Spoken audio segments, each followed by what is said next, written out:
Good evening and hello. It's episode 43 of Cometh the Fall. Draconic Conflict. How's it going, folks? Hello, Octal, Zebus, Prostar, Sinju, Major, Fundan. Howdy, folks. Octal, thank you very much for the whole year. The whole year for the resub. I appreciate that, brother. My God. I know it's not actually been a year. Twitch does the whole, like, they always sort of round up and push ahead and stuff like that. So. But it still means a lot. Thank you very much.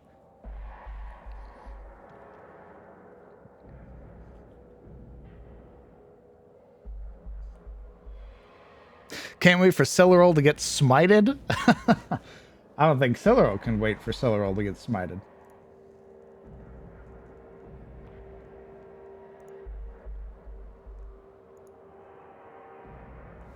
It's going to be a very interesting episode. It can go one of two ways.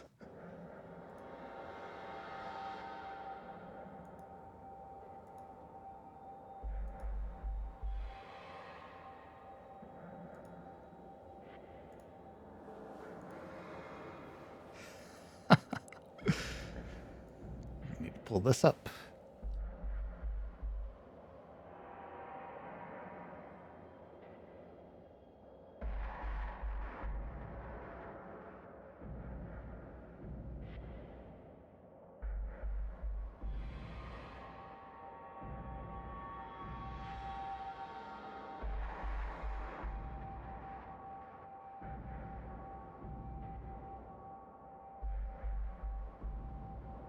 I really hope we get to do it's man, oh man, oh man. I really hope we get to do some hex crawling today.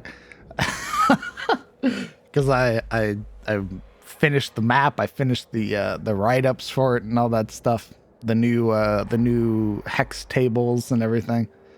If we don't, it's fine. I know we'll get to it eventually. I want to play with it today.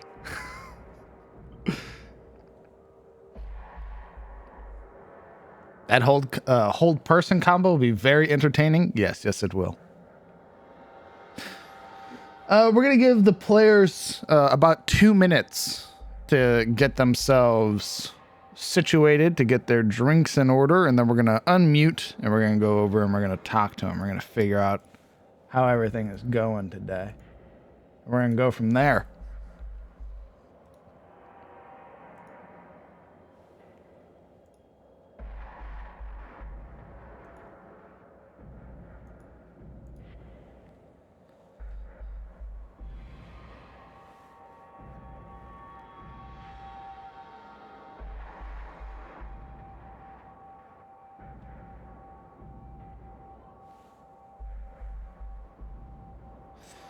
Boy, oh boy, we're going to start out swinging.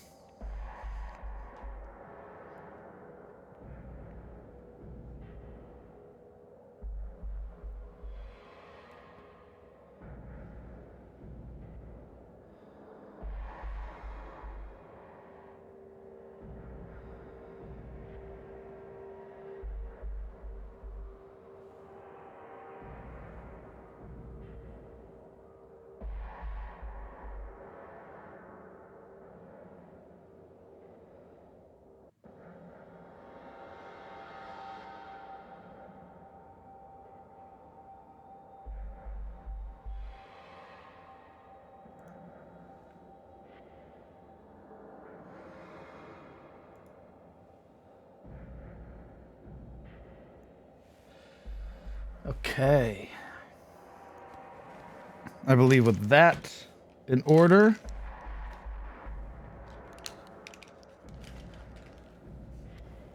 let's go ahead and let's move on over to the new window. So welcome.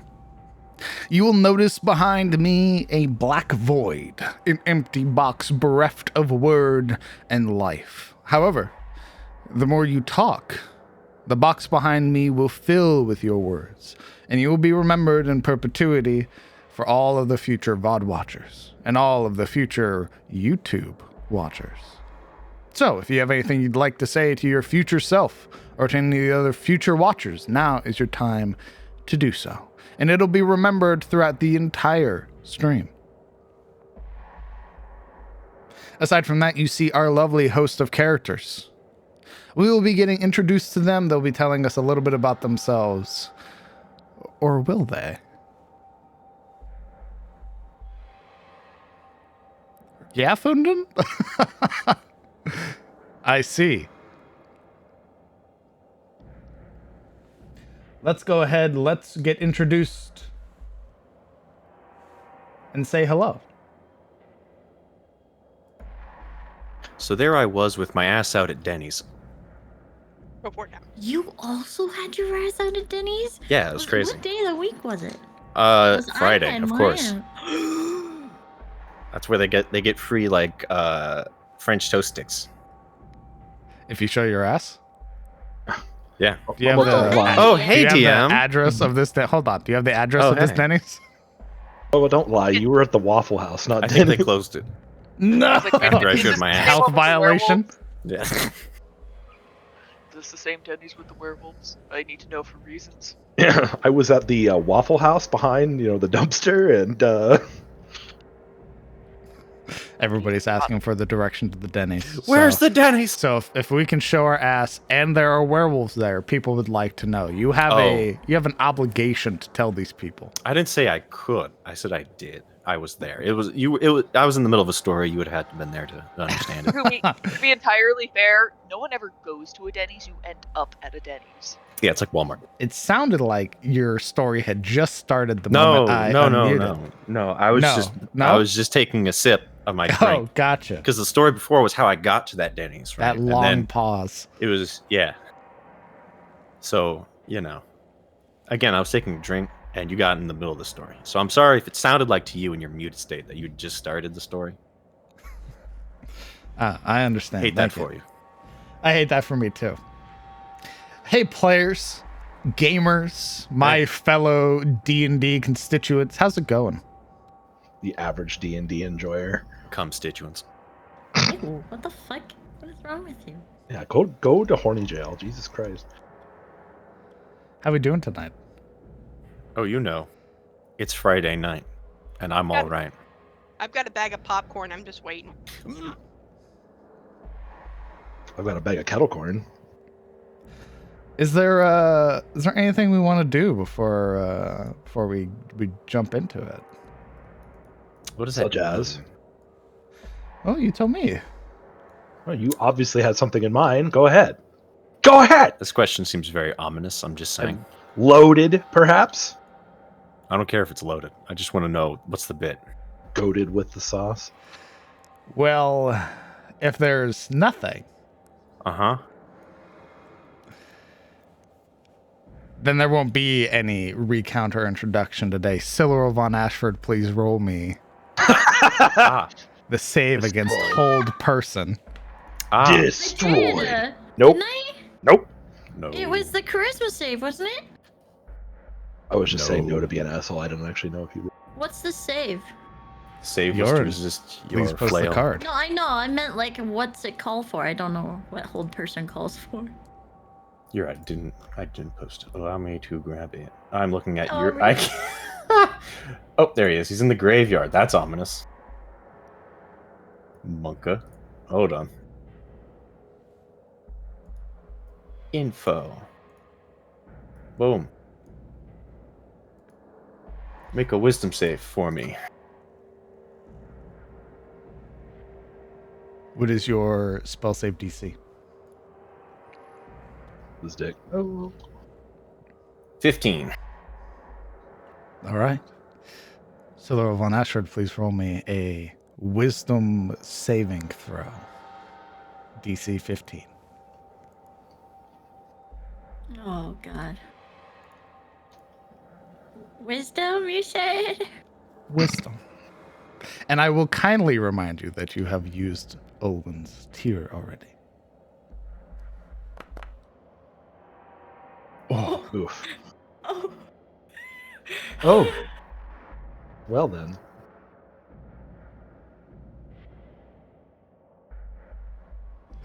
That is a failure, of which you are incapacitated. Yeah. As Yorn announces the word,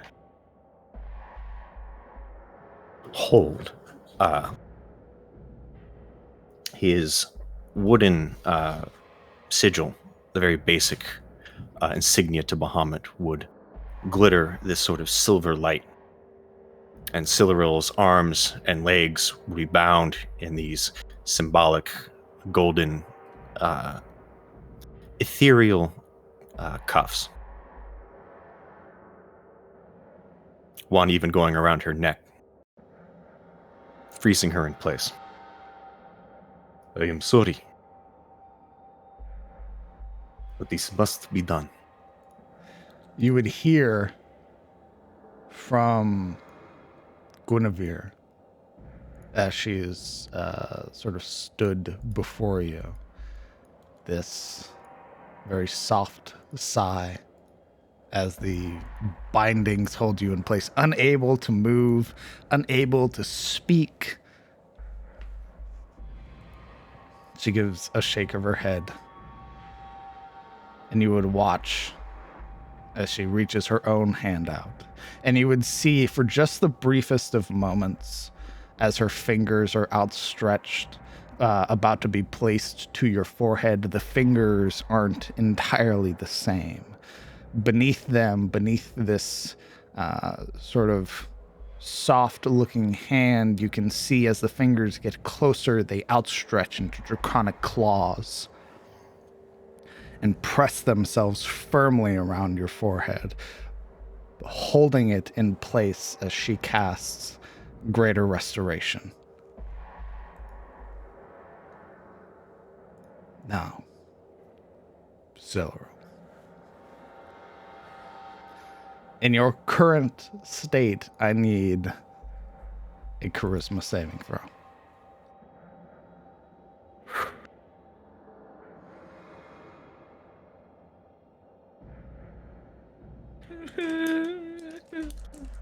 She's just trying to step on you. It's okay. Okay. Can you a little bit of the steppies? As the hand, the clawed hand touches you, you feel this surge of chill, this cold that rushes through the entirety of your body. And for a moment, the world around you begins to fade, instead replaced with a blanket of white as if snow was falling. You find yourself transported somewhere else. Around you, a familiar sight, one you had seen previously but had hoped perhaps to never see again. The frozen tundra of the wilderness. For as far as the eye can see, nothing but snowy plains. But you hear it. The beating of wings. Moments where even though the sun is blotted out, something else still is able to cast a shadow with the sheer size of itself.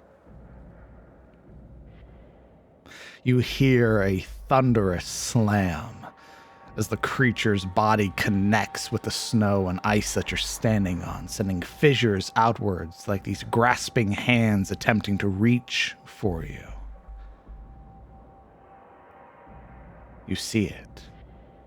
Izathris, the frozen doom.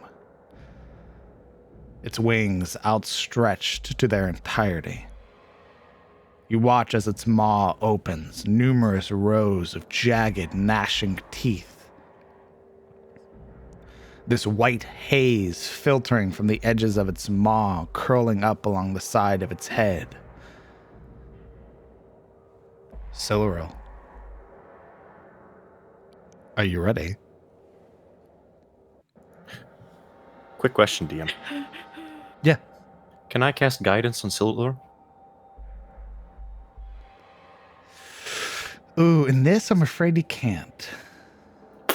Because to Yorin, it looks like she's just there. Very well. He would be waiting, concentrating, praying to Bahamut. And don't forget, guidance is concentration. Oh, you're right. I forget. Siluriel, are you ready? Yeah. Then welcome to your own skill challenge. Oh, that's a. You need to get 3 successes before you incur 3 failures. You will use any of your skills possible in an attempt to flee and escape the will of Nizathris, the frozen doom. And should you fail, well, that is a host of new problems. Currently, you are stood before Nizathris. All around you, the blanket of ice and snow for as far as the eye can see.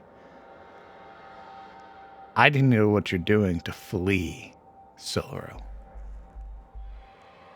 What? Oh, okay. Oh God, how am I gonna flee from this dragon? Why'd I suggest running? Spit in its eyeball. There are skills that can be used. Perhaps the most obvious ones. And there are others that perhaps you'll need to give me a very good explanation on what you plan on doing with that skill. And if I find it sufficient, I'll allow it.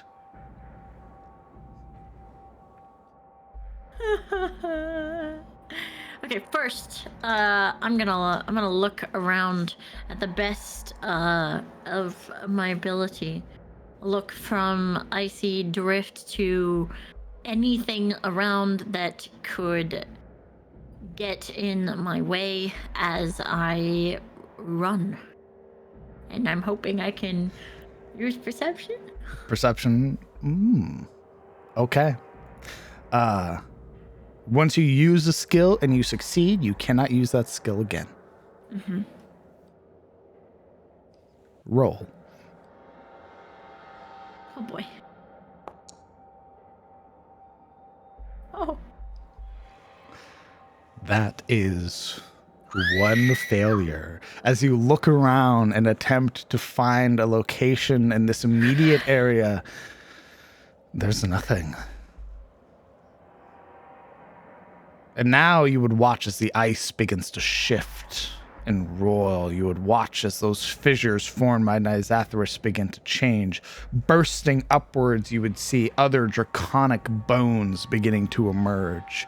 The broken and fractured rib cages of other creatures slain by Nizathris, this graveyard, his collection, beginning to form around you. What is your next skill, Siluriel? Oh boy. Okay. We are going to use acrobatics as we try to dodge these encroaching, controlling, essentially the manifestation of presence from this dragon, this great being.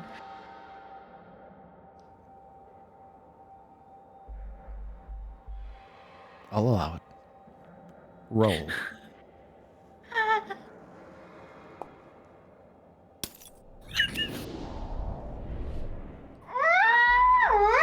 Okay.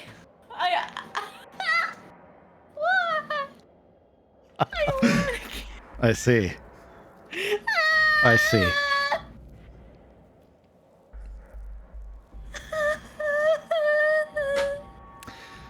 Your attempt at fleeing, your attempt at bounding away from these clawing bones, these outstretched remains of the fallen to Nisathris. You would attempt to jump, and as you do, you would feel this piercing in your back. You would feel as attempting to bound away, skeletal hands and claws begin to hold at your legs and at your arms and at your sides. And despite your best attempts, thrashing and screaming to get away, they're too close. That natural one constitutes as 2 failures, just like a natural 20 constitutes as a success in removing a failure.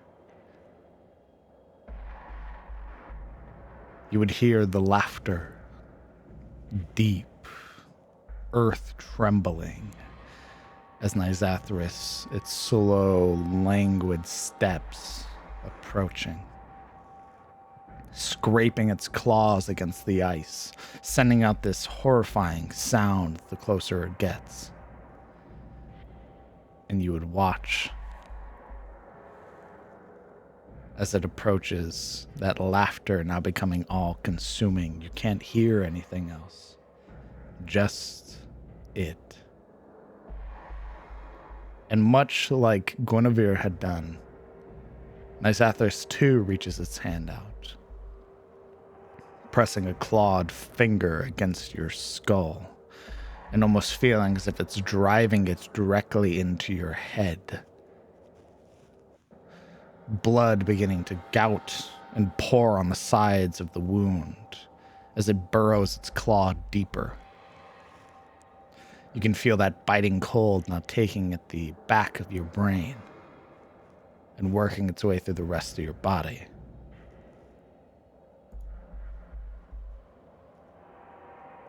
And eventually your vision flashes white and relaxes. Your whole body shudders as, after a moment, you would find yourself back standing before Guinevere, standing before Yorin. Flail in your hand, ice had begun to form, clinging to your hand and forearm.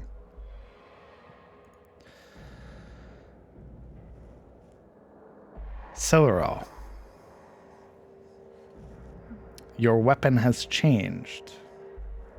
Oh. You will find the new version of your weapon in your inventory.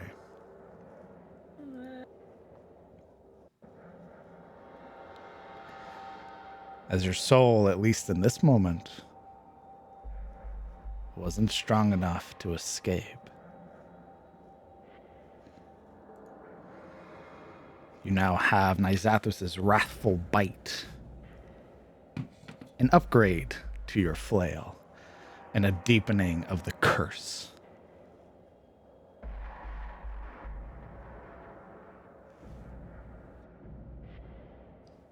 Guinevere looks to Yorin. It's been a part of her too long. I'm not able to do anything.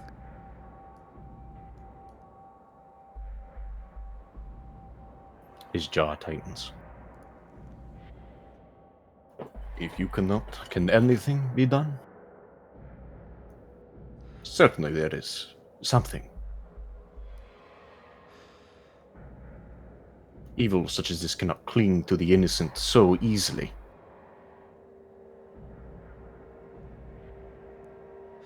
She muses for a moment. You would watch as the hand that had been sort of resting near her forehead pulls back, and then very gently hooks a finger into the strap that holds Olwyn's tear. Perhaps there is another. But if it holds itself this strong, I doubt even he'll be able to help. Perhaps it is a crude solution, but can we not simply destroy the flail? She gestures to the marks that are beginning to form along the hand that Siluro is using to hold the flail. They begin to, they're sort of working their way up and combining with the marks on her forearm, the tattoos. He's already sunk his claws into her. If we were to do it now, we would damage her. And we might do too much damage, is the worry.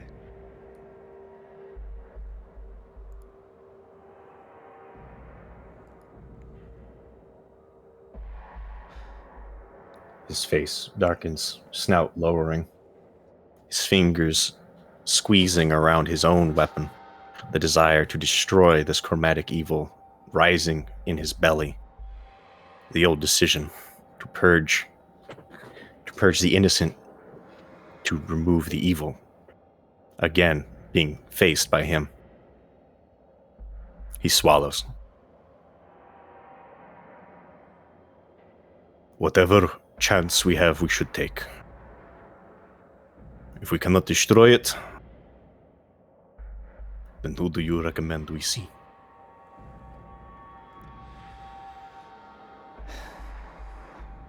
Release the spell. Give her a chance to talk. So then I might inform her. He nods. And as quickly as he orders, his concentration breaks and the chains fizzle away. You see him sort of braced, prepared to see if Siluril would swing.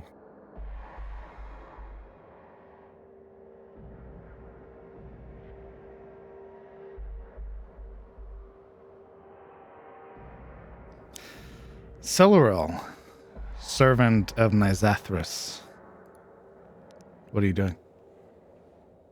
Well, how do I feel? Do I want to swing? You know, quirky?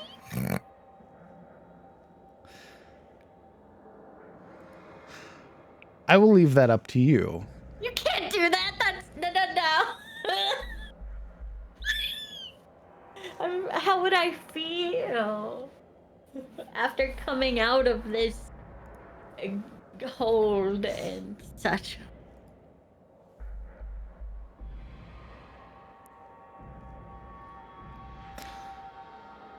Well, your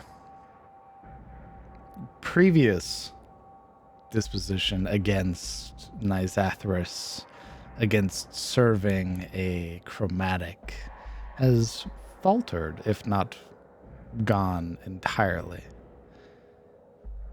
You're not sure if they're your own thoughts or not.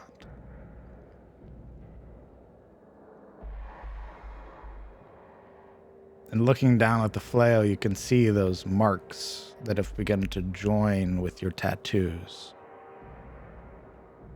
You can see the etchings of this sort of white, draconic symbols that have formed over the entirety of your fingers, your palm, up, until they combine. These two contrasting designs eventually beginning to meld into one. So roll me a wisdom save. Oh, my dragon not gonna like this.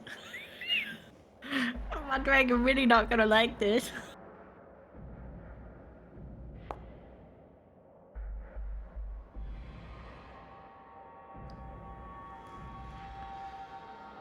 The urge to fight,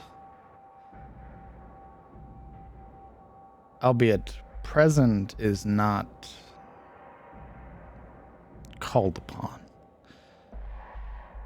You can feel this grim satisfaction from Nisathris. The fact that even these two have failed is enough. Guinevere sort of studies your expression for a moment, seeing how the color in your eyes has only deepened. She frowns.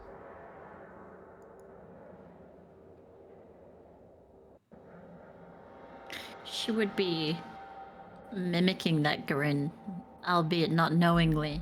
The corner of her mouth twisted in a wicked grin.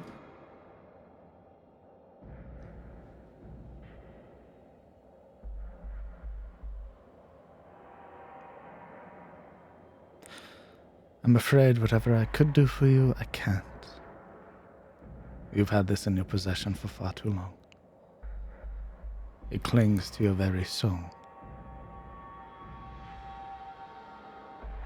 There's one who might be able to help you, but I cannot give any assurances.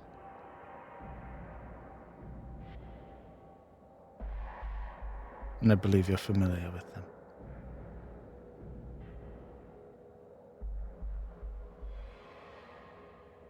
Why would I need help?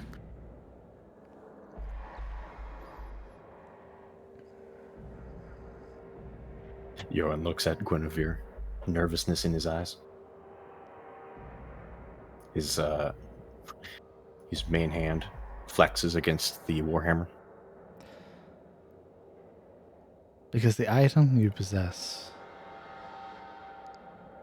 if held for too long, you will surrender your soul.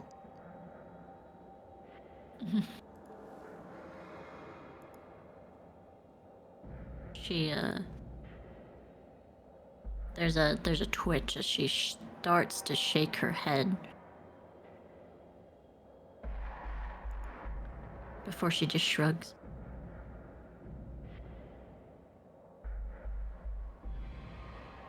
The owner of the tear, the one you wear around your neck, it would be best if you and yours returned. I fear he may be your only help.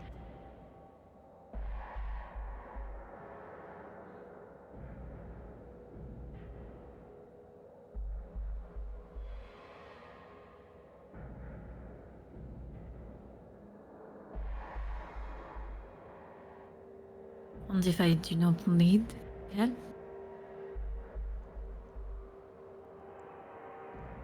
Then you can't stay here. There's an instant shift in her expression, her brows upturning. What are you saying? That if you don't get help, then you are a threat to me and mine. And I will allow no harm to come to them.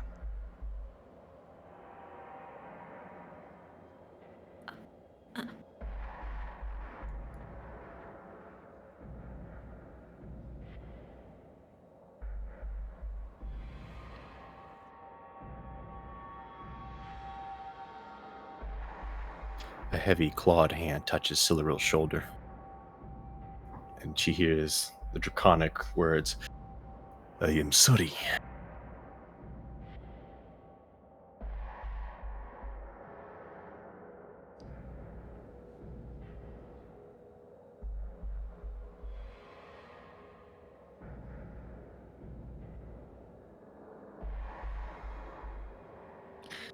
Siluriel's expression hardens.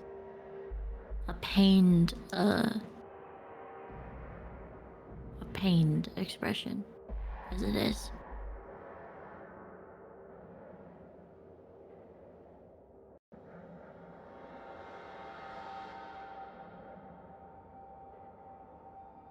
I don't want to cause any harm to you.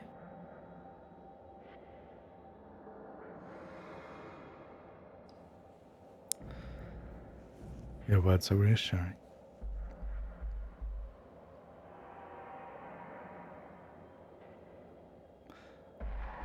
Do you remember where Olwen is?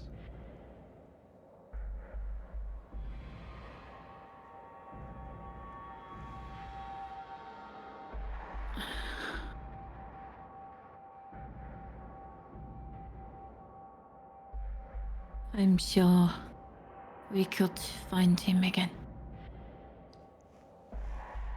It would be in your best With interest. the will of my companions.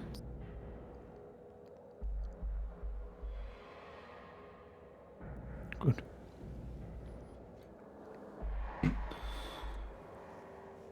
Rest for the night. I'll speak with the others. I know that they're waiting.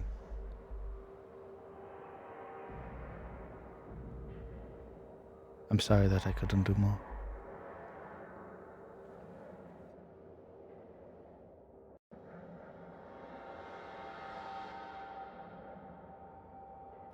As she says that, there's a falter in just Cillaril's lips, where it curls as a smile again, but her eyes just say hurt.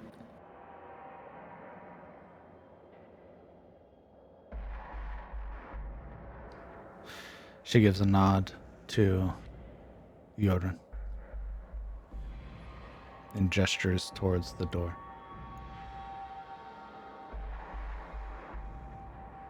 Yorin, though his draconic form, her face, reveals little in expression. You can see the eyes wince in obvious pain as his claws tighten on Silver's shoulders and then release, and he heads inside.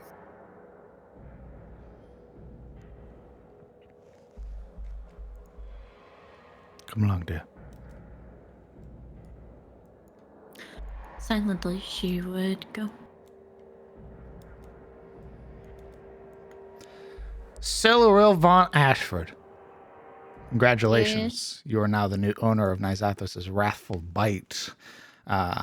In keeping with its previous enchantment of allowing you to do cold damage in a 5-foot area once you crit, it's also enchanted, thus granting it the slumbering property, meaning you get a +1 bonus to attack rolls made using this weapon. And on top of that, you get to deal an additional 1d6 cold damage per swing.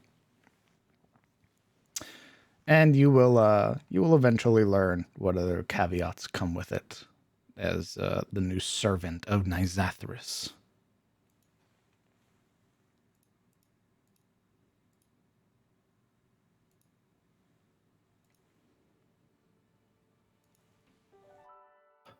DM, how long did it take Guinevere to actually get here?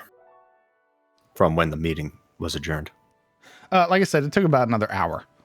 Okay, then I believe Yuria would have basically just finished bathing and refreshing herself from the journey.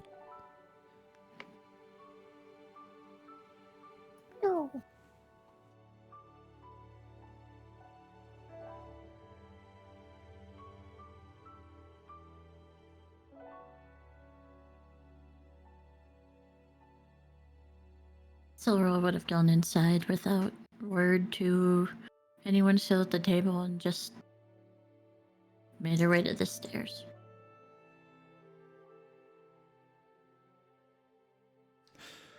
Those of you still in the room or in the main chamber would watch as Guinevere sort of her eyes following Silveril until she reaches the partition, and then sort of breaks away to look towards Gerald. You would see both of them turn and look at each other. Gerald offering this very warm smile, and Guinevere having a very somber expression as she reaches down, sort of whispering in his ear, and then very gently placing a kiss on his cheek as she moves to sit down. And Gerald, almost looking like he's about to move to stand up, pauses when Guinevere places a hand on his shoulder, and he slowly sits himself back down, looking to Yorin with a raised brow, and then to the rest of the party who are still waiting. Right. Well, I suppose we'll want to hear about your escapades.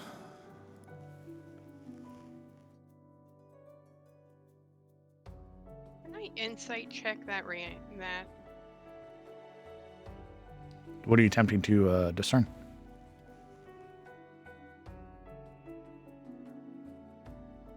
What I was attempting to discern is the overall mood of Silverell going up and their reaction to it.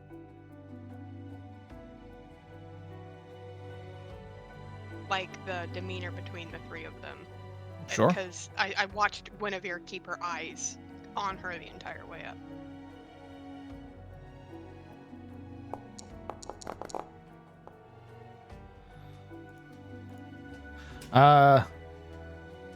Gerald definitely has a look of concern on his face that he's doing a very poor job at hiding.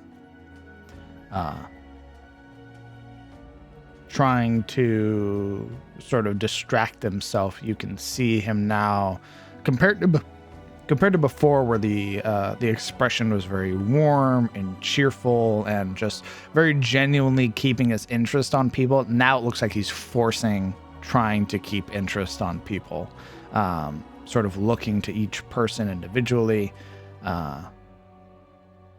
and doing his best to keep that well practiced mayor smile. I'm gonna switch to Dorvish to see if any of them pick up. Alright, so this is completely Dorvish. Alright, what's going on? The demeanor completely changed between you, and I watched you watch her all the way up. What are we looking at? And how much trouble are we in? Let's see, who speaks Dwarvish? You were supposed to. Yoren speaks Dwarvish. Yes, he does. And that's it. For the party, at least. Woo! Let's see. Sorry, did she talk in Dwarfish? She did. Did. Yorin, at this time, would basically... You couldn't see his face because he'd be facing away, but you wouldn't have to. His shoulders are slumped. He's sort of hovering over almost empty glass at this point. You can quite easily tell that he's brooding over something. And then when Ashilde speaks, his ears perk and his head raises slightly to listen. Mr. Duskbrand sort of leans to the side, his giant hat as if offering some modicum of protection and stealth. Sort of leans to the side. I do believe it is a personal matter, one best left to them and theirs.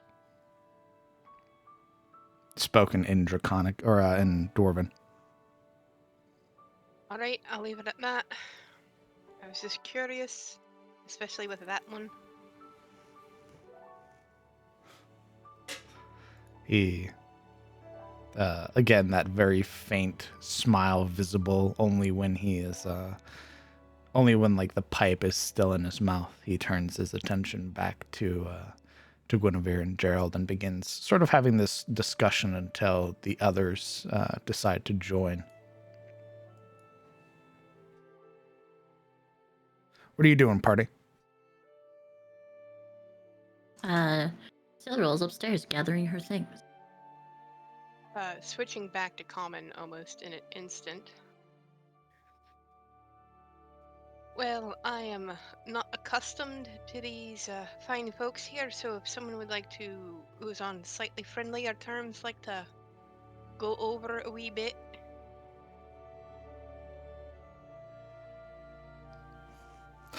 Oh, apologies. Right. I'm, you can see him pause for a moment, hearing Silverell upstairs, and he once again, almost looks like he's ready to move and then gets stopped. And he sort of works his jaw. I'm Gerald Olvain. This here is my wife, Guinevere. The gentleman across from me, that's Reynold.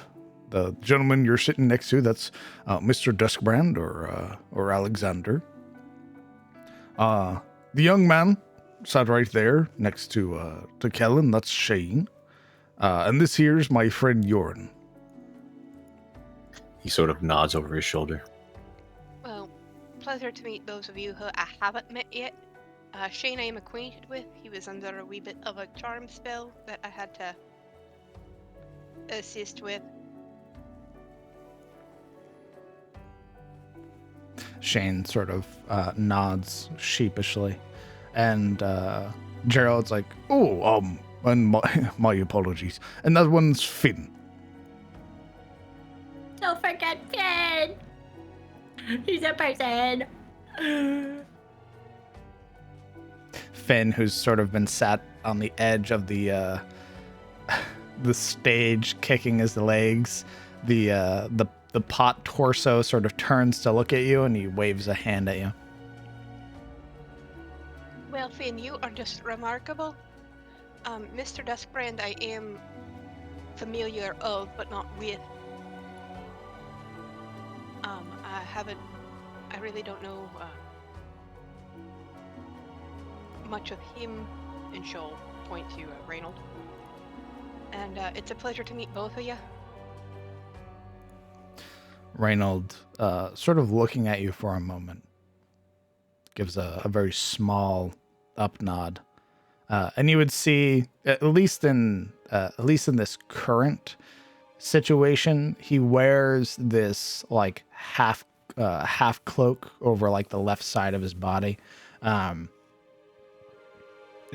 you've only seen him using his right hand. So as it stands currently, it just looks like this man predominantly uses only his right hand. And he sort of setting down his drink. Pleasure to meet you.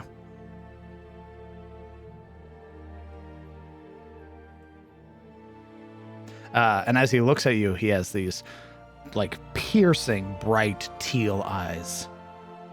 Would I know what those are? Or if they're indication of anything?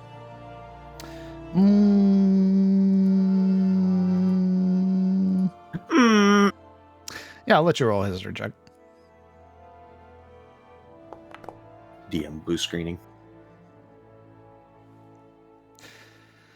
In Tharkin's Deep, and then Orias. I don't believe you've ever heard of things of his nature. Well, it's a pleasure to meet all of you. Well, I ran across these folks over in the ferry and helped them, well, on a wee bit of a mission of mercy, you might say. Gerald nods. Where's Uriel? I know she was saying she wanted to come back down to talk about everything that had happened. Well, after what we got out of, she's probably taking a long and well-deserved bath.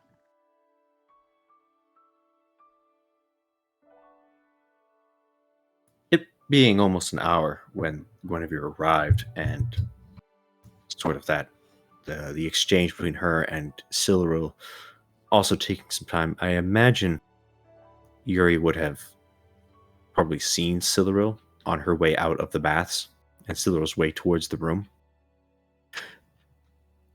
Correct me if I'm wrong. Does she still have like the icy grip on her hand? And I imagine she already has the deeper blue eyes, but the ice grip is probably the most noticeable thing at a passing glance. Why don't you roll me a perception check? Okay, fine. I rolled nature by accident. You fool! There we go. The wood It doesn't this matter. is built with is so natural. Oh my god, is that mahogany? Is that cherry crusted? Oh, hey, Silril. 15, yes.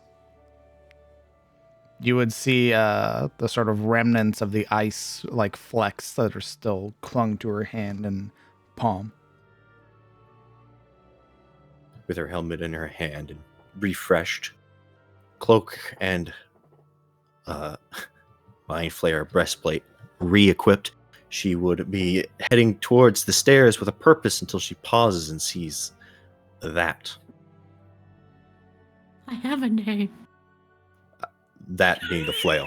And I know. that being attached to Silleril. Smile. Oh. It seems it's taking a liking to you. Have you talked to it yet? No. She gives her sort of a side glance.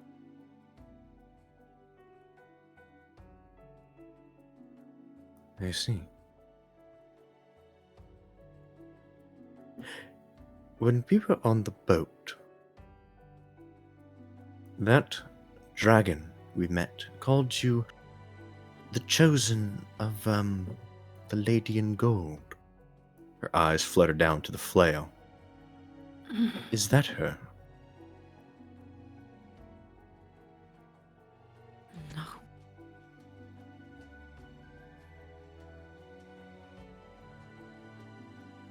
That is not Nyathis. All right. Is Guinevere back yet? She's downstairs. She quirks a brow.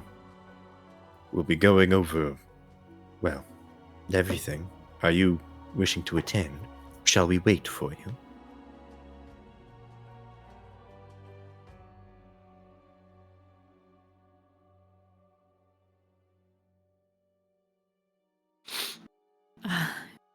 No. I will be down in time. Don't wait up. Her lips purse.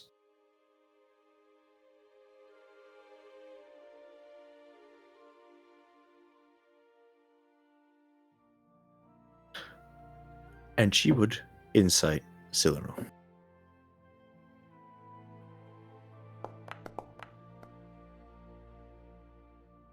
Will that For do not me? much. With the meeting on her mind, she gives Silleril sort of a passing glance and a narrowing of her eyes, but her speech takes hold of her mind, and she simply nods and moves on. Stepping downstairs. Well, your passive insight is 13. Oh, So, Silleril, if you would like, you may roll to contest it or attempt to deceive or intimidate, what have you. How is she looking at Silveril? she's giving you a very scrutinous gaze, looking at your mostly body posture. Since you aren't talking much, she can't judge that. She's mostly determining if you seem flighty. Like, how likely is it you have sort of your own idea? She's met you and has been with you long enough that has an idea that you might be wanting to do something on your own. There's some burden that you're probably going to try to do on your own. And she's sort of trying to determine from body language if that is likely.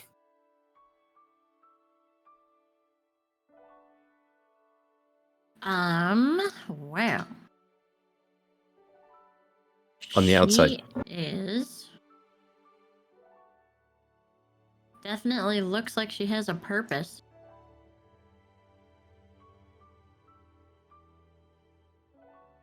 But it,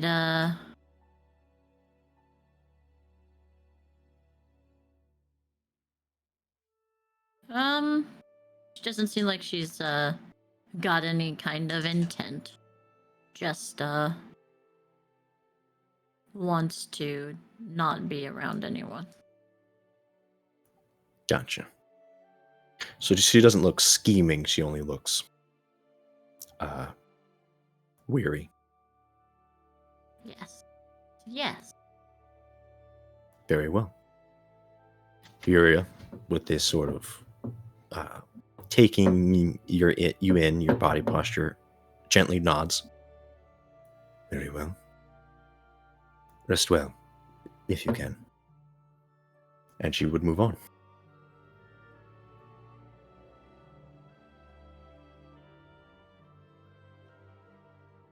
Is Marana also upstairs? Why is she floating over by the stairs? Oh yeah, she left a while ago. Oh, okay. Mhm. I don't remember. Did she say she was like going to bed or anything? Nope, just left. Is she in the hallway? No. She's just not there. Mhm. Very well. She's dead. She's fucking dead. Out of sight. She's dead. posing in the corner next to the barrels that are unrendered. Shut up. That's what both of you are doing. Now that you're upstairs, you both unrender. No, don't let it take me. We're just next to the like CS:GO missing texture Yes. boxes I was that about are to say purple. the Gmod like untextured. You're going to the orange box now. Your weapon becomes like just 3 huge polygons. All right. Eventually, the tapping metal heels of Uria's heels would announce her as she approaches, entering the light. That sort of teal cat-like reflection in her eyes for just a moment before she enters the lantern light.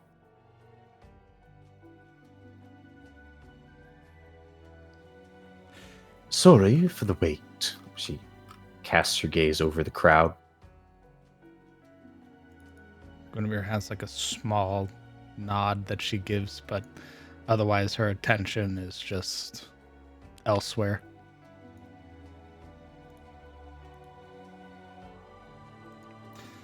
Gerald looks up. Finally, you can see that compared to before, he has this look of like just tired. He nods. I'm sorry, Dad. Right. You and yours had something you wanted to tell us?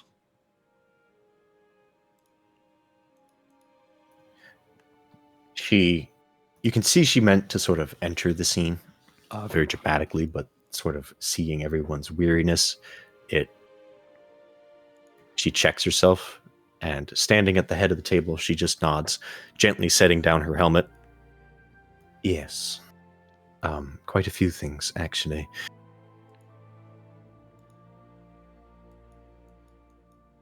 She looks through her own, seeing even Alaric in the dim light. We have been on quite a few adventures, or at least one very big one.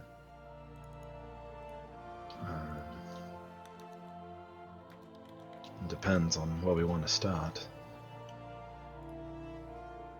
She casts her gaze over the guards.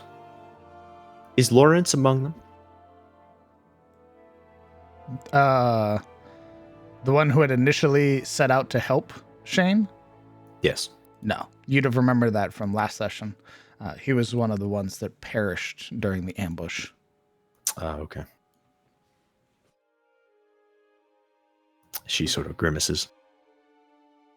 And then notices another missing face, and her eyes fall on Callan. Where is Marana? Upstairs, I would imagine. Her lips purse. Did she mention that she was going to attend? I suspect that she is not up to it right now. Unless you think we should go and retrieve her, but... This is hardly information she doesn't already know. That's what I was thinking. If she wants to be alone for right now, it's her choice.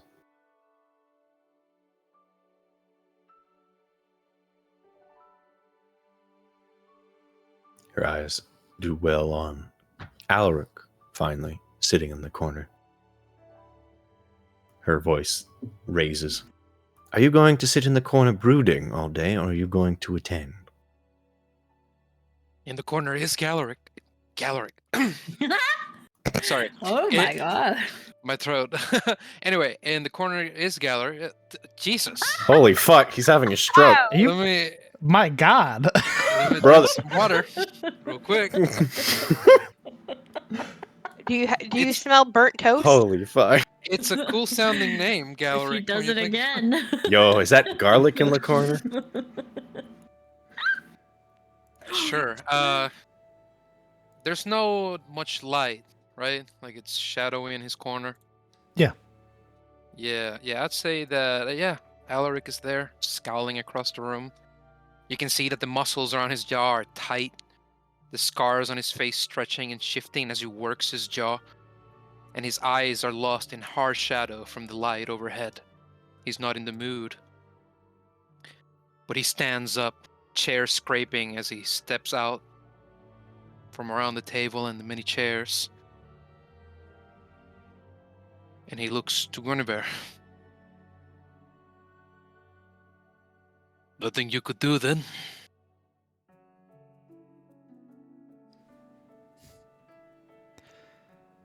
Her back to you currently as she's sort of interlaced her fingers and resting them on the table.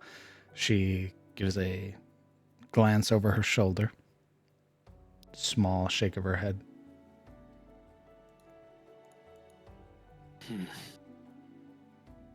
Then a little nap and we go speak to the unicorn. Agreed on that? Ellery looks to all the gathered faces. Yuri's brow, one of them rises in curiosity, and almost dubiousness as she looks over Guinevere's features. You could not simply destroy the thing, or disarm her of it. One would permanently damage her. She would be far too impaired afterwards. The other, it'll simply return to her. It's far too bound to her soul at this point.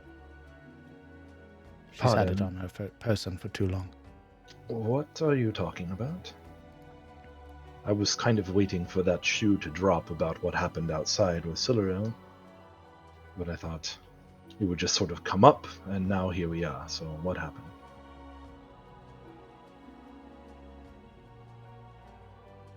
She sort of raises her brow at you.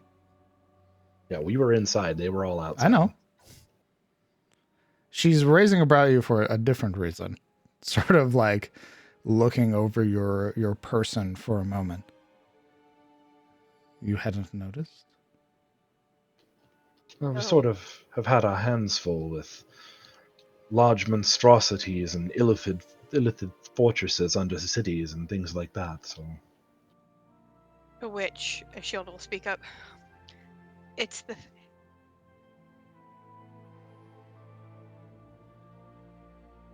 What? It's the... Oh, she's dead. She died. Did she fucking die? I think so. Well, I guess we'll do what we normally do and just talk over her. Bye. I shall die. Damn. Too short for the conversation. Damn. Obliterated. Destroyed. All right, continue as you were. Well, I don't know what that was, but Oh my god. I apologize. My cat has taken newfound joy in shutting off my computer. I will be back momentarily. why don't you destroy your cat? Holy fuck. Have you considered not letting your cat in your room? Or Jesus. destroying it for daring to touch your computer? Maybe not that. It does it multiple times a day. Reaches up and boops the button. Well, come back to us when you're on your PC. Your phone sounds horrible. I know it does. Bye. Holy fuck. Well, anyway. Her, Yuri's eye kind of narrows, and her head tilts. Wait. She shifts to look at Alaric. Why are we asking Guinevere? If anyone could help Siluril, I would think it would be. And her eyes meet with the large hat. You.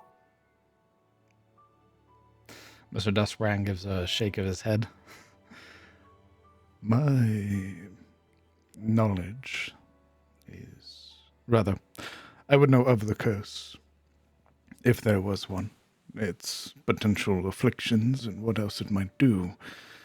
I am not so smart as to be able to break a curse, however. I said Olwen, the unicorn, not Guinevere. Take a little nap and we leave. Okay. Ah, What happened? So this flail of hers is cursed. I believe that's what we were talking about at the camp the other night. Right. And then you attempted to wrest it from her outside. Is that what was going on? Yes? And it didn't work.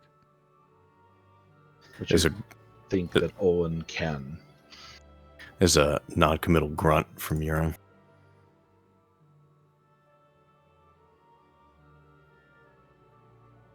It is simply a guess. Either Olwen can help her, or she's doomed. What kind of doom are we talking about? She'll eventually never be herself again. She'll become a vessel for the frozen doom. And though I loathe to say it, she will not be able to visit here, stay here, or even come within proximity of Elion's here.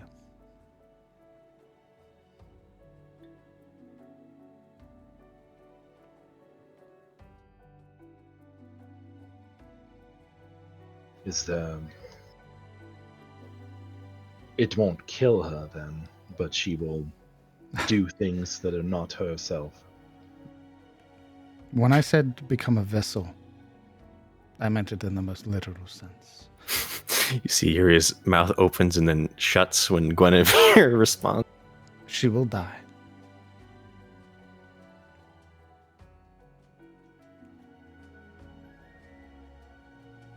But the flare will continue on. It will. You seem to know much about this thing. Have you encountered such devices during your travels?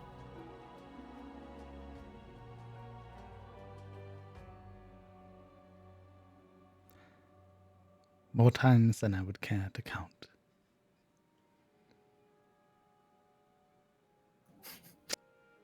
Yuria nods non-committally as her fingers dance across the hilt of Goggolan.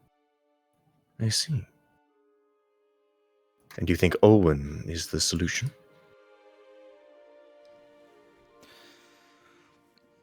Olwen's blessing is one of Pelor.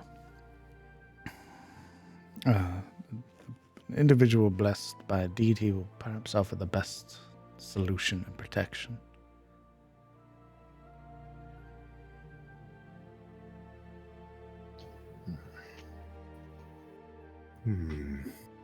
Will she turn on us in the meantime?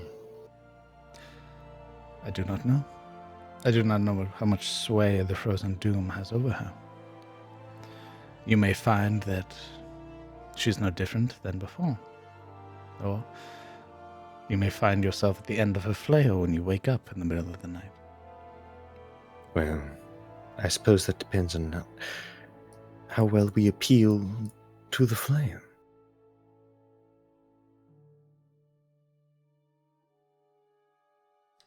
It can be reasoned with, talked to, bargained with, can it not?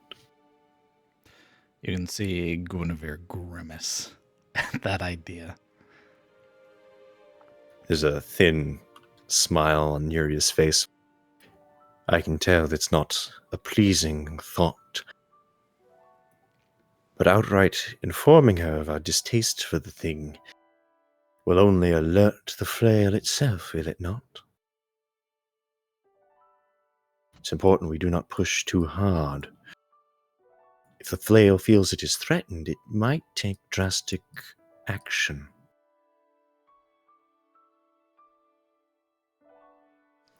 Or so I would assume.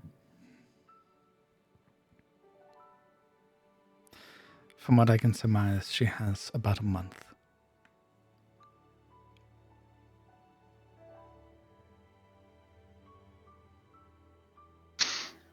What about the nature of this creature that she would be a vessel for? What is it?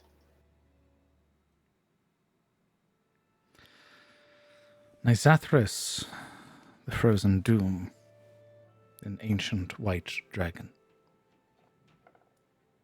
Gilda would almost spit and realize she's in a tavern owned by somebody else and stops herself. Ancient white. Well, that's not good.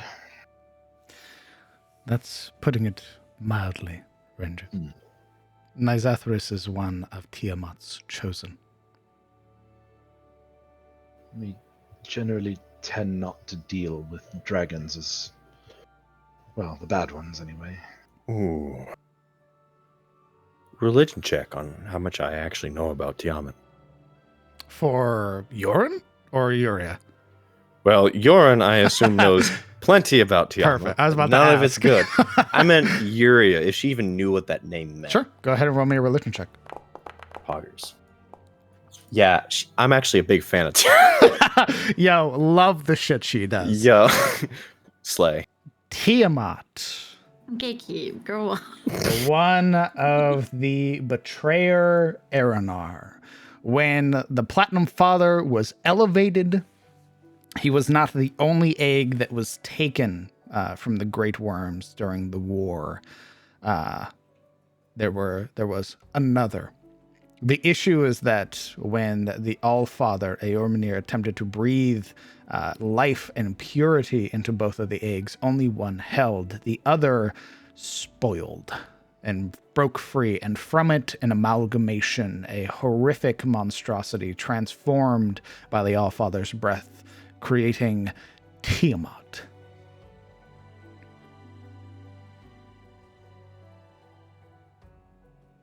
Sorry, what was that last bit? What part didn't you hear? You said that Bahamut had life breathed into him by Eormenir, but I didn't hear what breathed life into Tiamat.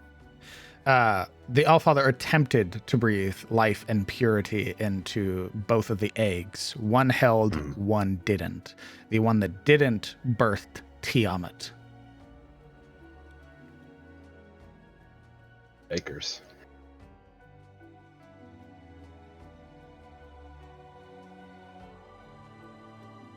So we go back to Owen, hope that he can deal with this curse, this flail of hers. But then what? Does the flail become destroyed at that point? Do we have to deal with that after, or?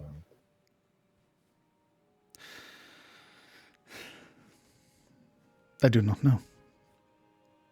I don't know what Olwen will be able to do. It was merely a hope.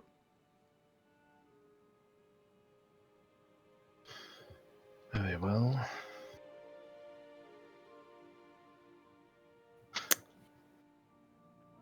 Yuria Go ahead. smacks her lips. Well. See your fingers drum against the table. This seems like a good opportunity to elaborate on what we found. And where we're from. She eyes Callum, seeing if he has any last words before she begins spilling the beans. And I believe they already know that we've come from Haynes Keep, don't they? We haven't been completely honest, though, have we? I don't know. I thought it was pretty clear. Allow me to remove any doubt for everyone here.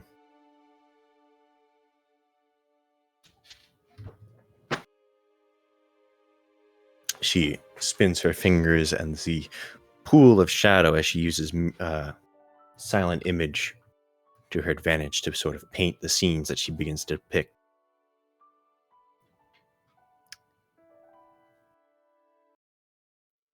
When we left Elion to collect Shane's things and the snakeweed, as you might imagine, we were somewhat sidetracked.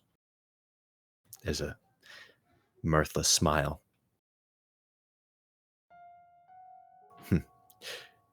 Do forgive me, what I am about to say might seem beyond belief. When we reached Erm's Ferry, not only had Shane's shack been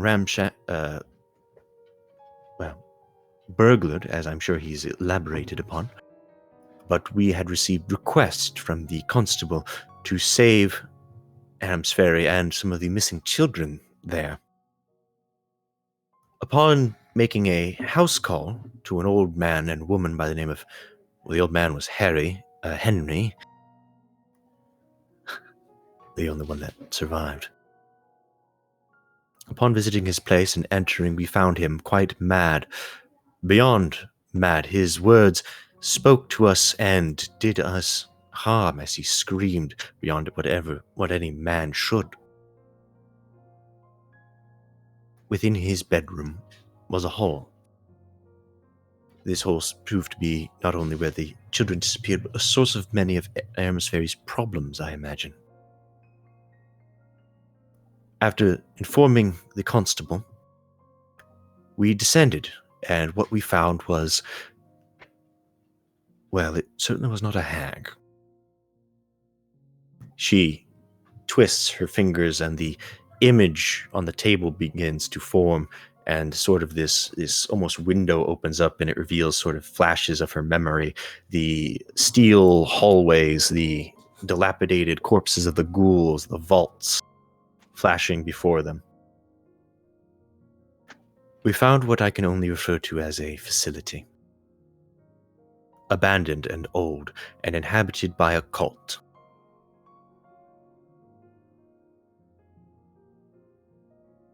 It was very deep underground.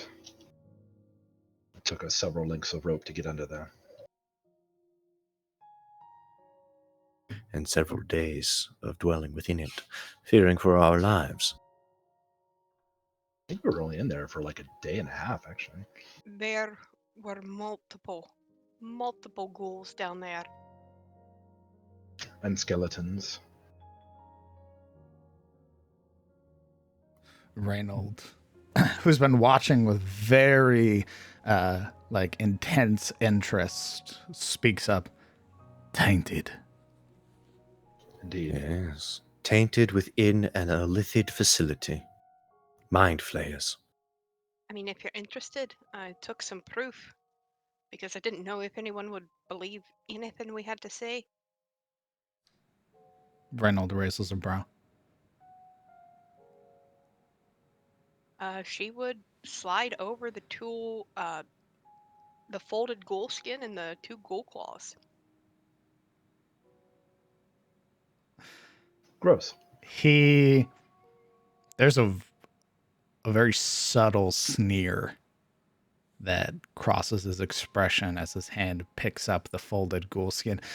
Unlike others who would probably treat it like, oh, gross, and like try to pick it up between their fingers, he just like full hands it, unfolds it, and looks at it. This is the flesh that you had carved out that possessed the marker, right? You said I got a full ghoul skin and then 2 ghoul claws. Oh, the tapestry of skin. Yeah. Never mind. That's like carrying on like rawhide. That's what you just put that onto the table. I feel they'd be like, I skinned a man. Look. Well, I thought it was a portion. Sorry. We also have the one piece of skin with the mark that I would slide. Okay, that's what it is. Yeah, if you were attempting to put your rawhide harvested ghoul skin onto the table, Guinevere and Gerald would both be like, no. No. Absolutely Stop it fucking there. not. No, I would slide over the marker, and I'm like, and I also have harvested skin from one of them as well. But that would be a wee bit messy. He sort of taking the skin with the marker on it, sort of raises a brow, sort of giving it a subtle turn. Where have I seen this? The manticore. Right. They were literally using a facility that the illicits had trying to, I do believe he said, elevate creatures. While we were investigating, searching for the children, we came across an entity that Siluril termed Jin, but we later learned its true name, a Sardox. It guided us, helped us through the facility, and in exchange we enabled it further access, for the facility was abandoned, and we, I suppose, repaired it in our way. A generator we powered, and I believe Siluril did something else to help it, though she was cut off from the rest of us, so I do not know the details. Nevertheless, when it revealed itself to us and the facility was operational again, it revealed to us the final position of the children. I'm jumping ahead in the story, of course, because you wish to know about the cult, I imagine. During our splunking, we also met the ringleader, a entity we have met before, as well as Henry's wife turned ghoul, Anne. And with that, the image before them twists, and upon the table, barely fitting, with the constable, she used miniature figures sort of to keep people from from a panic, but this time she uses the full size of Anne as the shadow grows and Anne's form, the shape of Anne takes hold before details are sort of added over time. You would notice that the only people who really appear to panic are Shane and the guards, who sort of like look on with horror. Gerald, Guinevere, Reynold, Alexander, they all just sort of watch with this very keen interest and this definite experience behind all of them. This school is working with the cult. Anne turned monster, a proficient spellcaster from what we have gathered, attempting to guard her home with alteration magics. If I may give Linda a tiny correction, she used the old ways of magic, not ones that are currently taught.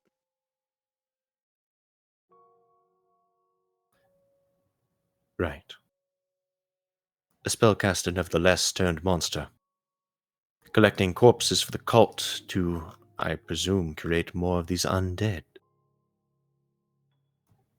She was led and turned by, and her hands twist again, and the form of the mask, or the mouth of the Iron Duke forms. The half-shadowed figure within the vault and at Haynes Keep. This is your ringleader.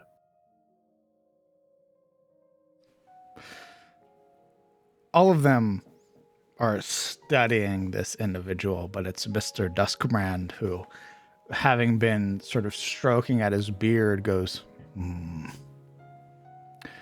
I know them. Right? Her brows rise. They seem to have an interest in every single one of them, and apparently I caught their fancy. They I'll- also seemed pleased that the quote-unquote paladin wasn't there. I'll get to that.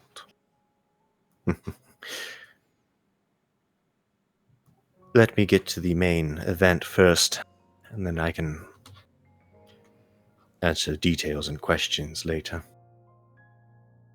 She was followed by what I can only assume to be a bodyguard, perhaps a figure some of your villages has seen. And she twists, and again the image shifts to show the hooded figure, the shadowed being. Mr. Duskbrand is the only one who seems as if jumping ahead in the script knows exactly what you're about to show off. And as you show it off, he's already nodding, this deep nod.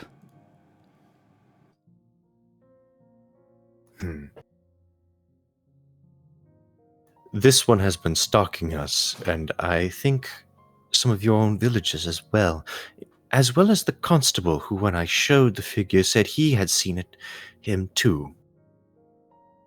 There's a slight pause.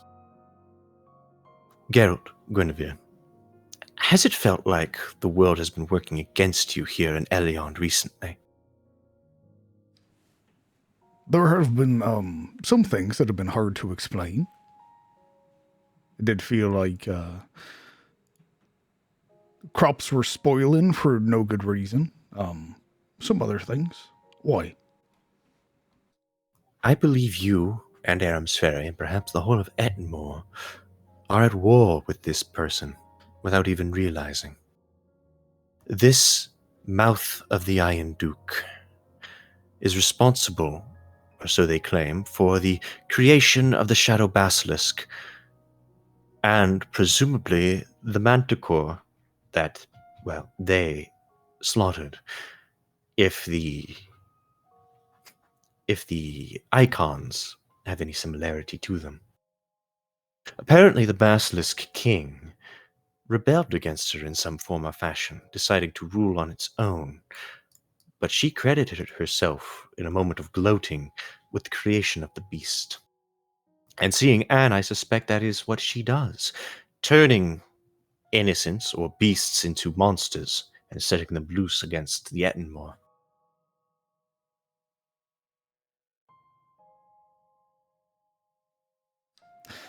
Reynold sort of nodding. Now you can see the gears working in his head. Mr. Duskbrand just watching. And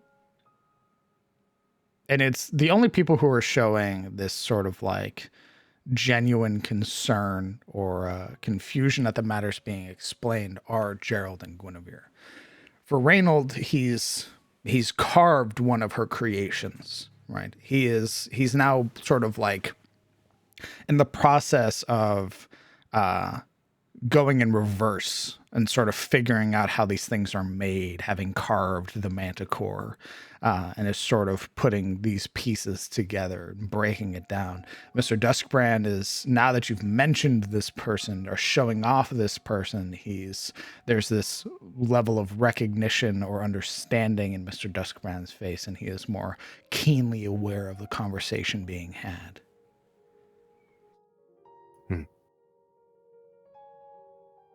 This is the second time we have met the Mouth, as she calls herself.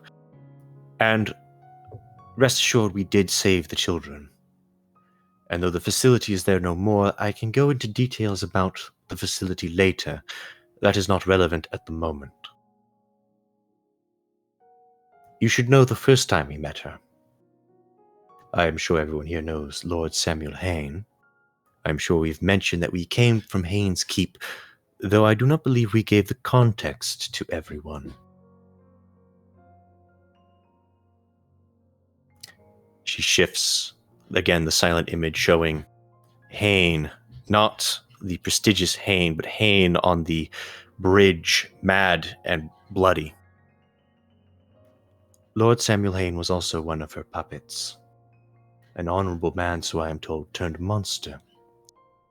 We, that is to say, all but Ashilde, we foreigners, were imprisoned by him for one reason or another False charges, of course.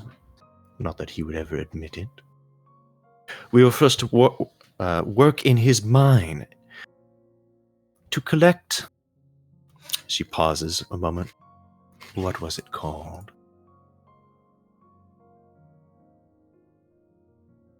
Dust fire. That's right. At least that is what Raina called them. The Arcanist Raina Brightmore, her head turns to Duskbrand, was also one of the prisoners whom we met.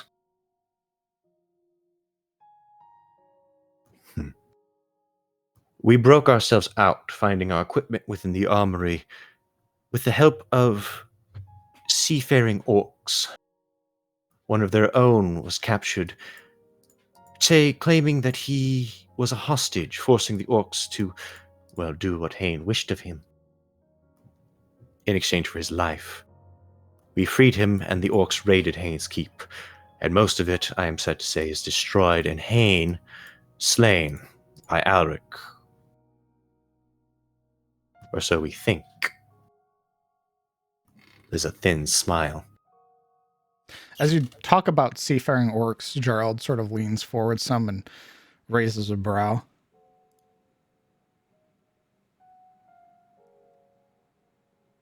She looks to Geralt.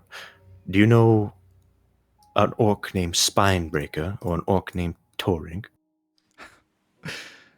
Gerald sort of chuckles at that comment. The title Spinebreaker is often used for chieftains. But Torug, I know. Torug was one of the prisoners in Hain's Keep. The hostage. That's Gorik's boy. I imagine that is currently Spinebreaker. Yes, well, his father was contracted by Hain to ferry prisoners back and forth from the mainland, and his son was kept as collateral. Indeed. And we were all forced to fight in the pits as well, the arena. He grimaces. Torug and his old man, they're alive still, right? Yes. Torug is alive, though he is missing an arm from Hain. But he is alive. As he exhaled, he immediately recoils.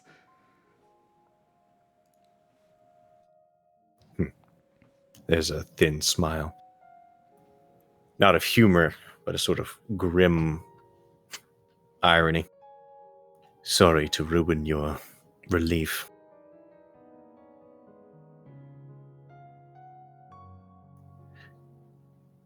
Though Hain took on the role of honorable man, and I'm sure he was in his old time, he struck me as the kind of man who, as time grew and he found less wars to wage, less glory to be won, became... perhaps I am presuming too much, but...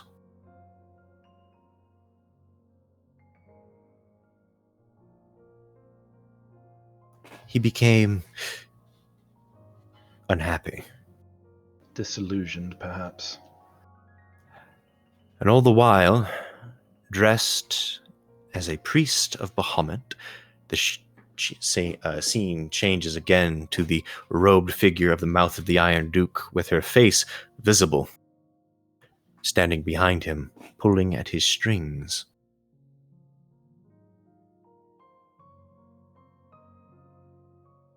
I would like to also mention that while fighting in that arena for sport, for Hain's amusement, he exerted control over Maulings. He didn't just have Maulings as prisoners, he was able to control them with his own will.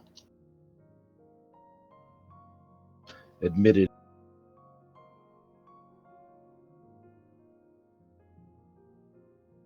You got up. you cut out. What part did you miss? We got just- admitted. Yeah, all we heard was admitted. Oh, weird. He admitted that he had been using them to raid villages and settlements along the coast. Hmm. The only one who doesn't appear surprised at the idea of controlling Morlings is Reynold. The others are sort of looking at each other, this very perplexed looks and attempting to discern more information, but Reynold just gives a small nod. You see that you feel like this is not a thing that is impossible, Reynold. Almost anything can be controlled.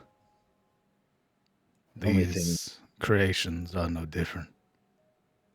The only thing that I've known to control Morlings is larger ones imbued with powers of their goddess creator. Not enough spellcaster can sway the minds. Hmm. Still, that was it for me. I had sort of made up my mind at that point. He had fallen.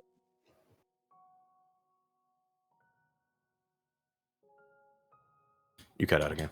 What the fuck? Get a new Mac. It's fine. So that was enough for me to believe that he had basically fallen.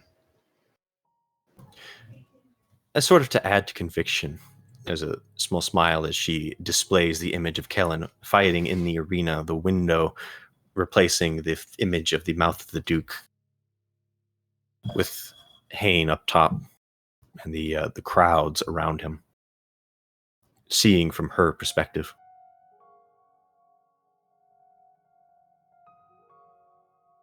I remember the arena well. The window again shifts to her own vision, looking out, blurry-eyed from the gel that had tried to consume her. There's a slight grimace. There's a hand that comes up from Guinevere. It's not that we doubt you. I fully believe everything that you're telling us. But why are you telling us? She sighs. So the same thing does not happen to you that happened to Hain. So that you are aware that there are things out there that for some reason or another seek the Etmore's destruction. Not just the Etmore, I believe. This mouth serves another. And it wants the destruction of Tyros to be replaced by its own power.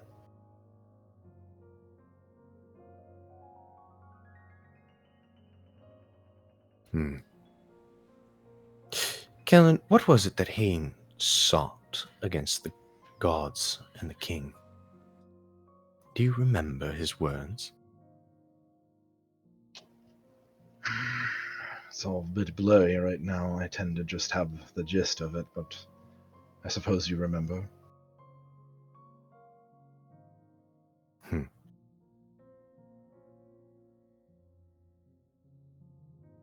Well, at one point, he sat us all down, our group, with the exception of Ashilde here, to dinner, and requested that we join his order, request servitude to the Iron Duke.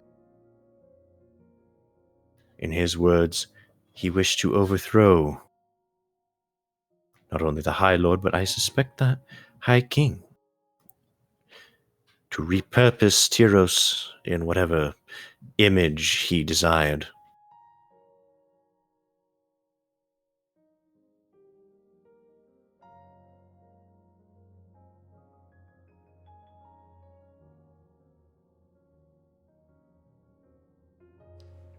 She shrugs.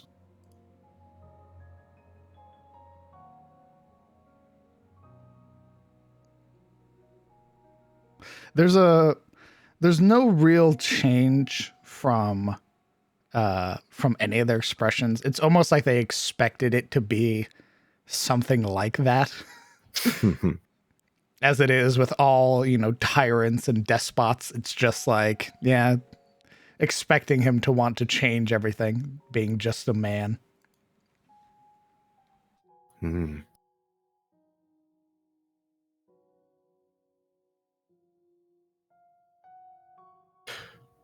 I admit I'm not privy to details, nor can I perhaps hypothesize what exactly he had planned. As far as House Ashford goes, I myself am a foreigner. She chuckles. As you probably have already guessed, I do not know the inner workings of House Ashford, nor Haynes' perhaps grudges against whoever he may have taken a disliking for. I only know that the Ettenmore is contested by some entity calling itself the Iron Duke, who has a perchance, either itself, or his mouth, to twist seemingly innocent creatures into evil monstrosities. She looks around, and there are a lot of potential heroes in this room for their designs, should they ever get their hands on any of you. This is why I inform you, as it would be a shame if any of you were to be picked off. If they are as close to Erm's Ferry, I am sure you they likely have designs for Elions. At least I would, in their position. It's more likely that they would seek to weaken you first and then approach you from a point of salvation. These monstrous creatures around the land, your missing caravans, Morlings patrolling your outskirts, Holtus nearby, things of that nature. Oh, and to top it all off, those Kingsmen outside your road, I suspect heavily were hired by the mouth of the Iron Duke or one of his agents to destroy Olwen. They all but admitted it within the facility. Well, the Kingsmen did say they were hired. And when we were defending Olwen during his healing, what else showed up but a band of roving Morlings?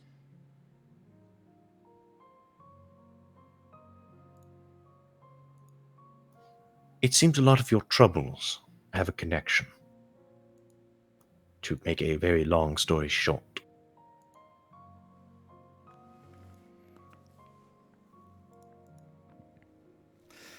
Gerald sort of reaching up and scratching at his beard. You can see him just taking in all of this information. And eventually he just sighs.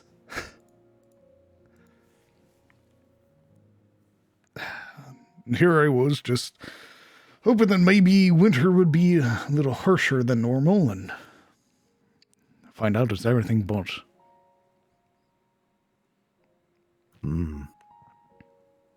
We hate to be the bearers of bad news. We are trying our best to get to the bottom of this, although our resources and information are still in small supply. We don't really know what kind of creature this is, only that it is an interest in us and an interest in chaos.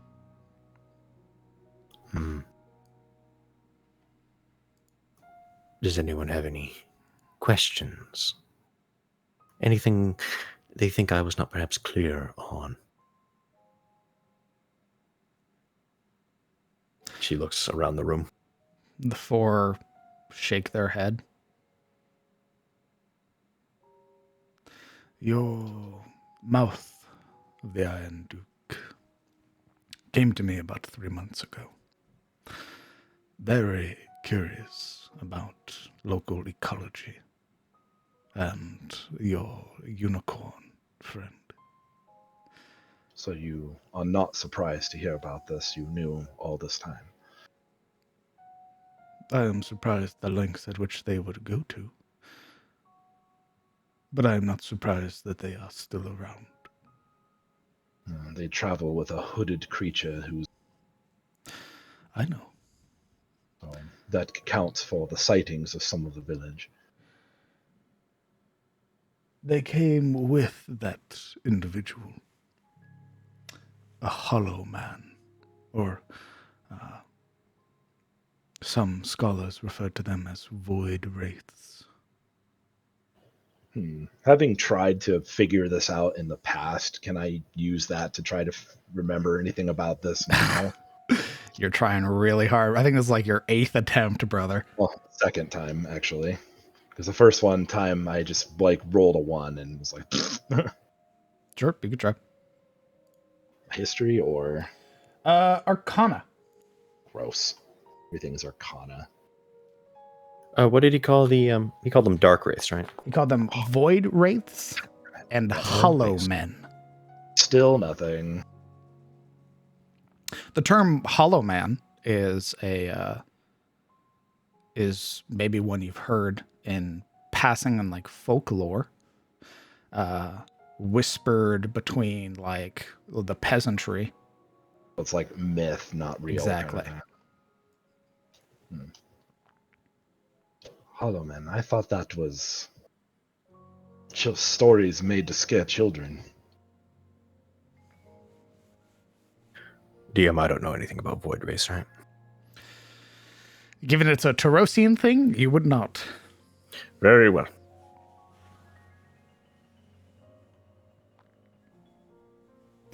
They're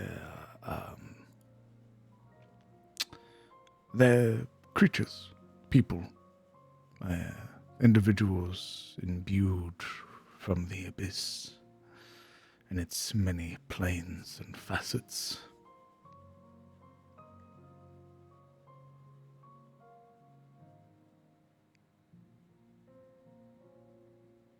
If you have any books or knowledge on it, I am sure we would sore need it. I'm afraid you've just heard it. I have no recorded history on void wraiths. My hope in exploring the Aharani and the holdings here and around Eliand, I thought perhaps I could learn more, but I've yet to find anything. I assure you that the moment I do, you'll be the first to know. Good.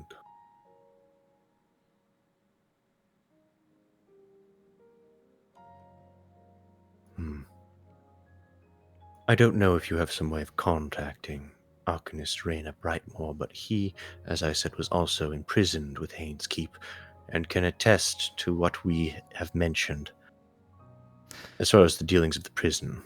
He nods. I spoke to him when you told me of your knowing and showed me your sponsorship. He is currently prodding around in the astral sea on some request or some such by you and yours. Mine. Mine alone. Had I better foresight, I would have kept his letters as proof.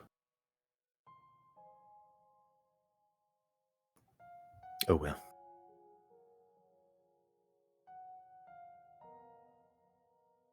All this aside, well, we didn't. In the Cutting keep. out again.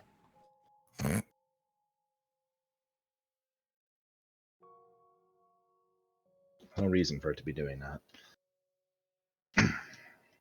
So despite knowing that it wouldn't quite be over once we had dealt with Hain and his keep mostly destroyed, I still don't exactly know where to start looking for more information. It seems we run into it more than hunt it. There's a mirthless chuckle from Yuria. Dealt with Hain makes it sound like he's gone. He was killed, body buried. But who knows? Well, Powers aside, maybe he can come back. Reynold gives a dry chuckle.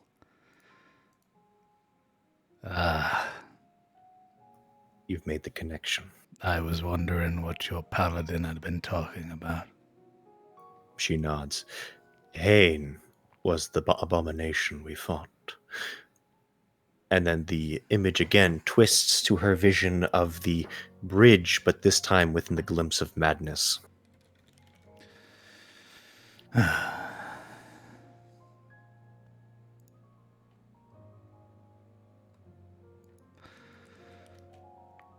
I don't believe you remember the conversation, do you, Kellen?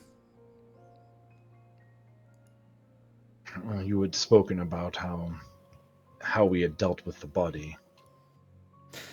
You separated it, gave the heart away. We did. Correct. We had to deal with the remnants of a Sahagan group that had been suppressed and almost annihilated by Hain for our escape. In exchange for their aid in freeing Torig from the Bastilles, we gave them Hain's heart. She shrugs. He's an aberration. A human transformed by the void. So, you don't kill him like a normal person. Carving out his heart and burying him is not enough. You needed to perform a ritual, which obviously you didn't know. So I'm not holding it against you. But there's a chance Hain comes back. There's a way to perform this ritual if we ever have to encounter him in the future. Can anyone do it? Is it even possible with the heart missing and clear away with a Sahagan priestess? You'll have to get the heart. She snorts. Oh, good. Well, he's going to be around a while then, as I have no idea where the Sahagan have gone. Their city supposedly can move, so we only have an entire southern ocean to search. Sudali is large, so might want to start asking around. If nothing else, you can rest assured it does take time for their body to reconstitute, for them to come back at the whims of their master. So, I don't know when you'll see them next, but rest assured, if their master wishes it, you'll see him. Angrier and stronger, too, I bet. Oh, you can be certain of that. Right. Hilda just has this kind of dumbfounded look on her face listening to all this.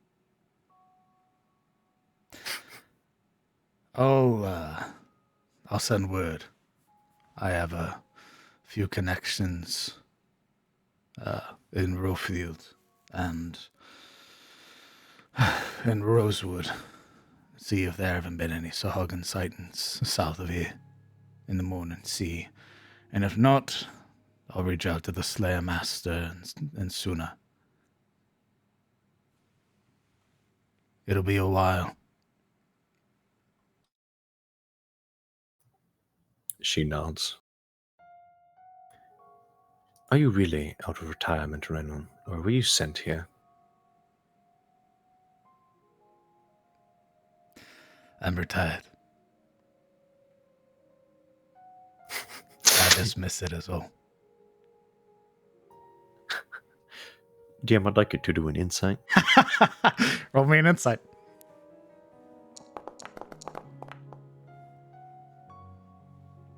Give me a moment.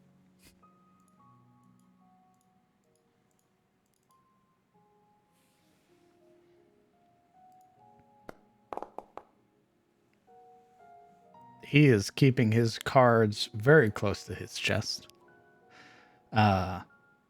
It's hard to tell by the expression if he's being truthful or not. Well, I mean, obviously he rolled deception, so he's clearly a liar. What are you talking about? What are you talking about? Don't worry about nothing. What are you talking about? Nothing. Get the hell out of the stream now. No, You're DM. fired. DM, I know what the question marks are, okay? I'm not stupid. Get the hell out of the stream now. I'm not looking at the stream. If he was telling the truth, he wouldn't have to roll at all. You don't know that. You don't know that. You're a power gamer. You're a fibber. I point at Reynolds D20. I know what that's about. You know nothing. You're right, I don't. Reynold sort of brings his hand up, sort of rubbing at the bottom of his jaw. I wish I wasn't. I'd have access to more. But I can offer you what I know. Hopefully that's good enough. There's a slight pause as he takes in his words and his posture. And unable to find anything dubious or counter to what he said in the past, she simply nods. Our group here that has wandered into Elian's is embroiled with the Iron Duke, it seems, whether we wish it or not. If we wish peace and our own agency, we'll have to deal with him, as he seems invested in us for one reason or another. Right, and now I'm on his radar. That makes me feel all She warm chuckles. and tingly inside. You did. I asked if you wanted to tag along.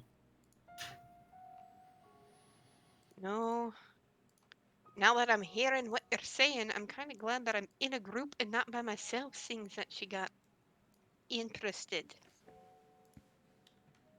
Correct. It would be a very awkward time to separate at the moment. It'd be a good way to get singled out. Great. So, You need to let him know a little bit more about the Illithid. I was saving that for perhaps another conversation, as while it is certainly interesting and illuminating, it is not relevant to the Duke. I just want to know, Hmm? where do you go? Who? This Surdox. She chuckles. Let me go ahead and explain that one. Good Their, luck. their technology is far beyond anything I've ever seen. Mr. Duskbrand, he seemed to be really interested in my tattoos as well. He called it grafting or something of the sort, and the fact that I figured it out without the advancements that his people could offer. He seemed slightly intrigued and offered for me to go traveling with him, which I politely declined. You, Yuria, and Silura as well. He was You can fascinated by your abilities. You can tell by the four that are here, perhaps the only one who's maybe even heard of an Illithid, or the two that have maybe heard of an Illithid, are Reynold and Mr. Duskbrand. And Reynold almost has this like quizzical look, and Mr. Duskbrand's just sort of taking in the information. You can tell by looking at them, they've probably never seen an Illithid or a Mind Flayer ever. Well, their technology is far beyond. I mean, they use a type of metal. He called it star metal for a lot of their things. And they were, I mean, they had. It's now that She- you mention that, and Reynold's eyes begin to wander, and he looks at Kellen, at his hand, and then slowly his attention drifts to, and the band that Kellen wears on his forehead. But they were taking things and creatures down there, and trying to do things to them, like molding them into something else. There was a stone that I touched, and I saw the poor, unfortunate life of a kobold shaman. They put things in him. Guinevere sort of seems almost a scoff. My dear, kobolds have been gone for a very long time.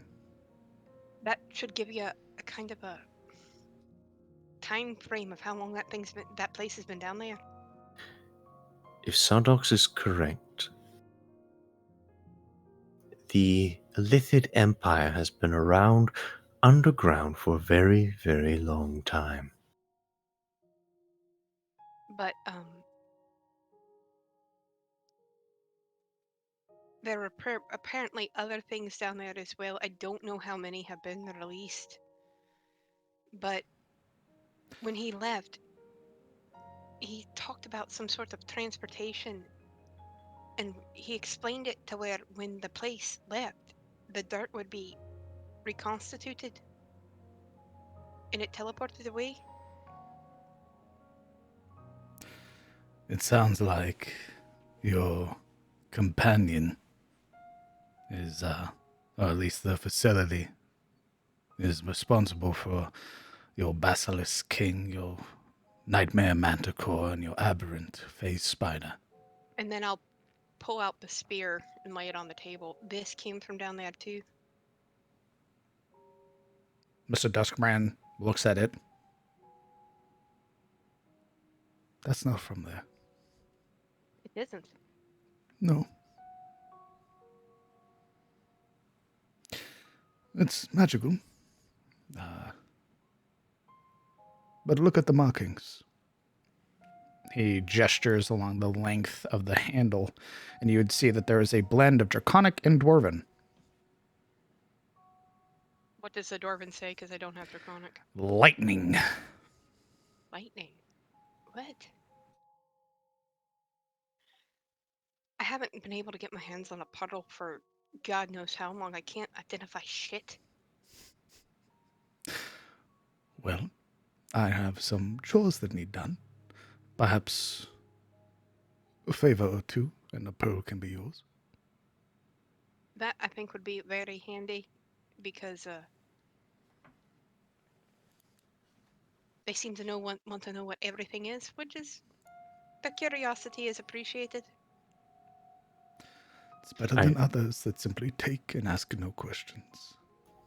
I do believe that came out of Anne's corpse, did it not? It did. Oh, more than likely a personal effect of hers. It was stabbed in her. Oh, rather malicious then. I'm not certain. But everything down there was weird. I mean, the Illithid managed to reconstitute a body out of I don't even know what. We helped Sardox create a body in exchange for his aid. For the children. Indeed. The children were hale and whole. For the most Barely. part, yes, they were really exhausted. I've not heard much of Mind Flayer dealings. He wasn't the one who took him, it was the cult. This facility, like I said before, was largely abandoned. If it is responsible for the monsters that we are facing, the Basilisk and the Manticore, then it is more than likely hijacked in one way or another by the cult. And that would make sense, as we powered it on, it seemed, at least the mouth, wished to leave. I believe Sardox mentioned something called acquisitions. You scared her out, then? I believe so. Like She might be with Sardox. We never saw her leave the facility, you understand. Simply disappear down an elevator shaft. Then it is very likely that either she is gone with this Sardox to wherever else he has moved, or she has found herself in the world below. You see her wince. I would be wary of assuming she has gone until a corpse is found. The way she moved through shadow was not like anything I've seen before. Not only that, but there are several times I imagine she could have snuck out through a back door while we were busy dealing with her cultists and saving the children. If we are lucky, she is gone, but I would not bet on it. I'll send word to some of the other farmers, the outlying farms, and make sure that they're made aware. And if they see any shadows or any lurking people, they'll come and tell us. We'll keep Very our nice. eyes open and keep our borders protected. Well, if Harkness right, You got if Huh. Harkness Brightmane is in the astral sea, then I don't know if I'd be able to get you what you need for the constable, and she'll just look at him. I was actually going to ask you, Mr. Duskrand, to help me in contacting him, because someone who is imprisoned of that type of stature might be able to give word that they're not the ones accusing. When they brought this up to the constable, he was not exactly pleased. He was, I think, getting ready to send word or even arrest him.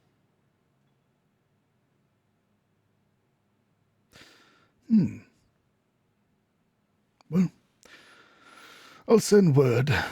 Raina is a close friend. I'm sure. But this is, I think I've gotten in to the deep end, and I'm not sure if you know dwarves aren't the best swimmers. You've been doing considerably well thus far.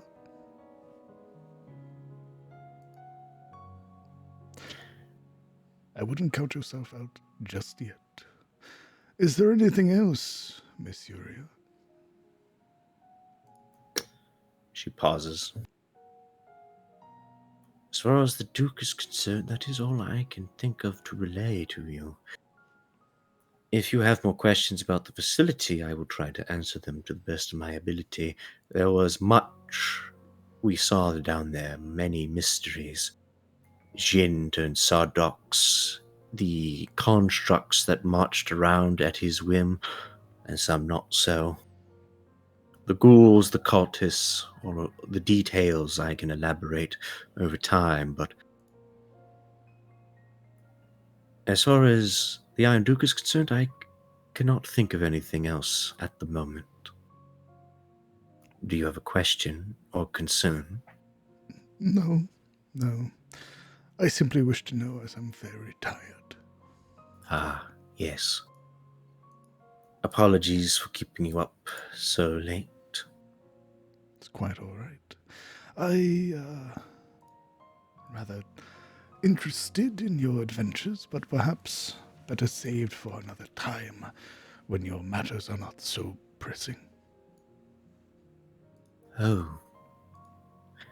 A minor detail, perhaps not relevant anymore, but that flail that Silril is carrying around, Nizatharis, came out of Hain's armory. Guinevere purses her lips together.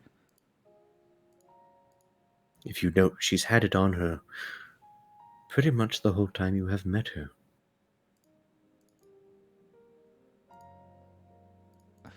That certainly doesn't assuage any fear. I think it only compounds it. I am here to relay the truth, not soothe. You've been doing a remarkable job. She bows her head. Thank you.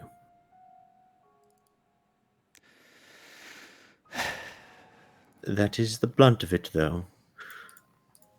Everything we have done, spilled forth all the condemning evidence against us, if you wish to take it to certain authorities. She shrugs. There's a smile from Gerald. I'm afraid we are the authorities.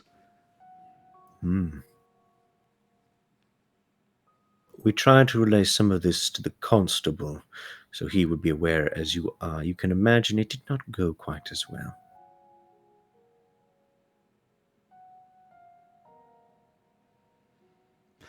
And you didn't have any letters or anything you could show him? She sighs. Silur's weapon perhaps is proof, but well, neither we nor he knew what its true purpose was at the time.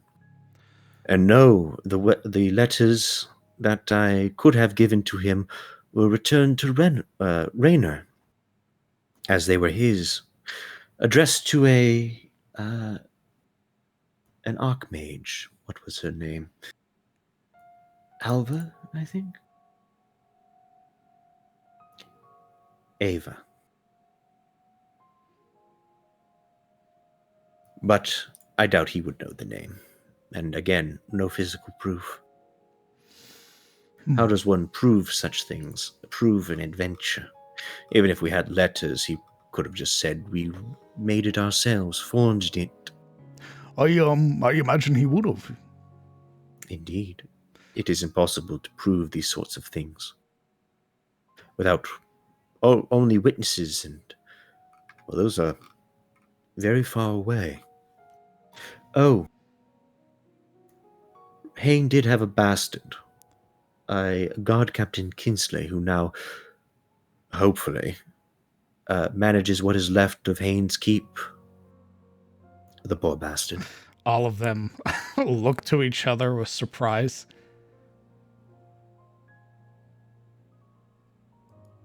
Is this shocking to you? I had no idea.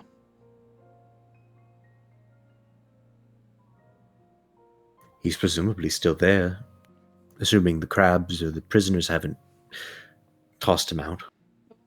Crabs? Oh, she clears her throat.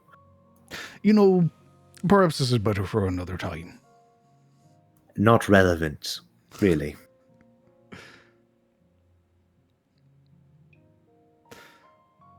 Right. Well, I'm beat. And already having to deal with a bunch of disgruntled farmers, I now have to tell them they need to keep their eyes open. So, that'll be my duty first thing in the morning. Indeed. No offense to your fellow men in your council, but I figured only the right people should know to prevent a panic. I don't know how much they can handle these sorts of otherworldly problems. There's wisdom in only wanting a few of us to know. I'll still inform them, let them know what they missed, and I'm sure Guinevere here will go and tell the women's circle everything that transpired. They'll want to know.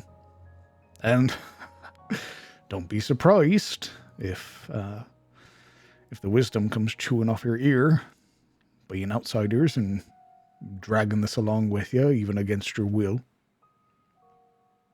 She'll want to put blame somewhere. And I'll try to pin it on me, but she's a crafty one, that one. Do you suspect any actual maliciousness or just frustration? Oh, she'll talk your ear off if you're not careful. Chide you this way and that way, and if you ever need help, she'll make your life a living hell until you beg her for it, but no, she'll still help you. She'll just like knowing that she was right.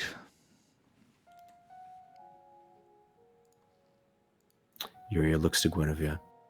Perhaps tomorrow morning you can show me how to do Elion's particular braid. There's a very subtle smirk on Guinevere's face. That may help you. But you'll also want to change out of any armor you're wearing. You need to be more presentable. You see, the idea of changing sort of displeases her. I don't really do color, to be fair. That'll have to be a sacrifice. We'll get She you a nice sighs. dress.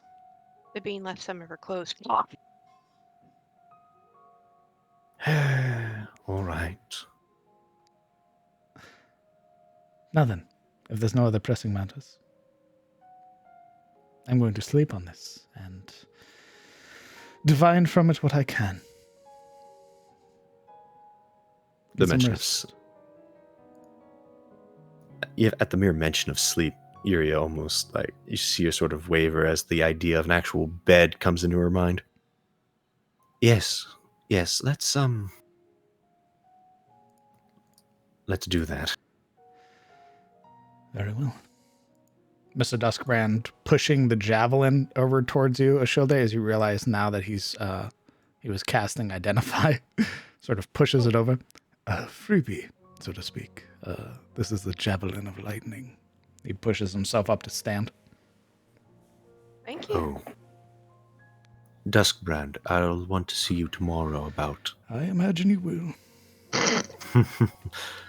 identifying, she continues, certain other artifacts collected from the facility. She wraps her own breastplate, including this. Yes, I imagine. Out of my shop. Gilda will stand up and walk over to Finn. You are amazing. I just want to say that before we talk any further. Oh, thank you. The hand comes up. This weird 3-fingered hand. He wants to shake your hand. He'll shake his hand. Do it. He breaks it. Finn gives you a hearty shake. I didn't catch your name. I'm Matilda Iron Hands. Pleasure to meet you. He gives a very hearty nod. Okay. Bye. And the two of them make their way out. Reynold presses his hand to the table, pushes himself up to stand. Right. I have something else to give you, Reynold. She'll stand up and give him the ghoul skin. If you want me to make something out of this, you'll need to visit me tomorrow.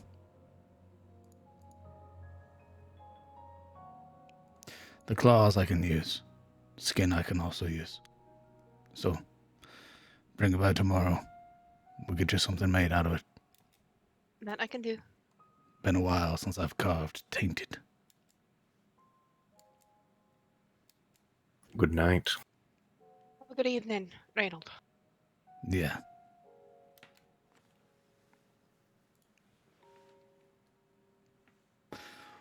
Okay, I think bed is probably the best option right now, so I can collect my thoughts, because you gave me a lot to think about. Apologies. I doubt any of what I had to say is comforting bedtime material. Not at all. In fact, it's incredibly worrisome. I think I can feel my heart wanting to beat out of my chest. So? It is unfortunate that I must lay this upon you as mayor, as we did with the constable. Yours is not a burden of relaxation, I'm afraid. He stops. Both he and Guinevere stop as Siluro begins walking. Where are you going? She has all of her gear collected up and kind of just stops abruptly. You told me to leave. My dear, I said you'll need to see Olwen. Not that it had to be right now. If nothing else, you deserve a good night's rest. And I would hope that when you wake up in the morning, you and your companions, who have fought at your side for this long, would go with you. I was not going to leave for Olwen tonight. I do not want to put anyone in danger. That is nonsense. I would sleep outside the city. Why? Kind of glances at Kellen.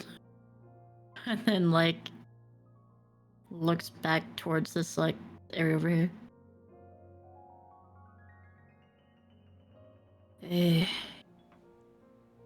I don't want anyone in danger. Is that this way?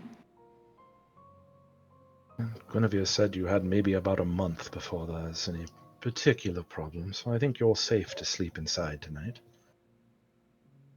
And even if you wouldn't, Even if you were dangerous to us, it wouldn't change anything. It is our responsibility. I wouldn't call it a responsibility. It's more that you're our friend, and we will help you. Because that is what friends do. What is the difference?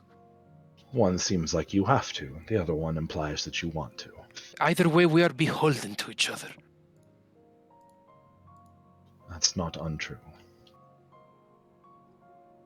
Yuria leans forward, both hands pressed against the table. Are you seeking outside because you fear nightmares?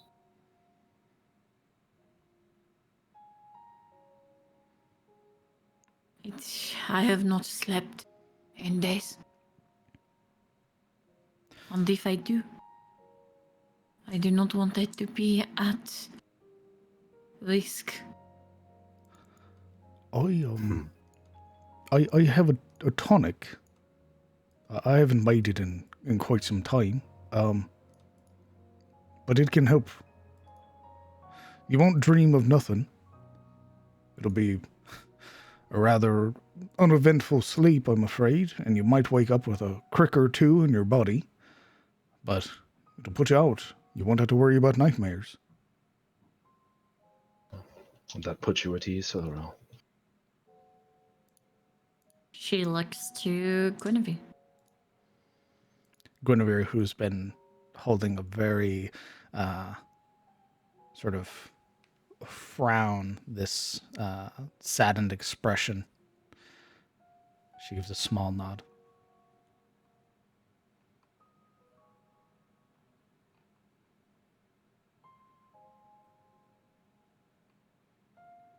If and only if it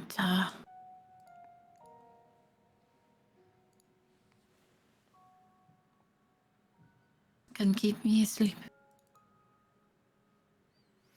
Gerald nods and begins almost immediately. The half giant begins making his way to the back towards the kitchen.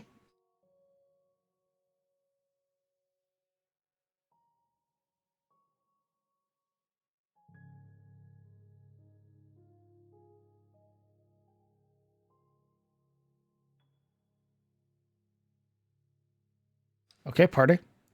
Is there anything else you guys would like to do tonight before we put you down for a long rest? You're gonna put me down? Yeah. Oh, yeah. No!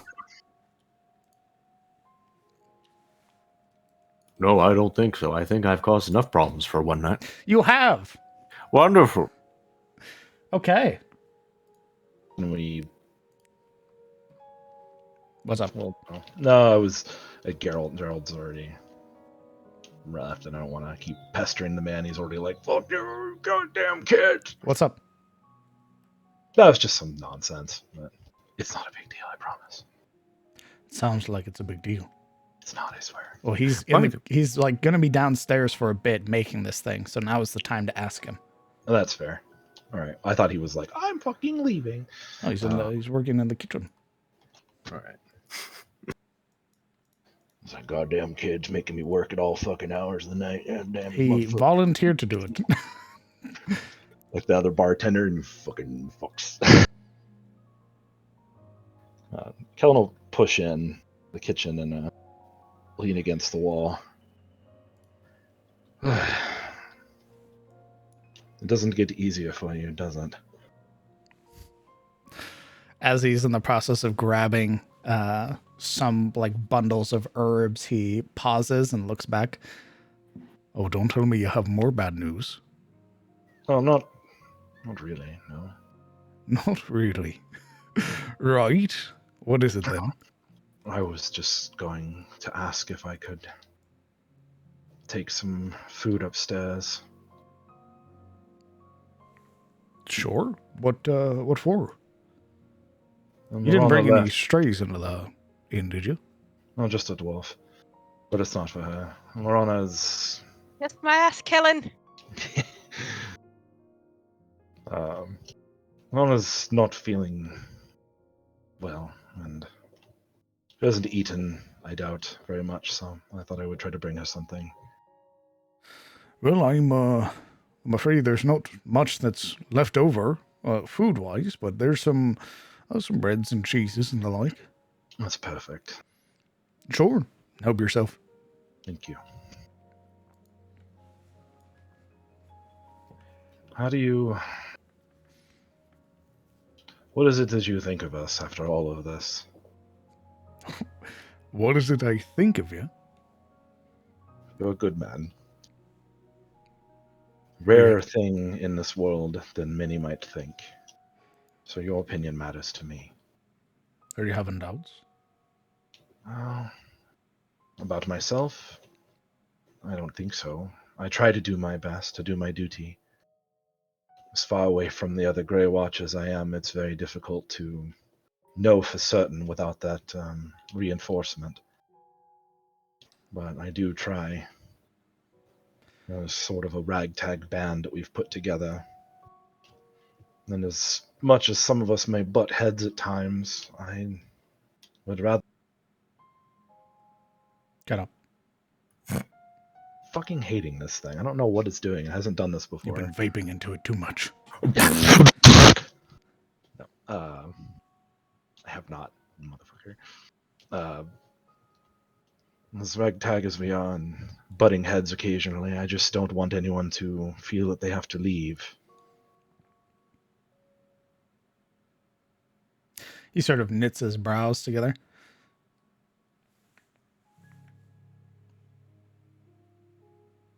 Who do you think is leaving? I don't know. It sounds like you do. Well, not for sure. Siluriel and Lorana aren't on the best of terms. Alaric occasionally annoys me with his nobility, but I wouldn't say that's anything terrible. It was mostly those two. I'm afraid you're only going to be worrying yourself to an early grave. I'm so young. That's what I mean. You're worrying over issues that aren't yours. And when you keep doing that, you might find that you're either making situations worse or not helping at all. You need to let them come to their own terms. Trying to force it, you make somebody angry. Or you'll snap whatever tenuous piece is between them. So I just do nothing. I feel responsible for all of these people. Just because you feel responsible doesn't mean their problems are yours. Sometimes you just have to let things work themselves out.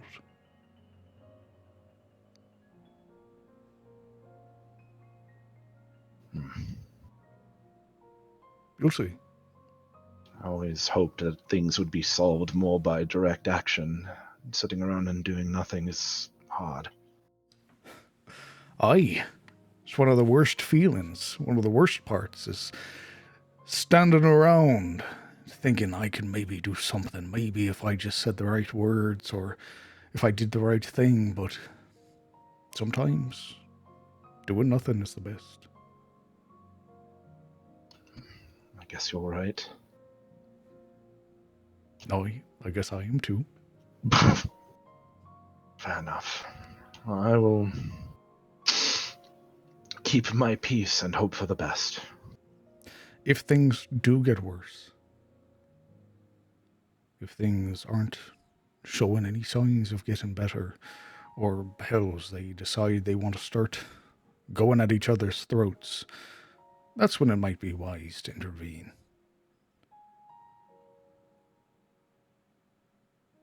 Getting between two cats fighting seems like a good way to get scratched up.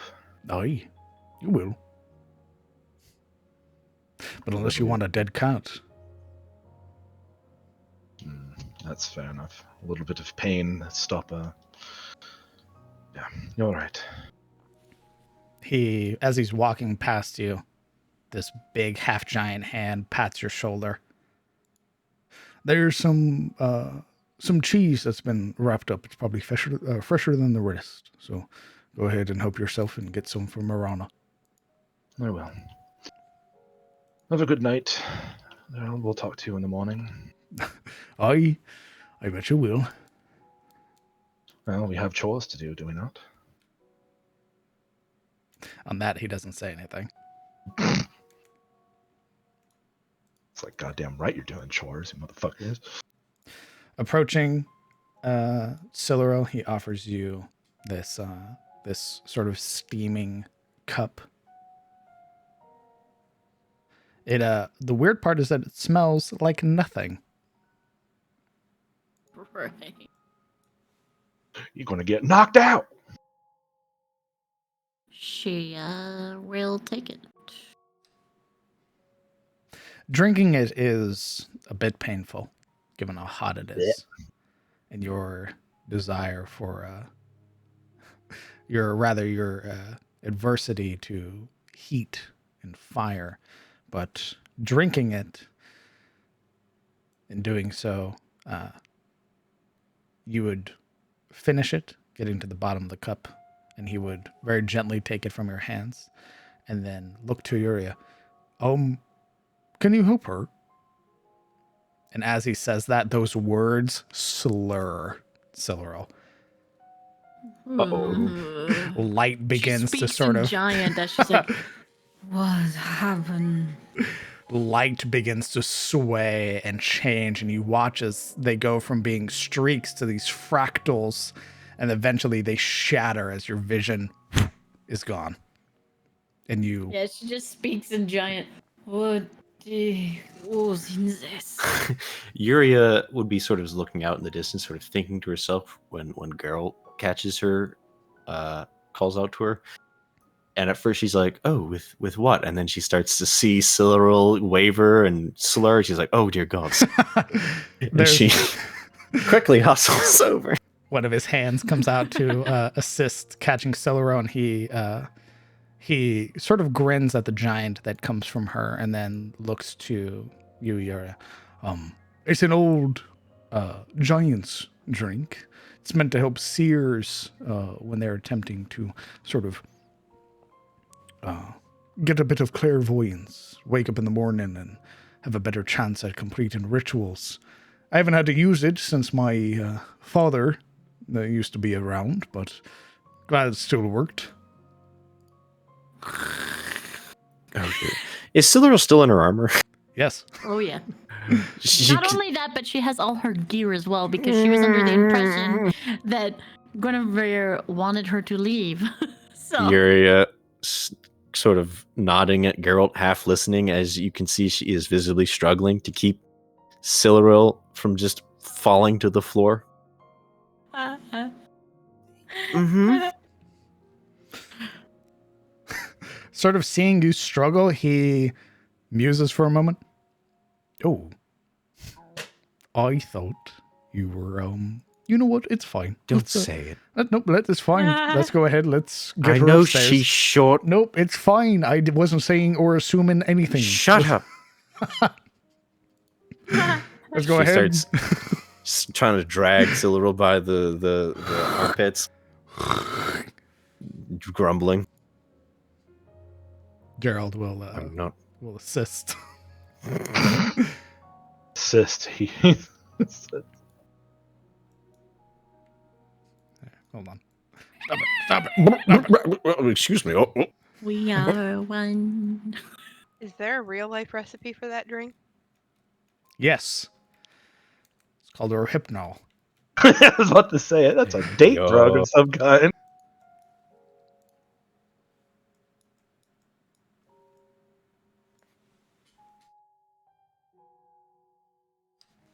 Eventually, with the most of the assistance of Gerald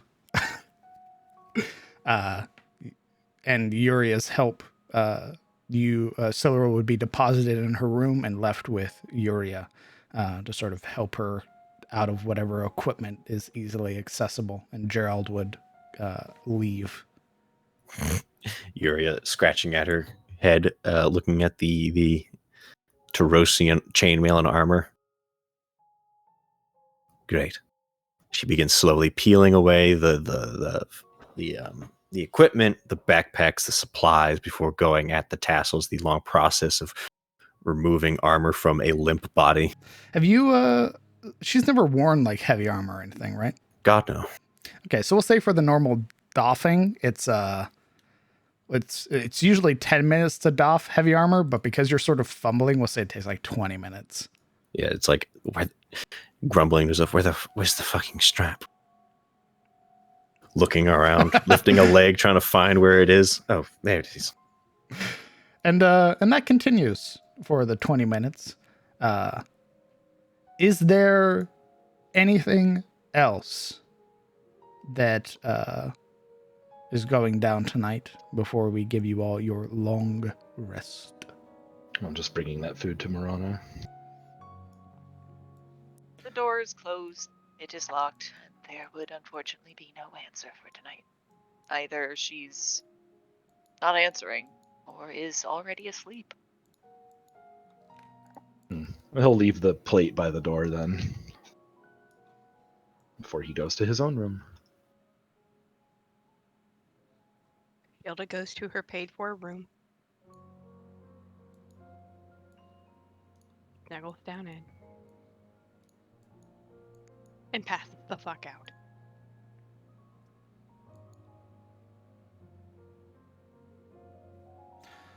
Okay. Is there another bed in the room with Silveril? Is Silveril a has twofer? I can show you the current layouts of the rooms, actually. Oh, it's the single. She got a big head.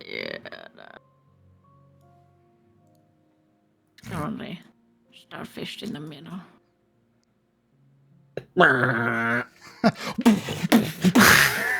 Punching through the I've walls. come to tuck you in. Hold shift and then drag. There you go. By the time she's done tucking Silveril and getting her into the bed in any sort of without armor, she's basically panting. All of Silveril's stuff is sort of strewn around the bed messily.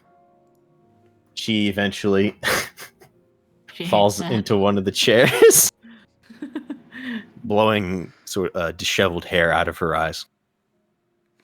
Gods. Terosians.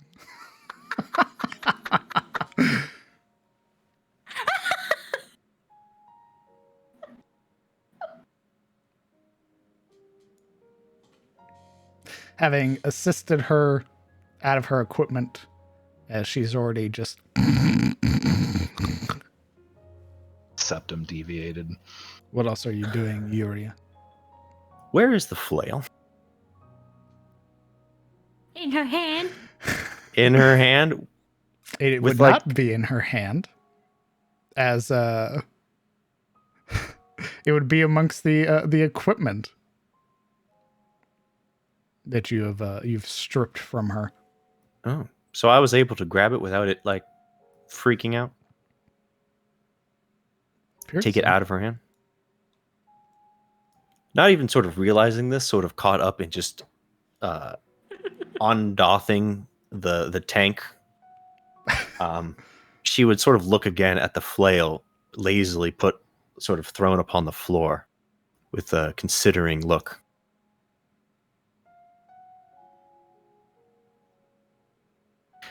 She eventually draws her own blade. Don't do it. You don't want that heat. Sort I of don't want that heat. hovering her fingers over the transparency of, or the transparent blade of her sword. You see, she considers a moment.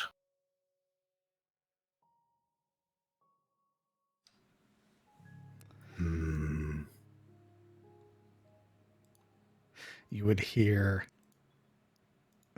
a very low sound you haven't heard in a very long Oh my time. God.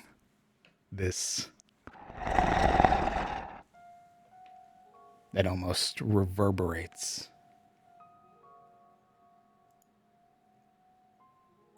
It's asking if you're cheating on it. Who is she? What's her name? Her eyes peel over to the flail. She whispers, as if the flail could hear in the room without her whispering. Are you hungry? Old goggle lad of mine.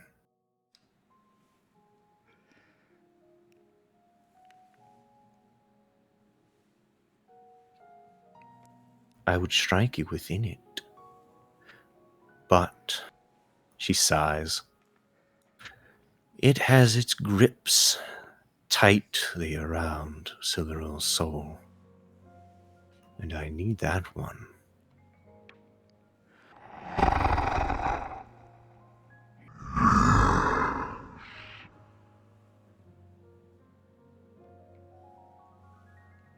Oh.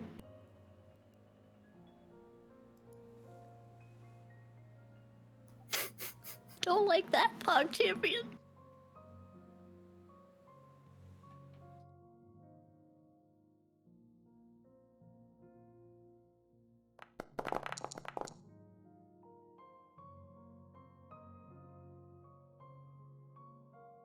Patience. When it has its claws untethered, and should the opportunity arise, I'll give you the chance to feast. In the meantime, I think I have something else I can feed you with. Perhaps mend some of our strained relationship. She gives Nizathris one last predatory look before she gets up and sheaths the blade and heads to her own room. That audible growl that had just been permeating from the blade is silenced as you sheath it. And as you begin to make your way back to your room, the heavy rainfall cast over the top of the singing tear. We're going to take a 30-minute break.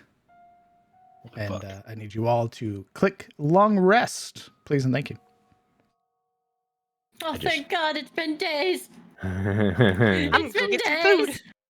If I had rolled under 50. Stab. Silver? No. No.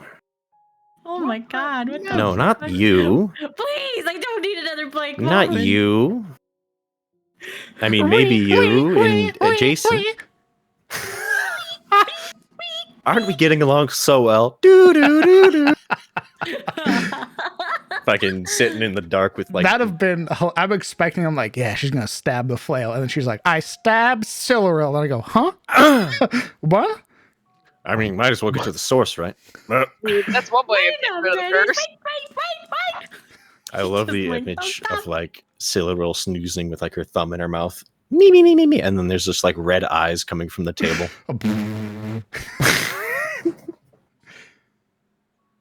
My sleep paralysis demon. It's just Yuri in the corner. Hey. Perfect. We'll go ahead. We'll meet up at in 30 minutes. Then we will have you guys wake up early in the morning and get yourself situated for whatever the fuck you guys are going to do. You guys got some mother. shit. Yeah. She's my mom? No. Oh, okay.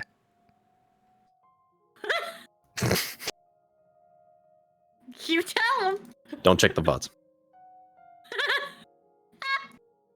Oh, but I did. Oh.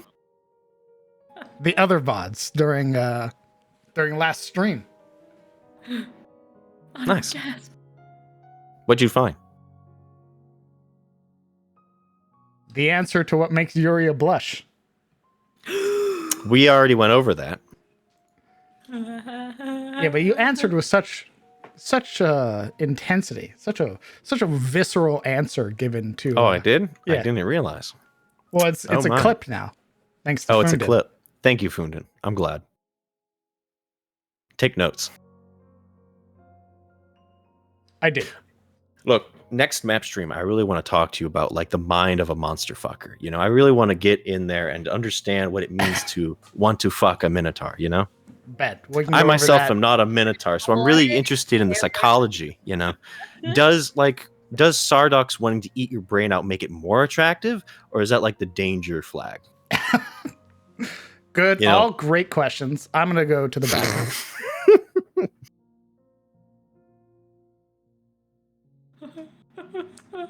I just got to know for research purposes, you know.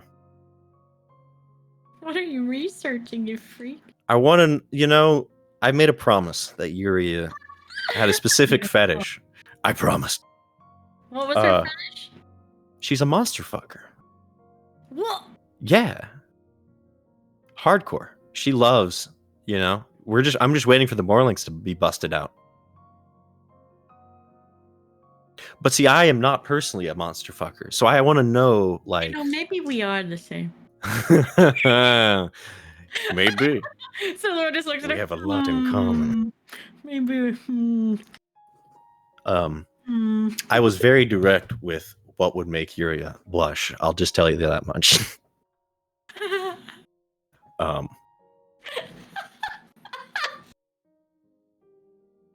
Yeah, I've said several times on stream that Yuria is a monster fucker. But I myself am not a monster fucker. At least I don't consider myself one. So I really want to know what, like, the mind of a monster fucker. I mean, maybe. I don't care. That's how it starts. If I get a fetish for the sake Curious, of character, and this is what's gonna authenticity, happen. you're right. Day one, I'm like, man, I really want to know what being a monster fucker is like for my character. Day 30, I'm looking at porn of Bowser's dick, It's just how it is. Bowser's dick you're looking at. What's going on? Don't worry about it. Ugh. I bit my lip on the way home today, like almost all the way through it. Did you moan? No. Oh. The car in front of me slammed on the brakes because there was ice on the bridge, and I was like, because I saw my knife flash before my eyes, and I almost bit through my lip. God damn. It hurts so much. What the hell do you do that for?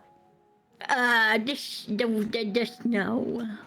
The snow? What the hell are you doing driving in the snow, doofus? Because I had to get it out of the house. In the middle while it's snowing? You psychopath? Also, I'm apparently collecting those, like, I'm quite the collector. I've now collected 3 of the little yellow cute LEDs on my dashboard. So it's kind of pog. I'm feeling very established. Oh, your car's falling apart. Your car's falling apart. Well, no, what do you mean? I'm a collector. That's one collection you should not be happy about. What's this? Check engine, low oil. Please, dear God, I'm falling apart. I beg you. I'm a collector. Also, Ashilde, are you here? Whoop. I think that's a no. That dumb motherfucker. Pourquoi? I was just going to tell her that I changed out the unidentified weapon that she had to reveal that it is a javelin of lightning. So you guys have a javelin of lightning now.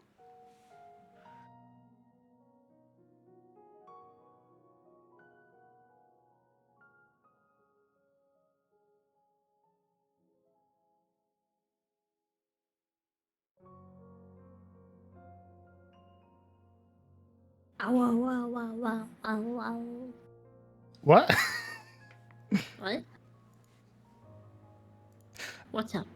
I was just wondering what the hell you were doing, that's all. What do you mean? What do you mean? What do you mean? What do you mean? That's the sound my car wings. I don't think you understand how lucky you are that Guinevere casually mentioned that it might take your soul away if we were to destroy the flail. Because I've been waiting for 2 weeks to stab that flail. I just want you to know that. I'm not exactly excited about this, okay? It's complications. If Guinevere had not said that, even if Urine had known that, Yuri would have gotten up and been like, hey, now Zathras. Hands grab, stab.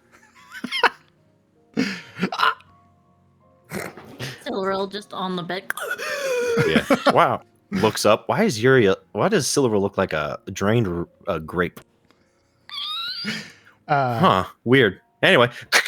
I had a funny thought of Geralt going, right, this tonic will knock her out for about a month.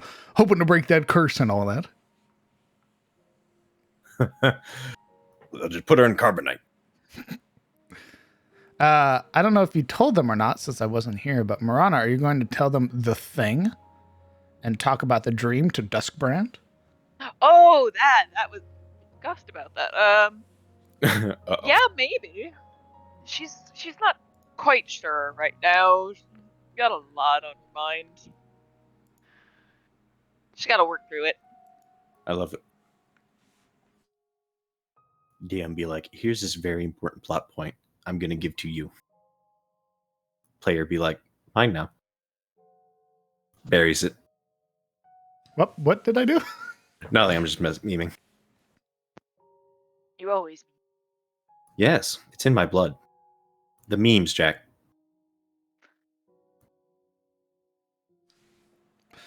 Let's see. DM and the players. Hey, I just finished my responsibility of voting at the general election here in Malaysia just now. Nervous but satisfied. Good shit, FD. Congrats. My roommate collected empty or half-drunken water bottles in the backseat of his tiny car, and his fiance called it the Water Bottle Armada. It was a Fiat. Holy shit. That's a lot of water bottles. Hey, Chron, a question. What would have happened if Yuria made the flail her packed weapon? Wouldn't that have been funny? Well, okay, so I can't technically, because I don't think you can make magical weapons your packed, your hexblade. They have to be non-magical. Make it look exactly like it. What, you mean just like change? Yeah, you can make it look exactly like it. I think you can make magical weapons your packed weapon. It just can't be an artifact, because it'll refuse you. I think this counts as an artifact because it's a weapon that has like. Yep. It's occupado. Yeah, that's what I'm thinking. It'd be very funny. I take Nysathrus, what was it called? The Frozen Doom. And I'm like, hey, you guys don't mind about like sharing rental space, right? What the fuck? Hey, You're roommates now. we can all get along, They right? were roommates! And they were roommates. My patron be like, where's my fucking toothbrush? Zathras over here all brushing his teeth with it, like. I'm sorry, bro. I need to polish my dragon nails. There's a You ruined it. a meme. I forget where I saw it, but it was basically like somebody took a picture of their cat, and their cat has been in the middle of the night like chewing on their toothbrush without them knowing, and they're like, I've been using that toothbrush for a fucking month. I'm gonna throw up. That's what Goggalad sees is Nysathrus chewing on his toothbrush. Like turns on the bathroom light in the middle of the night, just What are you doing? What? Nysathrus runs like a cat in Just trouble. swallows the whole toothbrush. No! What have you got in your mouth? Oh, I He said just that. runs Both my away. cats differently. No wonder Siluril can't resist Nysathrus. It's just a giant cat. That's what dragons are. You will They're serve. Just giant They're just Okay. giant cats. All right. Siluril sighs, replacing its litter box once again. Serve me. Okay. Licks butthole. Why? You absolutely can make magic weapons your hexblade, and I think imagine they would fuse together. Nysathrus. That'd be horrifying. Horrifying. Hate it. Well, man. Nice What happens when you cross an old god with a dragon. dragon? Oh, Will it blend? you can make any weapon, even artifacts, your packed weapon. The only thing that an artifact affects regarding the pact of the blade is that you can't make it disappear into an extra dimensional space. Oh. DM, I'd like to go back a Furious few minutes. sprints back, shoulder checks the door, unsheaths the blade. Right. Damn it. Silril's sitting there holding it like the Godfather, and you're just like, Did you sleep well? The tonic didn't work very well, did it? Why are you back? Just looks at you scrutinizingly. And then Yuria has the realization, wait a minute, you let me go through 20 minutes of figuring out how to take off armor. Yes, I did. It was quite funny. PvP. There are straps I didn't know existed on the human body. Oh, the human body. What?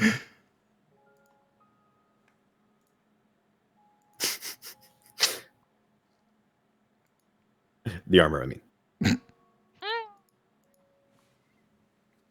I want to remake Disjunction as a spell. I want to make that my Hex-Pack weapon now. I didn't know. I thought it was non-magical weapons. You know, I'm a dingus. A fool. A nincompoop. Why? I want Disjunction so I can wreck it Ralph all the magic items. I'm a wreck it. It probably would have still ruined Silver's soul. They'd be like, "You're coming with me," and then it'd be three of them in a blade. You're coming with me, and Silver's body shudders once, falls over. Oh shit! Well, not my problem. Anyway, Well, that's That's a strong piecework. That's a strong tonic. It looks like she died in her sleep. This is suddenly not my problem anymore. It's like I can still hear her now. You fucking idiot! Yep, that's her. ah,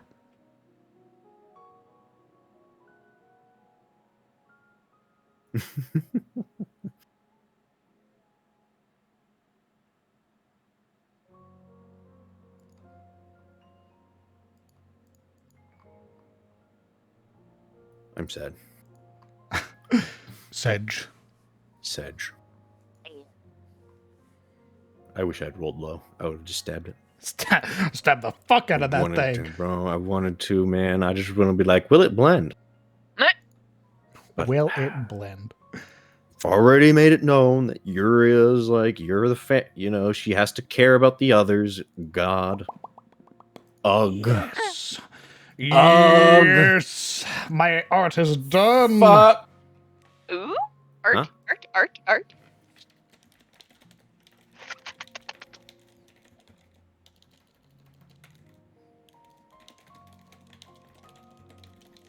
He's not gonna show it. It's probably porn. It's probably Marius' Oh. dick. Okay. I would like to see it. It's probably saying that Marius to from Brett's dissuade- game in full plate, except his cock's out. Close. Oh! It's the beach episode. Oh no, the hot springs episode. That's right. He's fully nude except for his helmet. Nope, it is Marius though. I got the version done of his infiltrator armor. Ooh. I hope it's like tight, like Metal Gear spandex. You guys want to see? I hope he squeaks every time he moves. I guess. Here, let me send it. Mm. Gimme.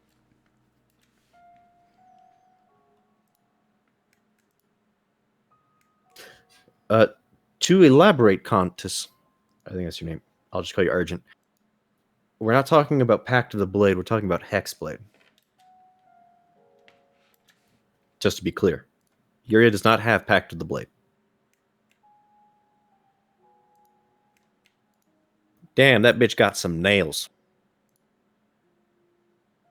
He got Right. claws. Yeah, why you got teeth, dog? What the fuck?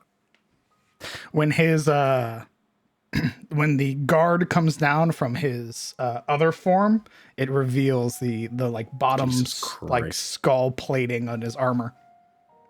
My man goes from dad to memes, Jack. Heart of the soul. So it you can see the portions that sort of slide over. So his helmet has two parts to it. He has the bottom plating that covers where the jaw is, and then the top plating that peels back that gives it that sort of glass-like reflection. I see. The bottom jaw plating sort of slides down and becomes like a bevor. So Ah. I see with his current setup, he has dummy thick ass. correct. It's all He's got like a dumpy. in his Titan form, it's all like thick plating. It's meant to be much wider, much more bulkier. In his infiltrator set, it sort of slims down. The plating sort of compresses. But he's still got thick thighs, though. Yes, he Dude. does. Chooch, watch this. He starts twerking.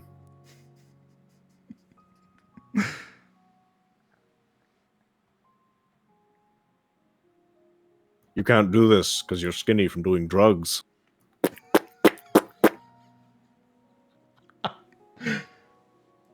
Mother clap of my ass cheek supports the team.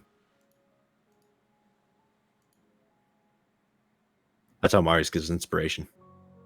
Finally. Like, He does the big chungus maneuver. sounds like two frying pans slapping against each other. Ting, ting, ting. Behold, I can do what you cannot. Still picture him taking off his helmet and becoming handsome Squidward, by the way. I like the one where he's just a hand. He's really just a hand puppet. We had a little bit. There was a little bit of a reveal. Ooh. A little bit when Cheats pulled Did off you his show? I was gonna say, did you show thine ankle? Jeez. his eye color got revealed. Oh my god. That's a gateway to the soul, right? Maybe. What's his eye color? I guess you'll have to watch and find out. Shut up. As it was already revealed, his eye color is sea green. But you see this dick. Bet. Sent it. Nice. Come here. Oh no!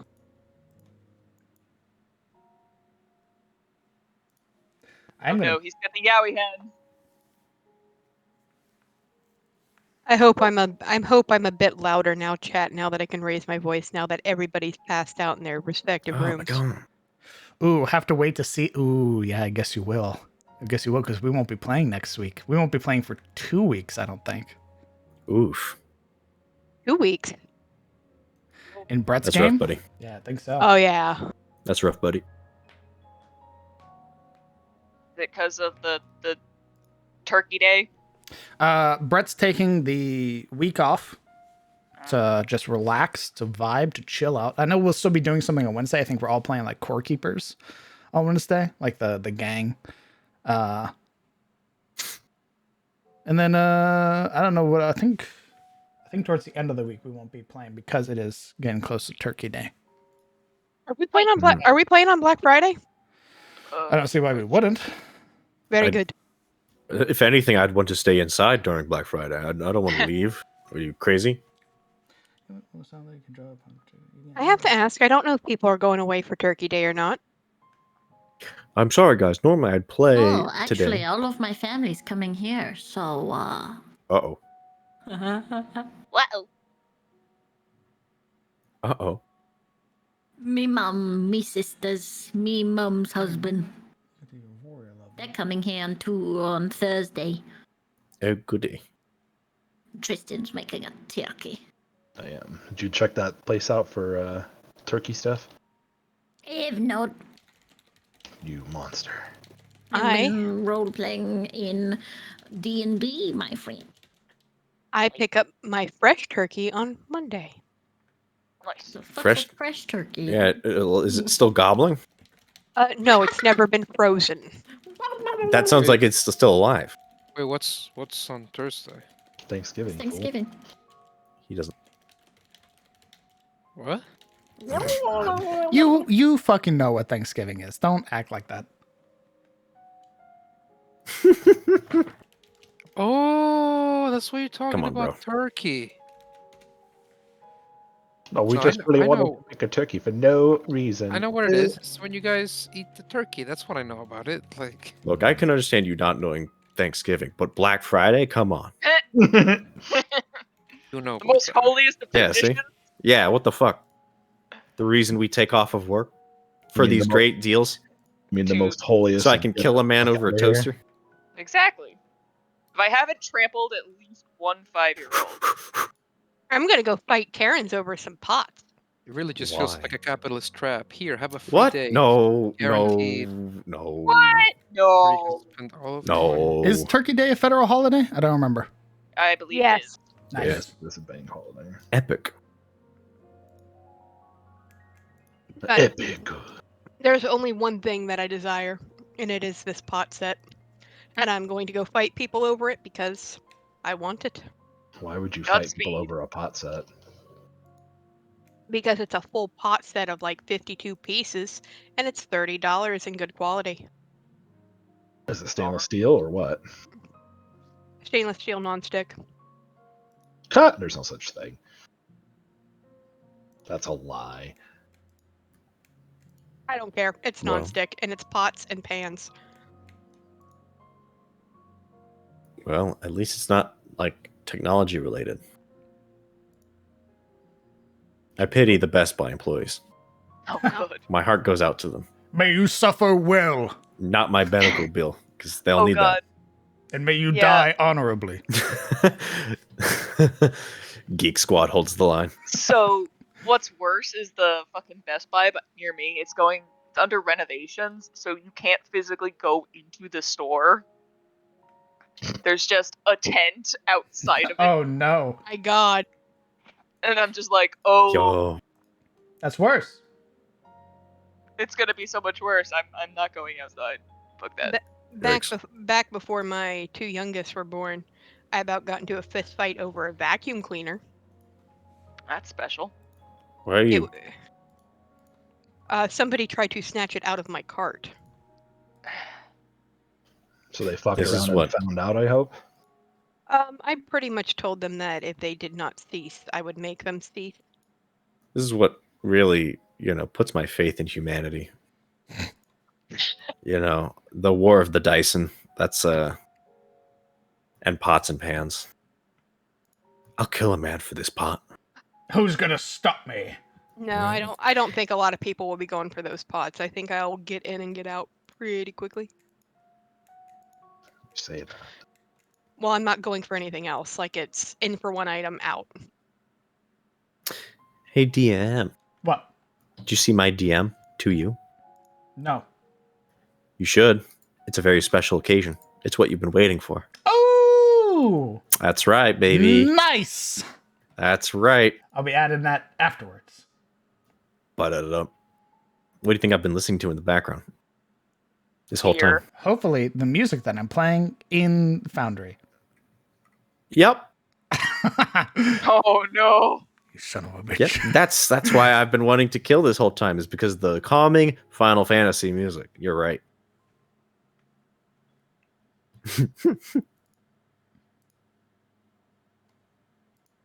I'm so fucking excited. That artist does great work.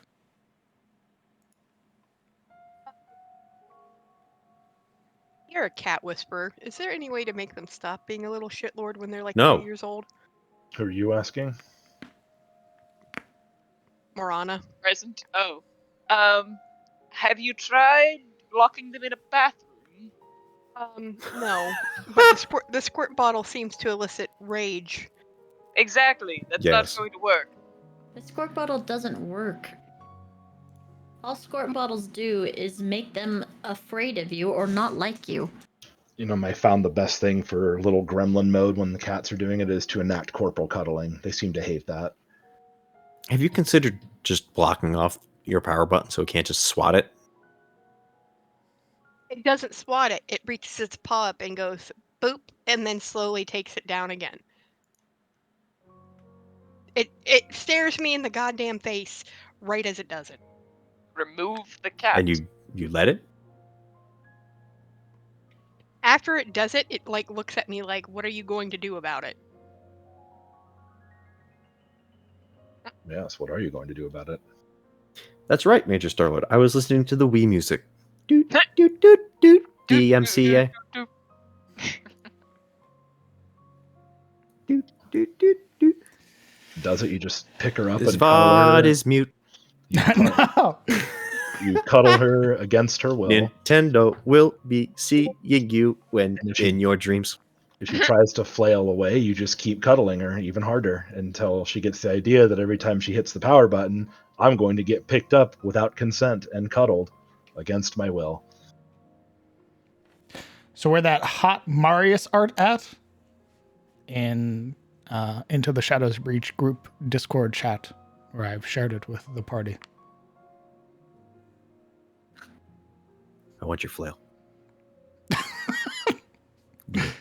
Give me. Hand grabs. Furious Curses? is Yeah, like, whatever. "Gib." Is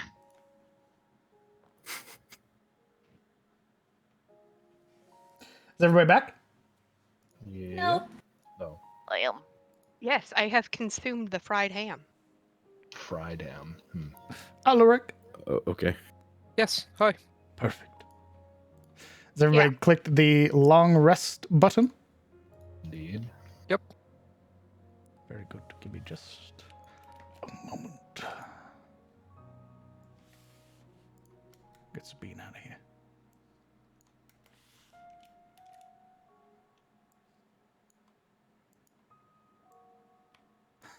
Solar's token. What? Nothing. Just how I left her. Feet up. Okay, I need to. Who wants to roll a d8? Oh, good lord. My rolls have been great today. Please roll me a d8 then. Definitely not bad at all. Ooh. What the fuck? Fucking damn. I was Sniped. gonna roll. Why did Dame Sabine roll? I don't fucking know. Because I can't get my name changed. Change it. So we'll roll. What? I set your name. Yay. Hold on, I need to release your character. You may lose temporary function. There we go. Congratulations. This roll will You determine still who's want to be disappeared. You still want to be pink? No. What color? Pick me out a pretty blue. We already have 3 blues. All right, purple. I'm purple. Fuck you. I want purple.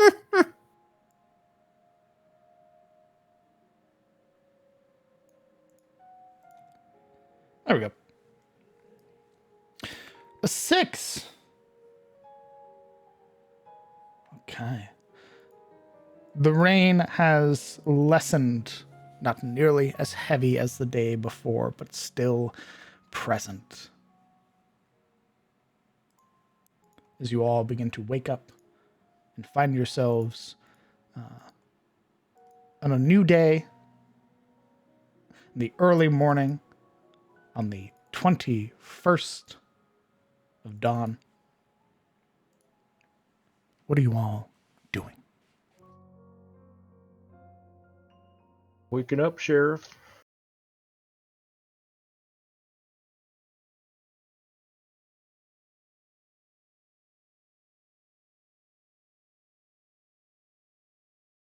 I guess if no one else is gonna do anything, Callan will wake up and go downstairs, see what's going on. I will wake up and prepare spells.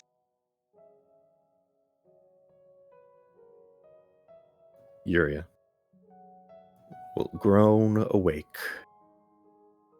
The days of travel catching up to her still youthful bones, though at the moment they probably don't feel like it. And she will shake off the morning slumber, stretch, and begin dressing and preparing.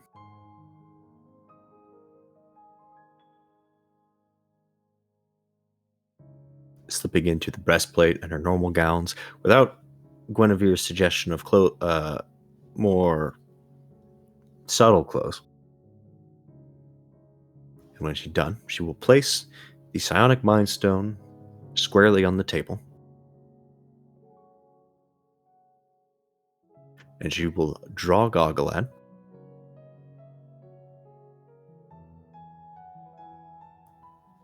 To hold you over until the real feast begins. She whispers to it and strikes the Mind Stone with Gogglad.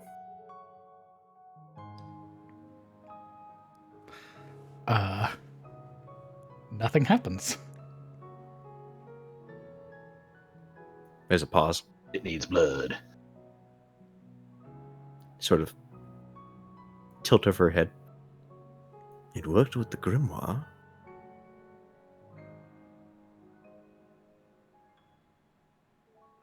Her lips curl.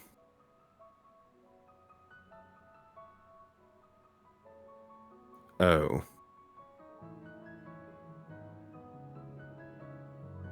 Huh. Is this not your preferred meal?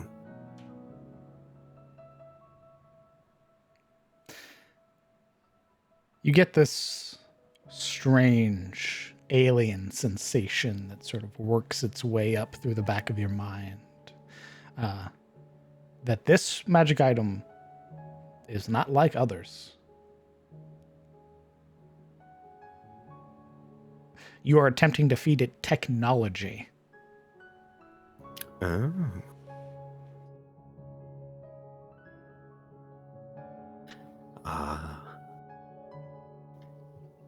I suppose illithid artifacts are not to your taste, then. I'll keep that in mind. We'll find you something.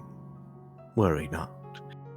And she sheaths the blade and picks up the Mind Stone and finishes her preparations before heading out with the others.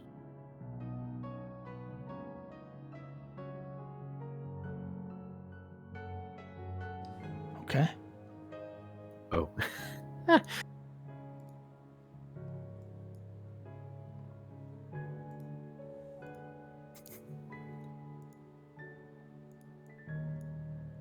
Actually, belay that, she'll pause at the top of the stairs, realizing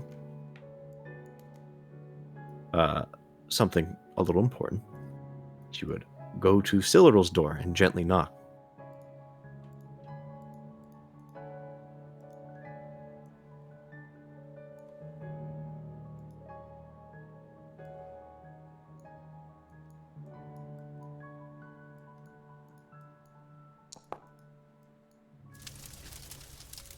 Pog.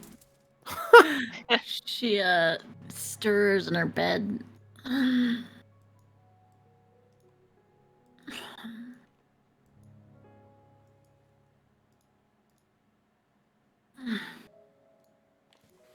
Who's that? Yuria.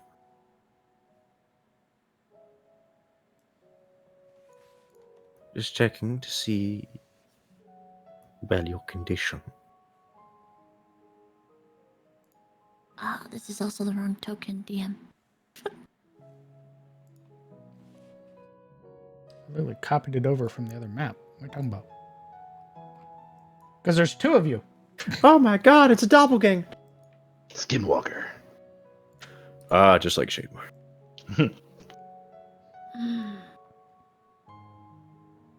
Come on. Looking behind her, she slips inside. Taking in sort of Cylleral's current state.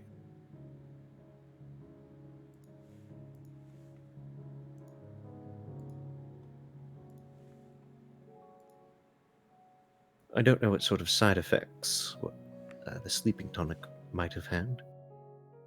Are you still feeling drowsy? DM, am I still feeling drowsy? No. You feel well rested. No. I feel great. I definitely needed that rest. That's for sure.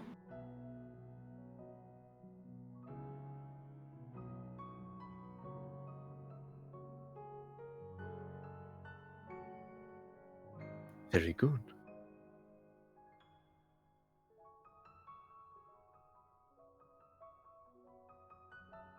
She sort of pauses awkwardly. Well then, if you feel well,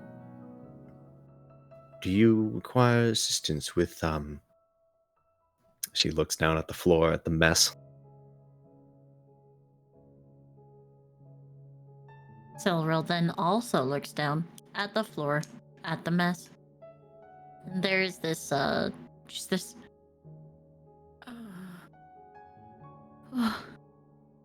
What happened?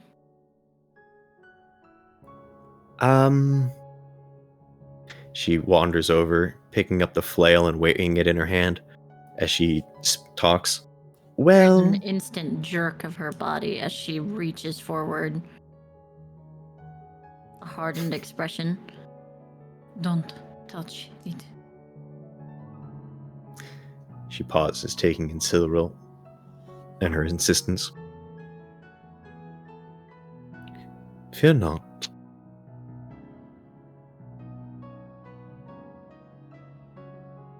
I'm not prying it from you. She offers it to Silril. Simply don't want it to whisper to anyone else. Of course. She would take it immediately and set it on the stand here. Go on.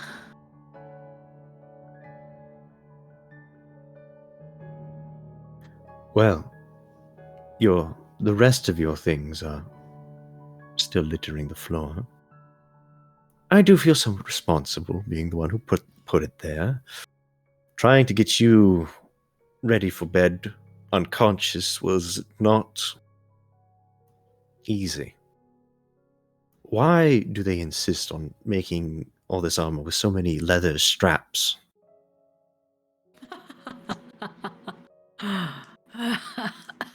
You put it where, sir? Here. Okay, give me just a moment. Keep talking. Well, it should be quite stable for it to all fall off in the middle of a time when I most need it. Not all of us can have our armor asphyx itself to us. She looks at Uriel. Is she wearing the breastplate? She is. She gestured to the breastplate. Well, this is admittedly built a little different.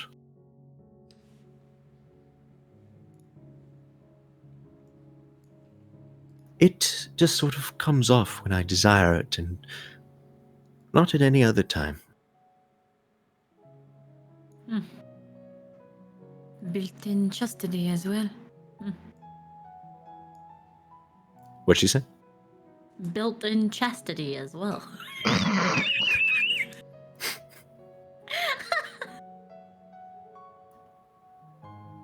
I suppose so, yes. A virgin from getting stabbed, I would have hoped to remain. Alas, Tyros, I experienced many new things. She sighs dramatically, and I suspect I'll experience a few more times before I leave this place.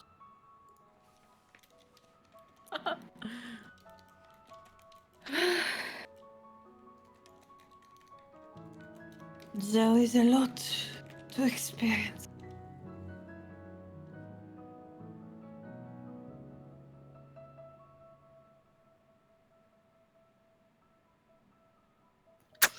Indeed.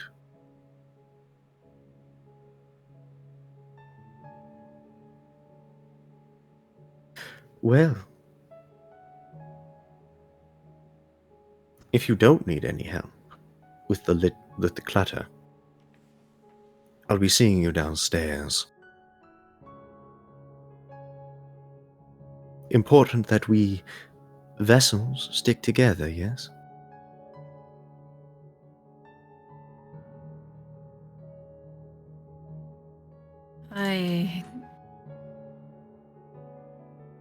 Yes. Not. I will be down shortly. She gives almost a servant's, not so much a bow, but a nod of her head. Of course. See you soon. And she turns and steps out.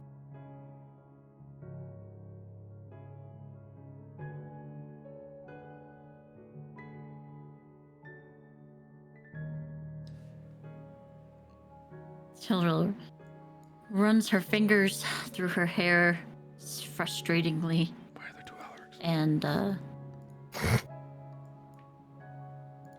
realizes it has not been in a ponytail and is freely just hanging. It's too far gone, boys. Get her.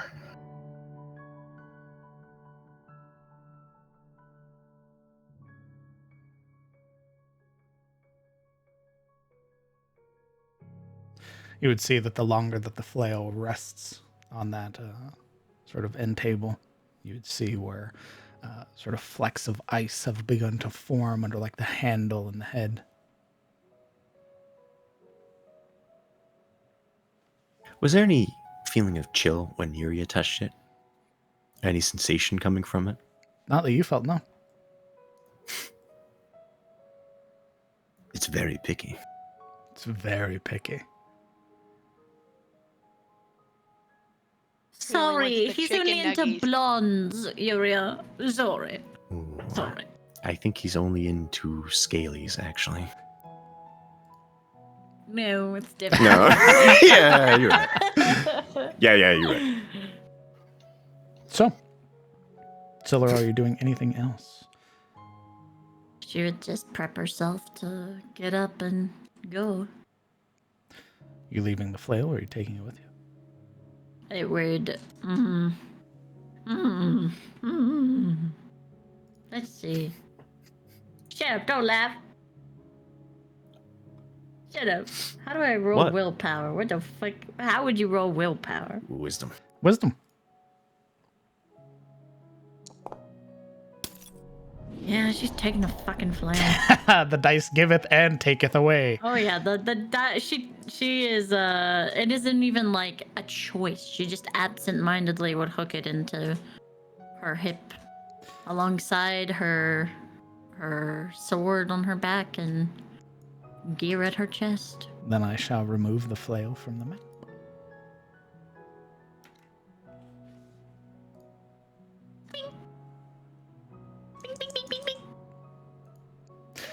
As the party makes their way downstairs with the others.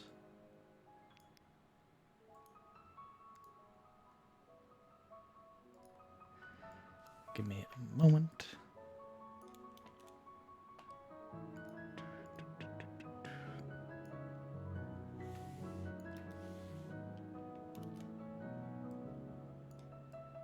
Oh God.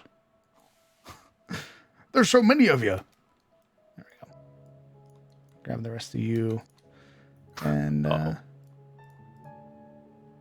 it's combat time. Nice.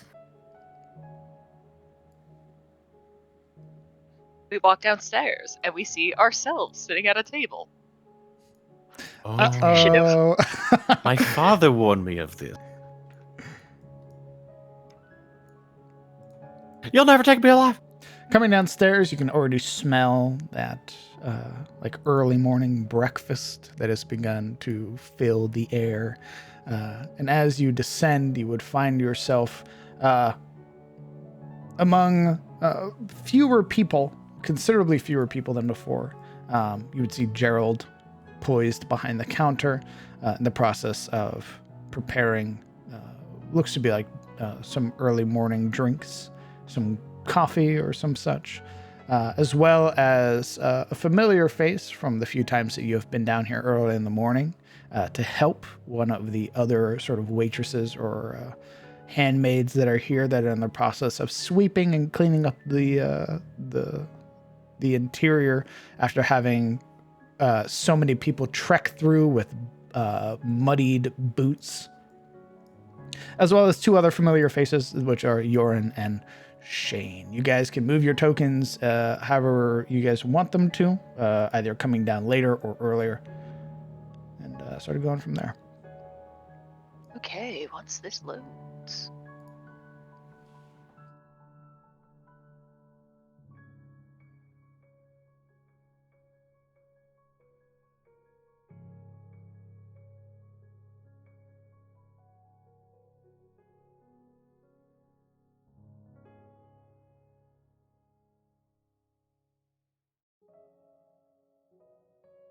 What the fuck?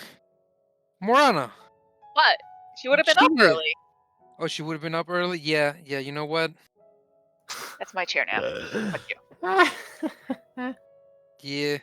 I don't know, but I don't see you. Where you at? I'm on that chair that you're on. Oh, you To be are? fair, Oh, she shit. Oh. shows up before you do, brother. Yeah, 90 feet of movement's a hell of a thing when playing musical chairs. You will lose. This is what you guys are doing early in the morning? Just coming downstairs, sitting down? Actually, no. I'm gonna go to the bar. I'll have an ale. It's 9 a.m. Hey, man. Gotta get started early. It's about 7 in the morning right now. Perfect time for an ale. Whiskey, strongest you got. I don't think so, no. You calm down there. You a little alcoholic? He's not telling us.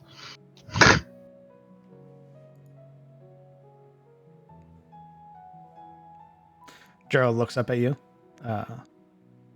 sort of watching as you approach with a raised brow. What can we do to help this morning?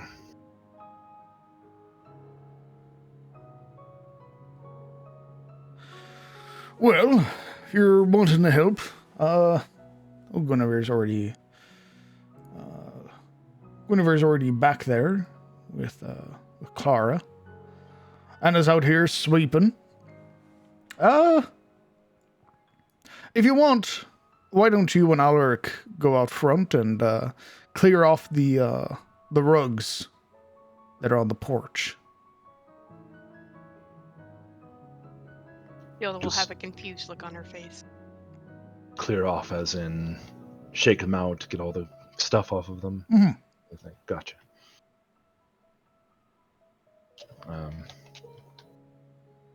He'll move to the door and then whistle for Alaric. The rugs need clearing off. Want to be about it? Elric throws a look over his shoulder, off and across towards Kellen. He wants us to clean it. Clean them. Yes.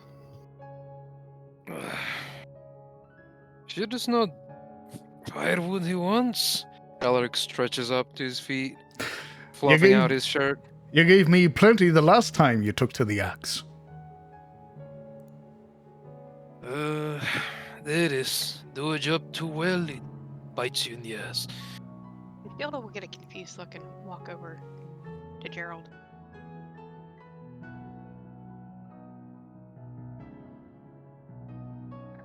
Right, are we supposed to be helping you with stuff? Is that part of the stay?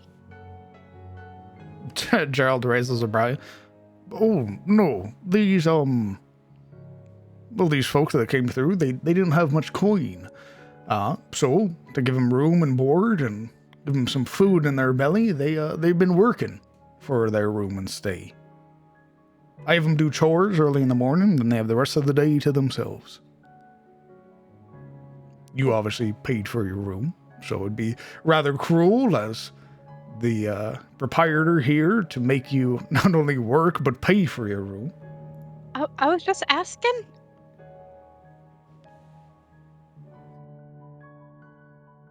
I haven't cleaned the carpet, if you'd like to change your mind. Calls Alaric from the outside. We would turn. No, I've already paid for tonight and several nights ahead. There's a groan. Right. Do you want your, is there a meal or anything we can fix for you early in the morning here for breakfast? Could I have coffee and whatever you have for the daily meal for breakfast? Aye. Let's see. Well, we generally part of your stay here is you get a free meal, either lunch or dinner. So breakfast, along with some coffee, will cost you about 4 silver pieces. She'll slide Sorry. gold over. Sorry, 2 silver pieces, 2 copper for the coffee. She'll slide the gold over. I think this will cover me for the nights that I'm staying here too. Every morning. Sure. Great. Takes that and goes and adds it to your fare. So your breakfast as well as your free meal will be in your room will be covered. Gerald will go on back, sort of give the new meal order to those that are in the back cooking, and then makes his way back over. Right, we'll have your meal made in no time. Great. I'll cover her meal for today too. I think I should have a little bit left over as well. Whose meal? She'll nod over to Yuria. Oh, sure. What? You're going to pay for my food? I mean, unless you want to work it off like the other two. She already has to work for her room, but for her breakfast, sure. Yuri eyes the shielding almost suspiciously. Why are you offering to pay for my food? Because I've been a right bitch? Well, yes, but most people don't care. Fuck it, she can pay for herself. And she walks away.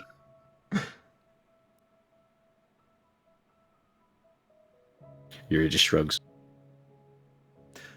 Guinevere needs you in the back. She resists the urge to sigh, picking up her helmet and wandering to the back.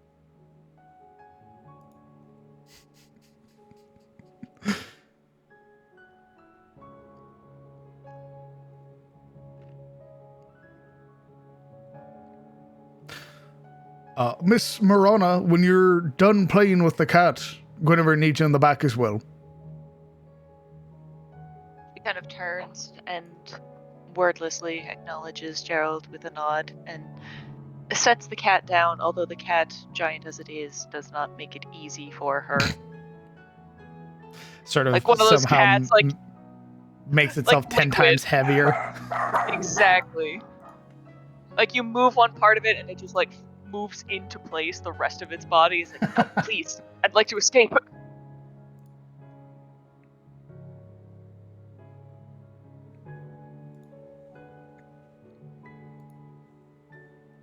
There's this like insistent howl or yowl that comes from the cat as it then just flops over. It's like, no. It immediately takes the chair and whatever warmth was present in it. Of course, it steals the butt warm. Guinevere, in the process of prepping a lot of the early morning ingredients, would start dishing out your portions of the chores. We need potatoes peeled. Does Guinevere actually hit us with, we need taters peeled? No. Like, good, I hit her with that.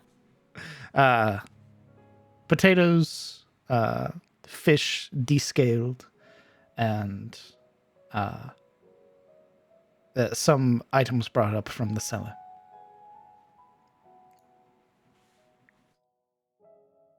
So your early morning chores are food prep. There you go. Hop to it.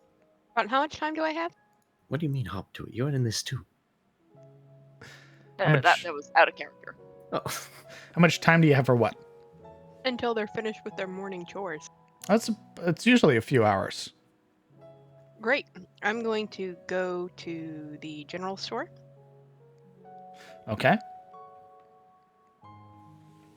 And see if I can get a price on the silver ewer. Give me a moment. I need to.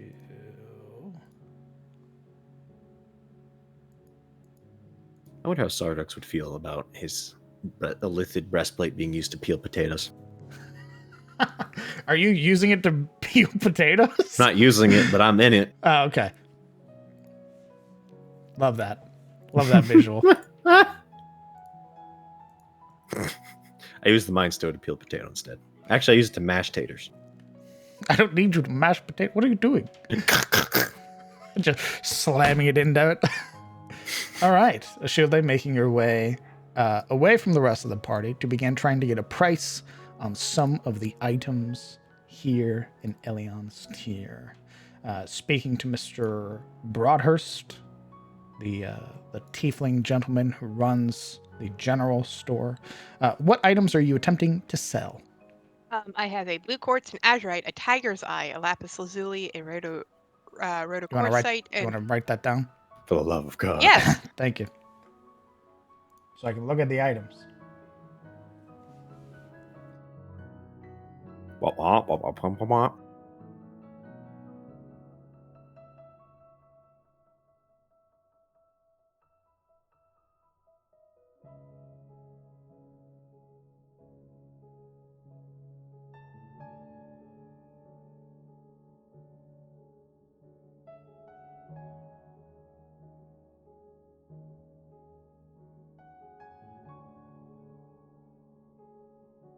I have quelled the boofers. then CTF talks. Huh? Oh, and there's one more thing. Shield is selling stuff at the general store while we're bound as like slaves to Geralt's whim. I She's owe out you. here.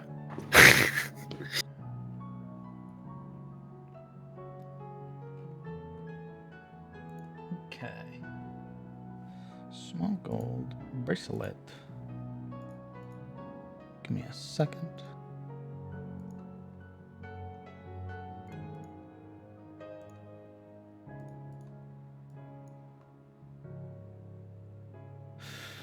Okay. Those gemstones are a part of it, right?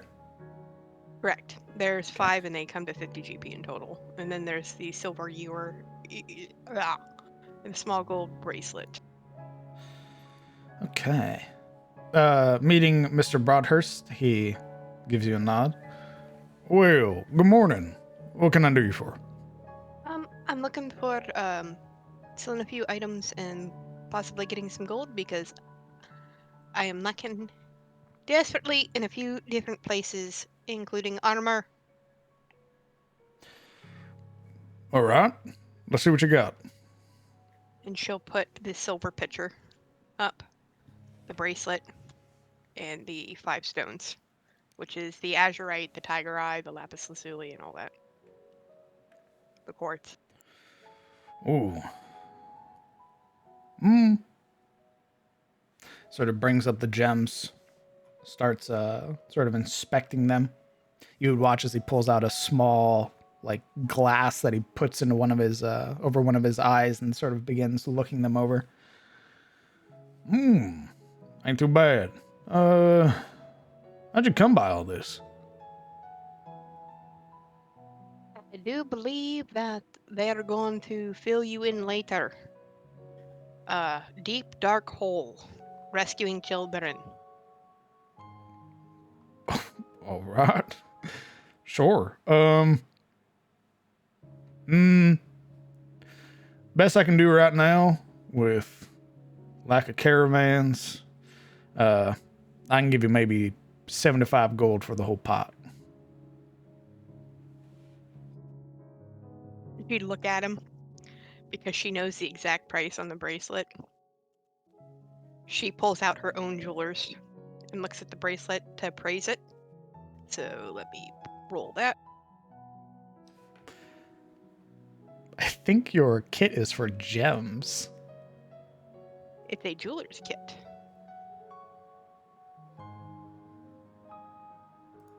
wouldn't it be for all sort of jewelry? I could be wrong. Let me double check. I could have swore that its ability was like appraising gems and stuff. Yeah, training in jeweler's kit includes the basic techniques needed to beautify gems and gives you expertise in identifying precious stones. What kind of kit would do jewelry then? Like goldsmithing or something, or just? I assume so, yeah. Yeah. I was just curious. She'd be like, I know for a fact that picture is pure silver. The bracelet is gold, and those 5 gems are worth at least 50 gold apiece. Now I know you have to make a profit, but aren't you undercutting me a little bit? Because that's a decent amount of silver, even if you were to melt it down and make it into coin. Ma'am, I'm not giving you any disrespect. I'm just offering what I have available. If you want, you can go try speaking to the blacksmith. Maybe they'd be willing to buy out the ewer and the gold bracelet. If you've met Miss Rowe, she'll be one to talk to.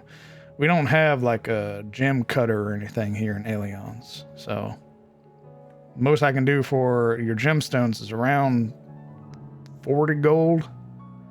I don't really have anybody that'd buy them, but maybe I can try and trade them off next time we get a caravan coming through. Understood. Alright, I'll take the 40 gold for the gemstones and I'll talk to the blacksmith in Right. regards to the silver and the gold, see if they can't melt it down and do something with it. Good on you. Give me just a moment and get this all written up for you. I Taking completely forgot that you haven't had any real caravans or anything, so you're pretty much working on a bartering system. Most people that come through, they trade other stuff, crops, services, things and the like, and then we trade it out. We haven't had like actual traders in a decent while. Nobody really comes from the ferry, so need for coin is slowly dwindling, especially as we start pushing into winter. So give me a moment, I'll get your receipt written up for you, and just in case there's any issues or anything, you can come on back, we could talk it out. No. I mean, everybody here's been really hospitable. We do like to pride ourselves on that, so. All right, just a moment. He takes the gems, sort of sets them in a very gently into like another satchel, as to assure that they don't like, bash Break into each each other. And then pulls out a chest and counts out the 40 gold pieces for you, as well as handing you a receipt of purchase.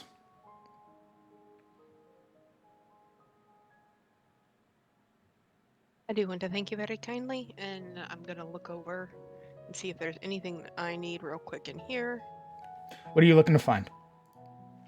I'm looking through my stuff right now to see if there's anything I really need. Sure. You would see that there are other items of interest as well. You would see that he has the smaller sort of batches of tobacco and pipes. He has these weird containers that have this sort of scrawled writing over the edges of them. 2 versions by the looks of it. One is much smaller than the other. As well as what appears to be some other items sort of bound together. Like, appears to be like a small satchel of powders, a weird glass vial that contains like an inky white liquid, and a sort of wrapped cloth around it. If I may ask, what are those? She'll point to the liquid in the writing. The 2 containers with the writing on it. Oh, well, it's what we sort of use to go around and do controlled burns around these parts. It's a form of grease. Understood. I might be back for that later.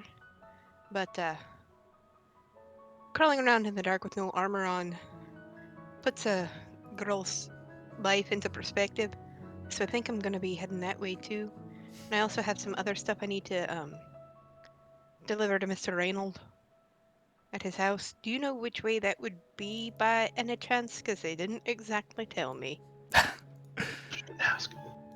Yeah, I know where Reynold lives. You're gonna want to follow the main road, heading out of town, heading about west southwest. You're gonna stay on this side of the river. Then you're gonna come to about 2 farms, large plots. One's gonna have a windmill. Generally, as you're walking, things gonna be on the right side. You're gonna follow that up to the home that's there, and there should be another smaller road take you right up to Reynolds. You'll notice they have a bunch of horses and some big old goats laying around. I really appreciate your assistance. Glad to help. As well, along the road that you're going to be following, you'll find the blacksmith. Catherine Rose, the one who owns it there with her father. Well, maybe I can get myself a hand axe or something for the trade. That would be good. Very good. And she'll do a little bit of a dwarvish curtsy and walk her short legs out of there. He gives you a warm smile and a nod and wishes you good. And I walk in the rain to the blacksmith next. All right. And this can all easily be done while the party is still doing their chores. Yep. She's looking, I don't think that they would have the type of armor I can use. What are you attempting to buy from the blacksmith? As you would meet Catherine Rowe, a very tall woman. Let me see if I can post her picture. I don't believe you guys have met her all too much. I remember. I'm looking for a hand axe and a shield. There you go. That sounds like armor to me. That sounds like weapons. Yeah, which I also don't have. You need a what and what, sorry? Hand axe and a shield. Hand axe.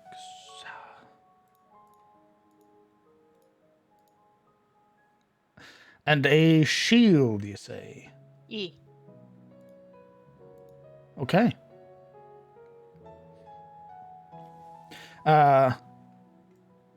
Showing up to where Catherine is sort of in the process of setting up the early morning, she would turn to look at you. Oh, good morning. How can I help you? Greetings. Hi, I came in with 5 others last night. I'm looking to do a bit of trading for some things that I need. She sort of smirks. Oh, you actually have some coin? I do have coin, but I also have other things. I was directed by Mr. Broadhurst over here. You might have an interest in them. All right. Let me see them. I'm not broke, apparently, like they are. And she'll put up the silver ewer and the gold bracelet. Ah, these are nice.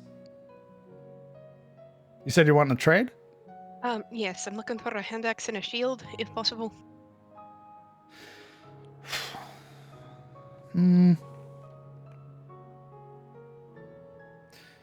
Yeah. I can make these work.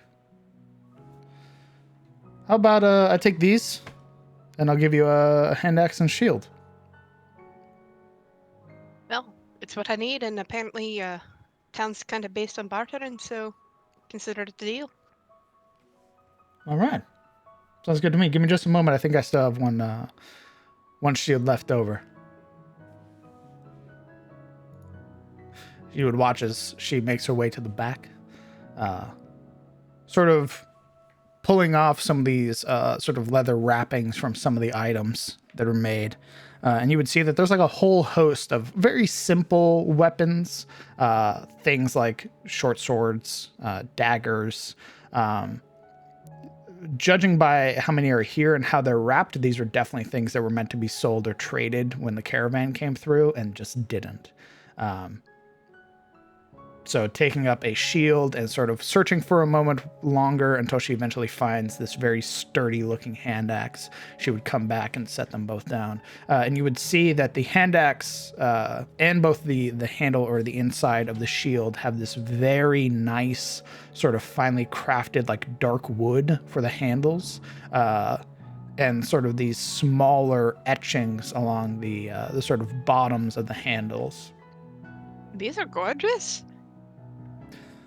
Well, thank you. I have a lot of practice. Do you know where I could possibly get some armor? It's the next thing I'm kind of looking for. Well, if I had more supplies, it would be here. My father's the armor smith. Do you have any leathers or anything? Well, if you're looking for leather, we do have a leather worker here in Eliance.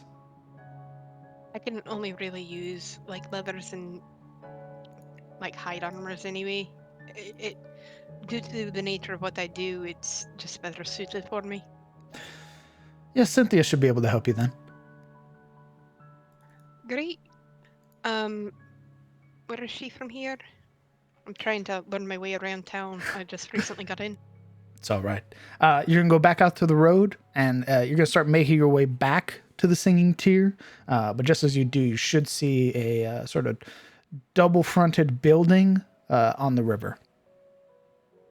Double-fronted building on the river. Gotcha. All right. I do want to thank you for your time and thank you for the trade.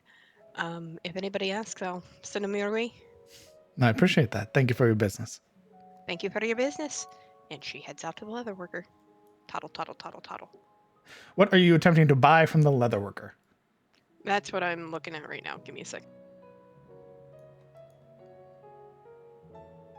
I will let you know that if you are looking for leather-like armor, give me a second, she has padded and leather.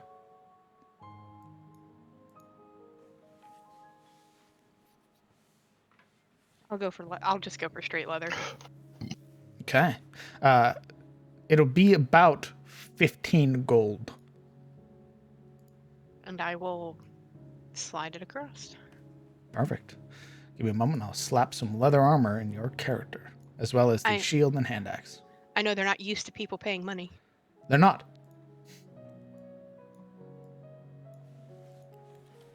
Let's see. Shield. I feel like just had her eyes open. She's like, unlike those others, do you have coin? Yes.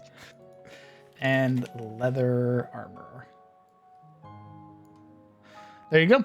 You should have all of that stuff, and you should be able to equip it. Thank God. I've been armorless for too long. Just make sure you mark off the ewer, the bracelet, the gems, and the 15 gold for the leather armor. That's what I'm doing.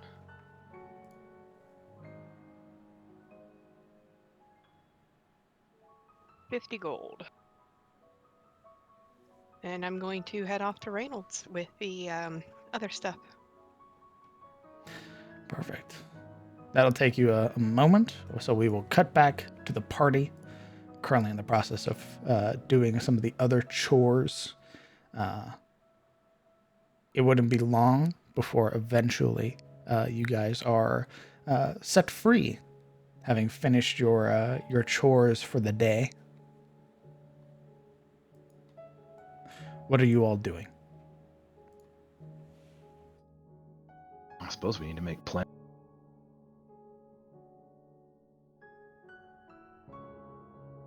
You got out. I'm gonna just go out and smash my headset real quick. Be right back. I was kidding. I said we should probably make plans to go see a certain unicorn. That does seem somewhat imperative at the moment. Before we do, however, we might want to take stock of what we've collected, see if there's anything we want further investigated. Well, I was hoping to talk you all into looking for those missing caravans while we were out, too. Obviously, they need it, and as they've been so good to us, it wouldn't be a bad idea to help them out with that finally, even though we said we already would. Wait, why are we going to see Owen? We are. Well, Silveril is, cursed, apparently. That flail is bad business. It's frowned upon by the people here in Eliond, Yuria corrects. We have to visit Olwyn to satisfy Guinevere. Well, more specifically, that if within a month she will become a vessel for some ancient white dragon. So it's a little bit more complicated. Flail's cursed, and supposedly Olwyn can maybe help her. Urius, Mirana's lips kind of press into a thin line. She seems thinking about this as, I guess we're having this discussion over food at last. Gerald's like, I'm not feeding you. we're having the discussion over food. You're just having the discussion. Oh.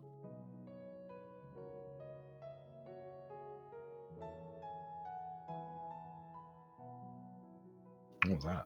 Sorry. Loser. No, you. But yes, otherwise she would seem more interested in her meal than the discussion at hand.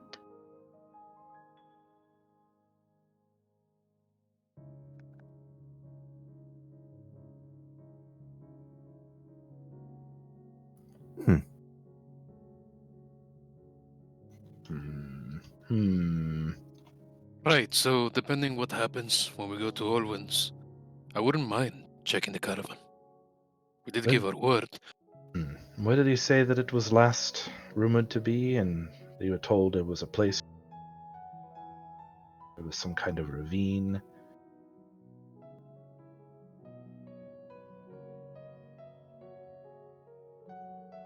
I'm going to have to history check this.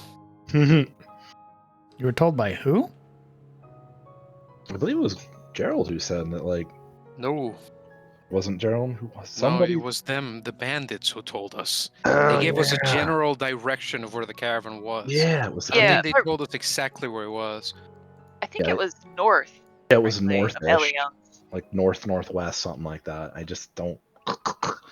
If you took notes, you would know. I do take notes, but it's on very different things, and I think I started taking good notes after that. So give me a fucking break here, right? So all those times behind that, it was just a lie. What? All those scenes and sessions before that, you were just not taking good notes. And I was taking. Cut out again. Yeah, that's about what I figured.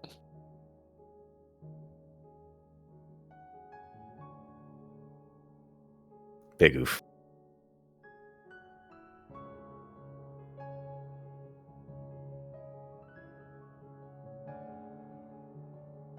I think There he's you dead. go.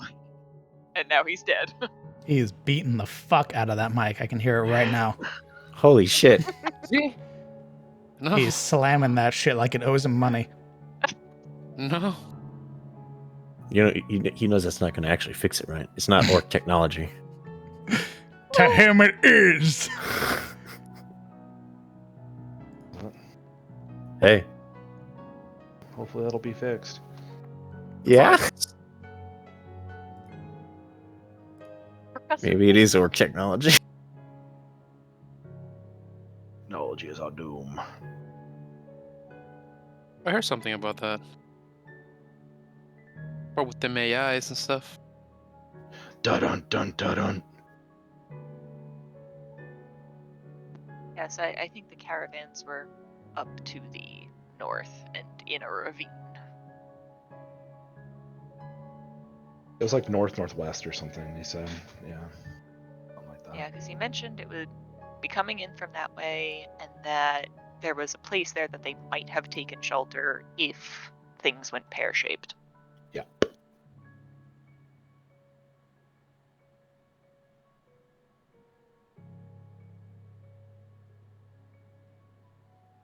But Olwyn's, I believe, is to the south. Well, yeah, we'll probably go there first. I figure it's probably the more pressing issue, I guess. It is, for sure.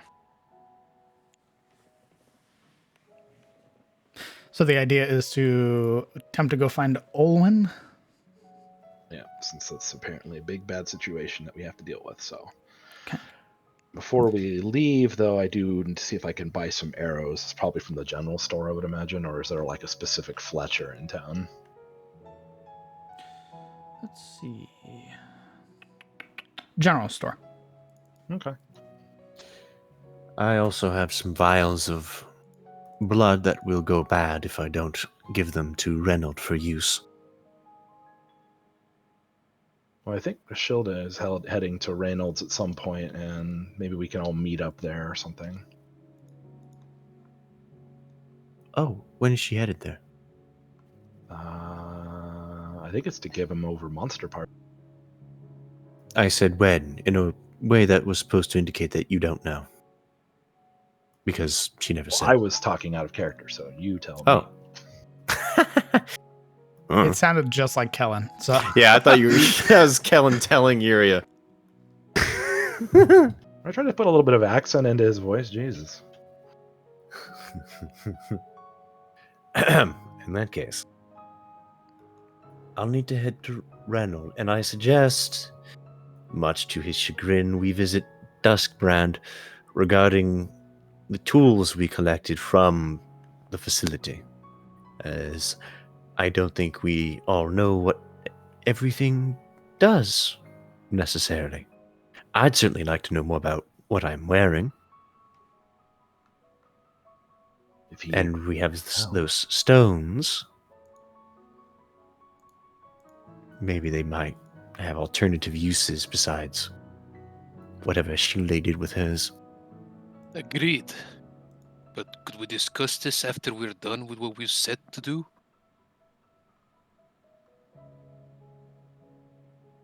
You want to see Olwen and then come back and do all that? No, we want to see Olwen. Look for the caravan. And then we can think about your armor. All right. I would say get it looked at first, lest it's something else that could take over. I guess we are in town. So if we set out, we'll probably be gone for a few days. At most. At the very least, I do need to drop off these vials of half-dragon blood. They only have about 4 or 5 days remaining before they expire, I think. Well, we could go to Reynolds first. Oh, brother.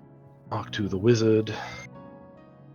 You see, her face kind of frowns, thinking over the distance between Reynolds and Duskbrand. Do you want to talk to Duskbrand first? It's a trek either way. Indeed.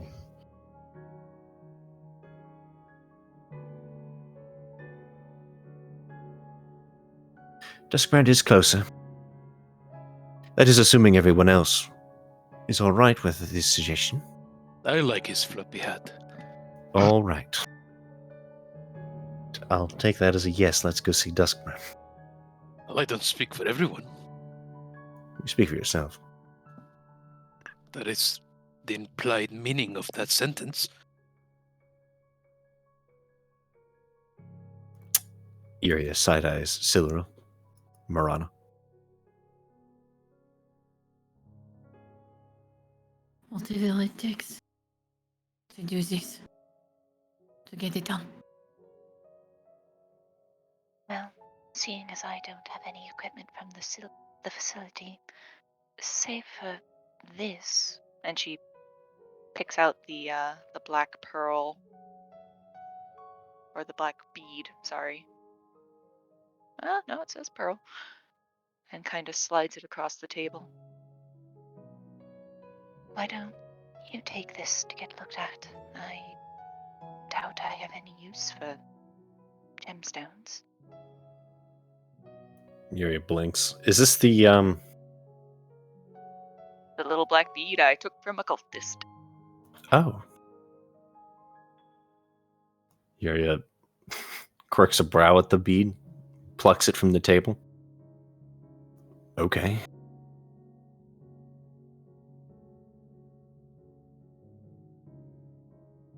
Very well. Let me know what he says about your items. Actually,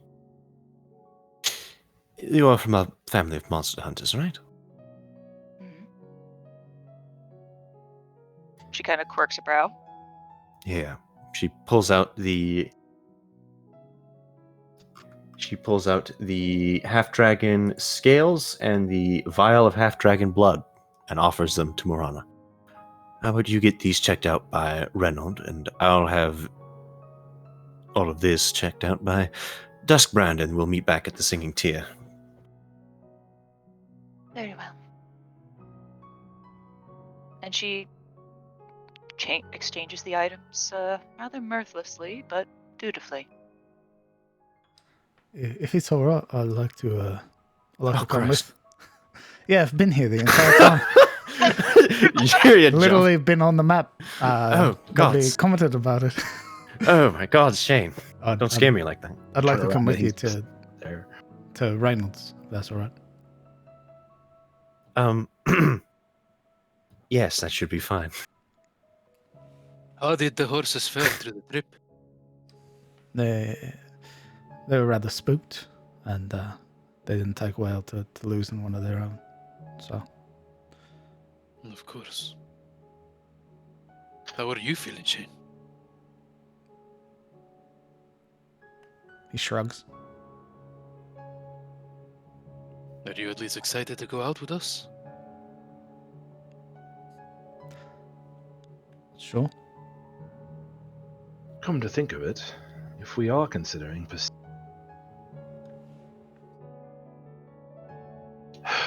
probably need. You keep cutting out, brother. I'm unsure if I should continue the conversation with Shane or wait for him. Is that better? We'll see. Fucking know what's going on. It's really driving me nuts.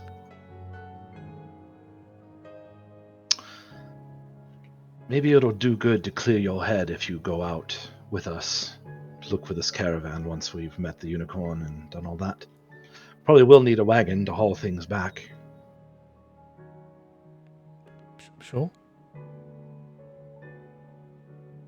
Right, well, why don't you go and prepare the wagon at Reynolds, and we'll meet back here. All right.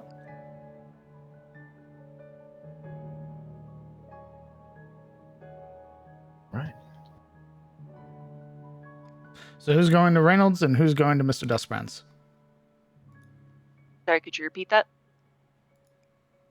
Who is going to Reynolds? Who is going to Mr. Duskbrand's? Morana is Team Reynold. Team Duskbrand. And Yuria, was that the half dragon blood and what else was there? I'll put. Scales. Okay. Wait. Are we not going to both? There we go. Splitting up. I think we're dividing and conquering. Whoa! I planned hold on going. I planned on going to both. Well. You're on your way to Reynold. Maybe we'll meet up.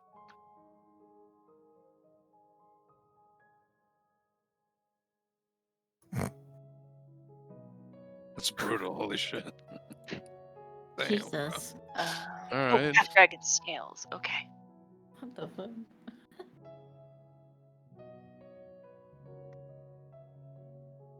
Rest of the party, whom I asked that question to. I guess I'll go to Duskbrand actually, and there's a couple questions that Helen wanted to ask, so that works out. Alaric wants to see the man with the floppy hat. Silverill's also going to the man with the floppy hat. He's just very interesting. And long-winded when he talks, so likes him. Yeah, Reynolds kind of a party pooper. He really does bring down the energy, and he's a bit Yeah. of a douche, you know, he always insults and stuff. Oh, pretty crude man. Okay. I think his sensibilities went with his arm. Very impolite. Very unpleasant. Shut up.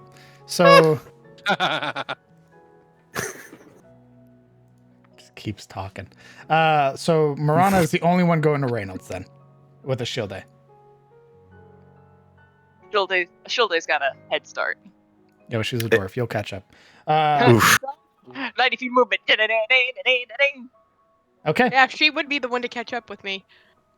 So On your left. No! We will split the party then. Marana breaks off with her the two items given to her, and the rest make their way to Alexander Duskbrand's tower. Yes.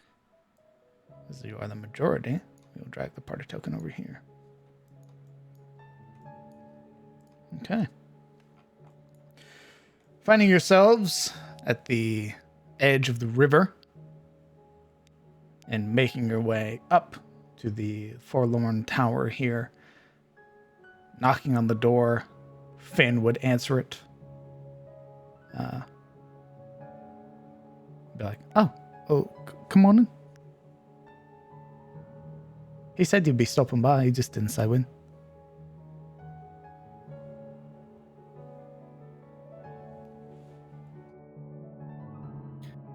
Thank you, Finn.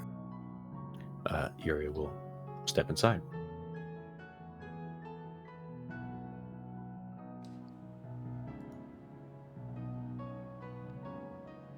I'm going to assume everybody goes inside. Mm-hmm. Yep. Nodders, champions. Making your way inside, you would find that he has already sort of changed out this bottom floor. It is the study or lecture style room that you had been in before previously when attempting to learn under Mr. Duskbrand, as he is already in the process of teaching Finn his early morning tutoring. Mr. Duskbrand, turning from the chalkboard, looks to the rest of you. Good morning. Don't seem so excited. She jests. Whatever do you mean? I'm wearing a smile. You can't see his face. Nor can we tell if she's being sarcastic or not. I have 10 charisma. How can I assist you this morning? Yuri steeples her fingers. We have several items that might need looking at that were given to us from the facility.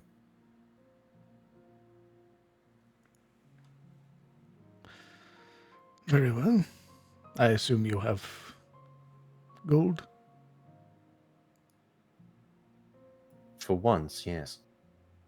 Delightful. Very well. Place the items on the table. How much does identification cost anyway? Well, how many items are you wanting identified? Yuria puts the psionic mind stone on the table.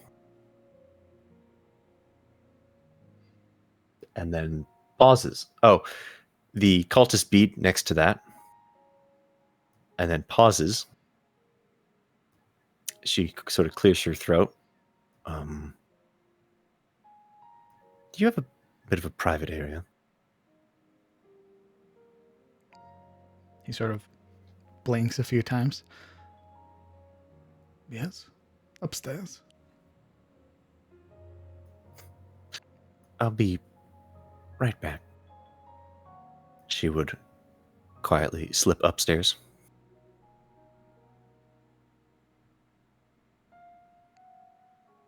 Gets loud. Oh shit, it's a rat!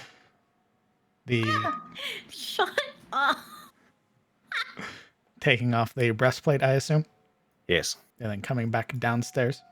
Indeed, she would be coming back downstairs, notably with the cloak drawn all the way around her, and sort of sets the breastplate down. It's red.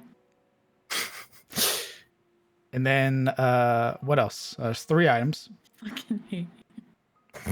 We want anything else identified? I put goggle at it. No, I'm just kidding. I'm putting my Jasper's Wrath What's on this? the counter, hoping he'll take it away. Look at this quirky little thing. Wouldn't you love to have one in your collection? Ask him. I can't. Shalorel wouldn't want it. She wants it gone, but she also is like, no, it's mine. What do you mean? Mine. Quite the frustration. If there's nothing else, just those 3 items. I guess the vigorous bracelet and the recurve link weapon I would put up there as well. Okay.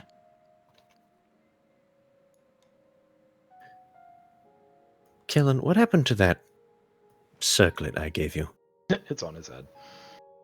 She asks and then looks on his head. Oh. Are you going to see what it does? Well, supposedly that's that one was told already what it does, but I guess they're not made of money. I don't know how much this costs, so I guess yeah, that too. Screw it. Well, I mean, we'll have to find out how much this is going to be. So we're going to be broke after this. Pinching those coins. What he has to. So it is the recurve link weapon, the vigorous bracelets. So it's about 6 items then? Yeah, I guess so, yeah. I set 3 things down. The breastplate, the Mind Stone, and I guess the bead. Although I don't know if that counts as identification. And then the 3 items from Kellen. Yeah. Anything else? Not for me. And again, it's going to depend on how much this all runs us, so I may not even be able to afford this, to be honest.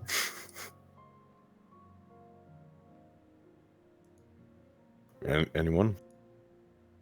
I have nothing else to identify my friends. Very good. I think that's it. Okay. Well, because you've brought me so many at once, it'll be about 3 gold per item.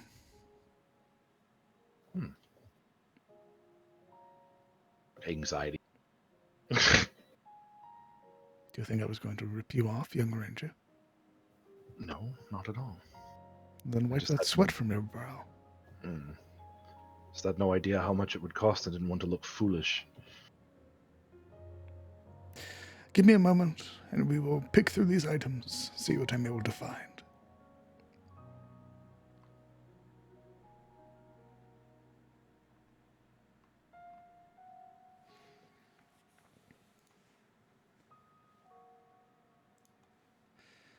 Okay, so the psionic flame, made of a mysterious dark metal. It allows the user to unleash powerful psionic strikes in the form of fire whenever they attack their foes. So, you would know that it's not cursed. Sniffle. Your next successful weapon attack before the end of your turn deals an extra 2d6 psychic damage. It contains a number of charges equal to your proficiency bonus. It regains its charges on a successful long rest. Yeah. Does it? Oh. And this is the psionic flame band, the one that you wear on your head that doesn't require attunement. Oh my. Doesn't possess a curse or anything like that. Oh my. That's one item. The recurve link weapon doesn't possess any curses. This compact weapon allows the wielder to use their bonus action to transform it in the gauntlet into its recurve bow form, granting all the properties of a ranged weapon to make attacks with. As well as being a magical item, it also has a +1 to its damage and attack rolls. Cool. The vigorous bracelets. Now that you have them identified, not only is it a +1 bonus to strength saving throws, it's also a +1 bonus to grapple checks, athletics. So when attempting to grapple, you will add a +1 bonus when using athletics.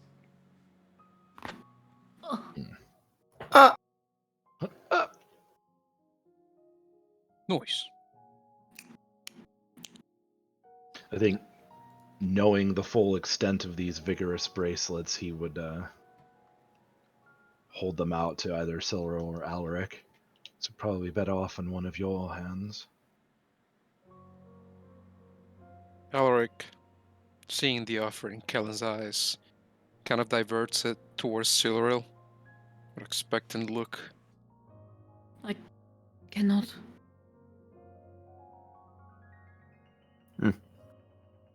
You cannot?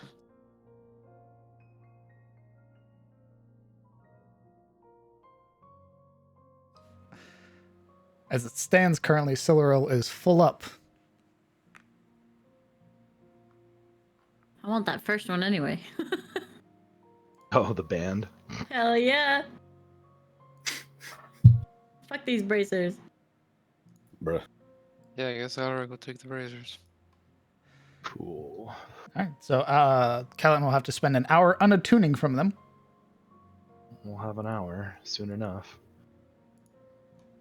Okay. I mean, now that we're here, and he's gonna use an hour to unattune from his bracers, Alaric will reach into his dingy little satchel, Excited. manifest the psionic form stone, and attempt to attune with it. Yeah? Just right there on the spot, bud. Hog. We're here. We're with the fucking Hell Batman. yeah, It's a brother. safe space. It's a safe space.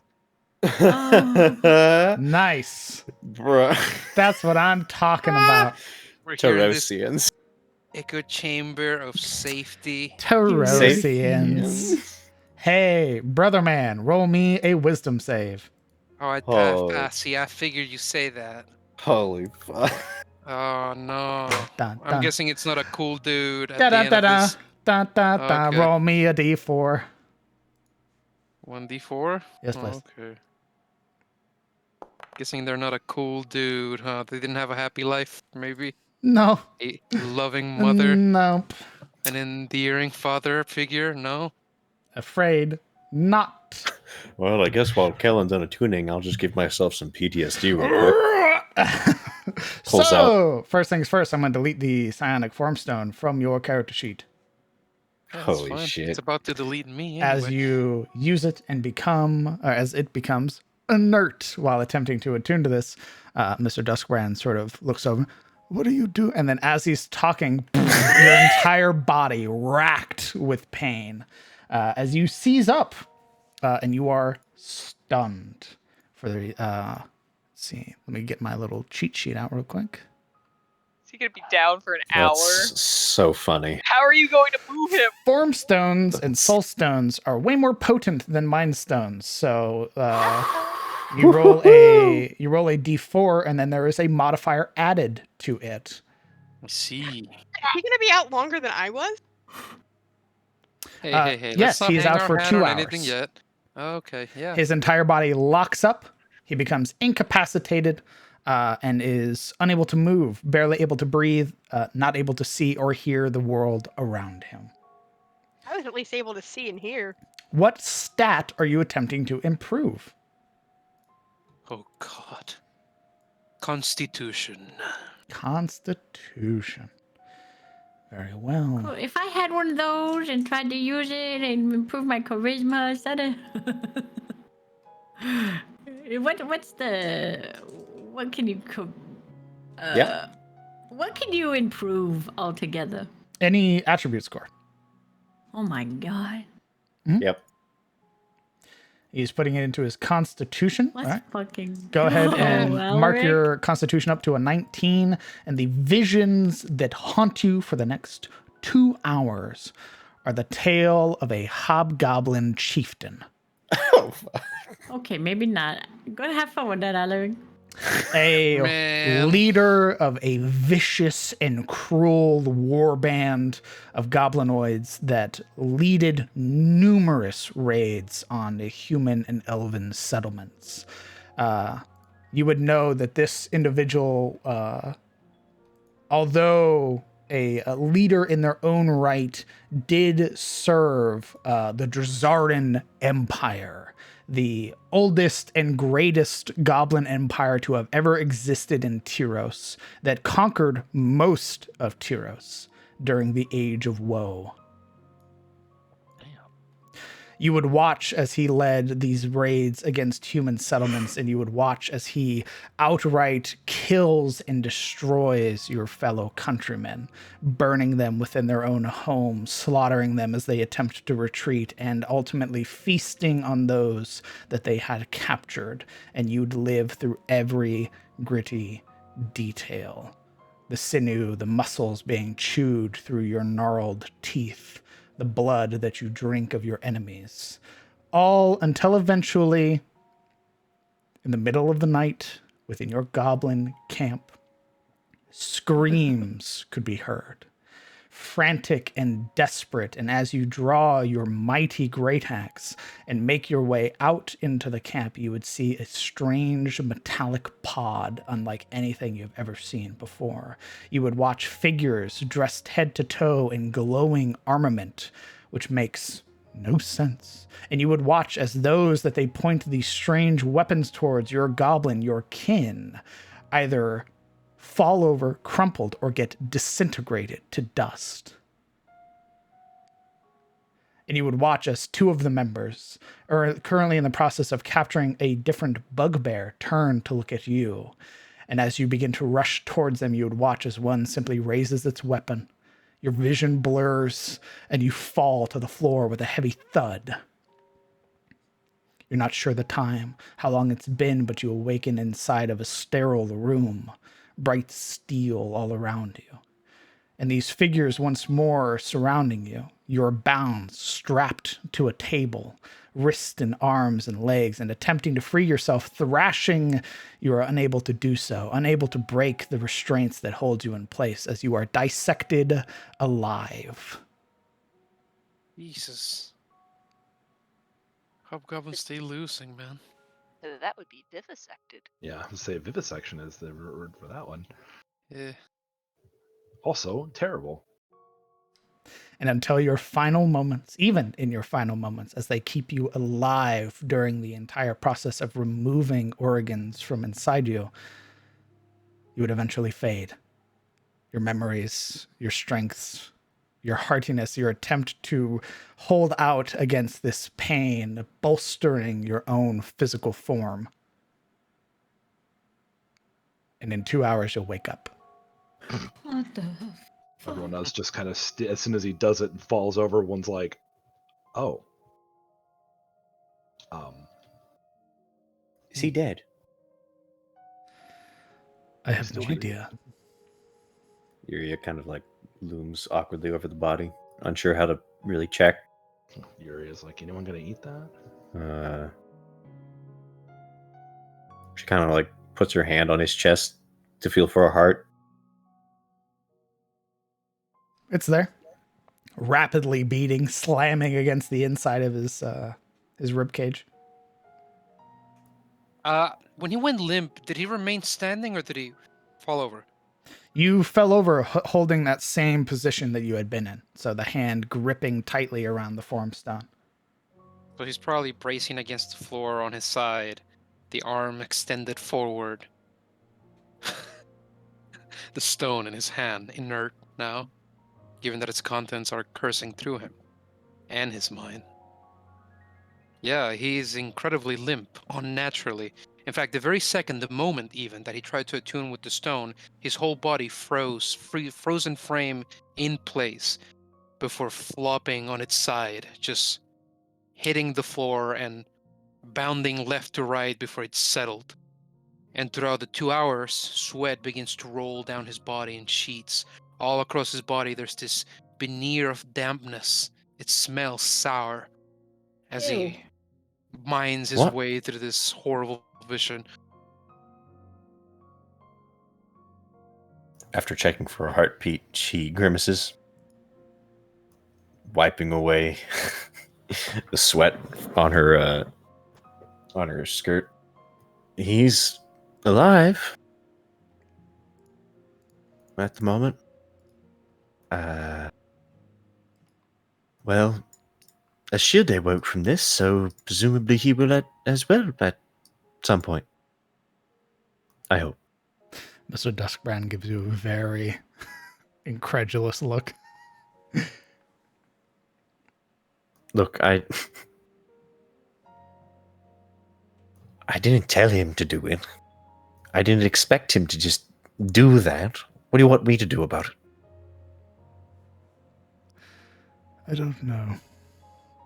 Just make sure he doesn't choke on his own spit, please. All right. She kind of looks over to see if he is actually choking on his own spit. I don't believe that he is.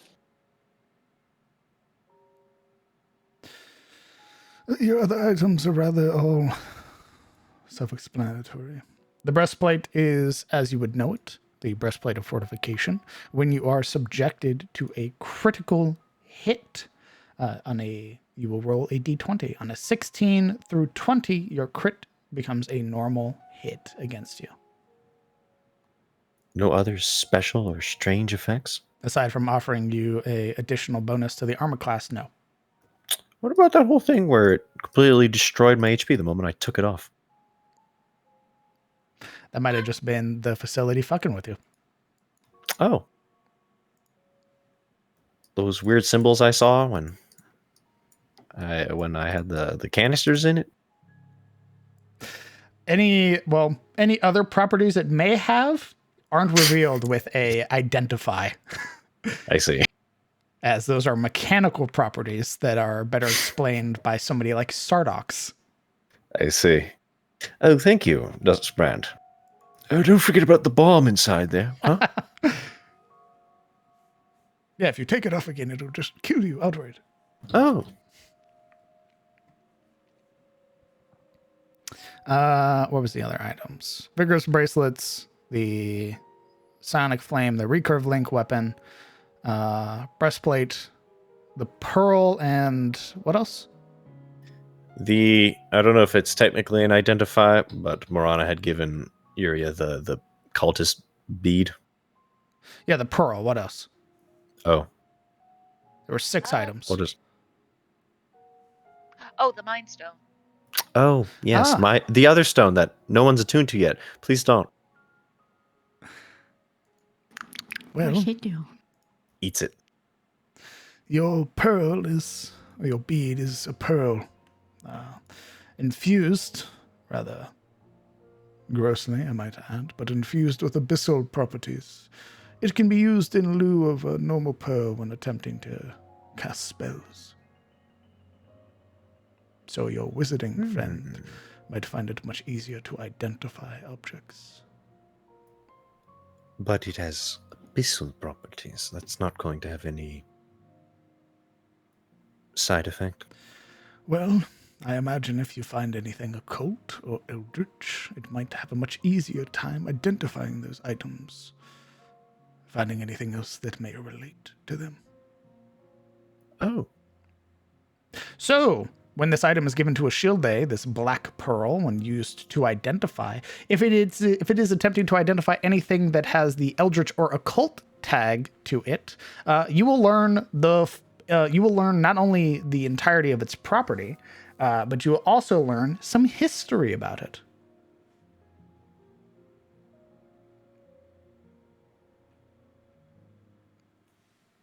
Wonderful. She plucks up the pearl and puts it in her inventory.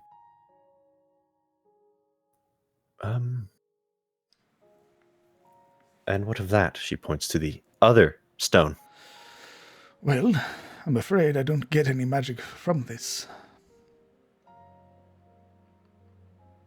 So I will not charge you for it. Oh. So you don't know what it does? Afraid not. Besides, But I she imagine, glances. Yeah, he glances over at Alec. Probably something similar to that.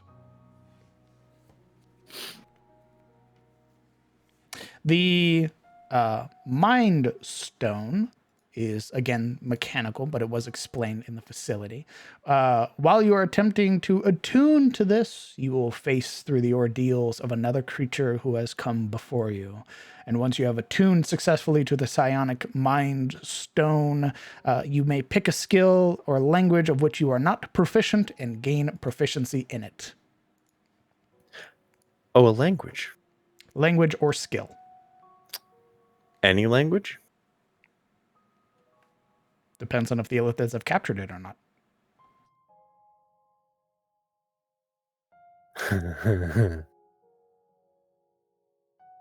Okay.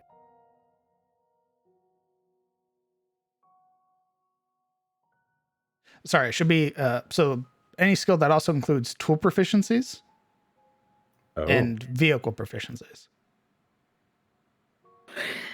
Is this like a one-time deal, or can she switch it up? It's a one-time deal, just like the Form Stone and the Soul Stone. Once you use it, it's gone. Ooh. I'd like to use it to attune to learn how to use the bagpipes, DM. That seems like a good use for it. It is a possibility.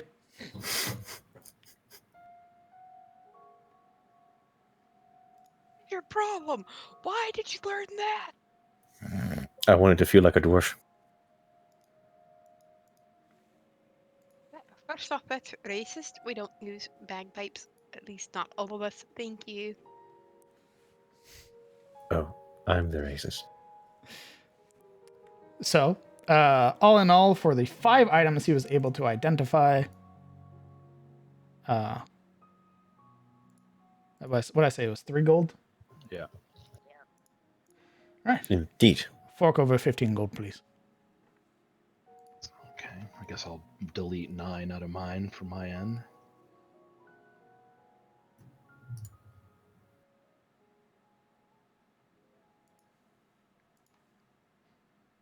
So I had 2 things identified, so that's 6 gold for me. Yeah. What? Yeah, 6 gold. As she pushes the gold to Duskbrand, she, with the other hand, pulls out the Alacrity Stone. Can you tell me more about this little item that the Arcanist gifted me? Certainly, I can make it as part of the identify. Oh.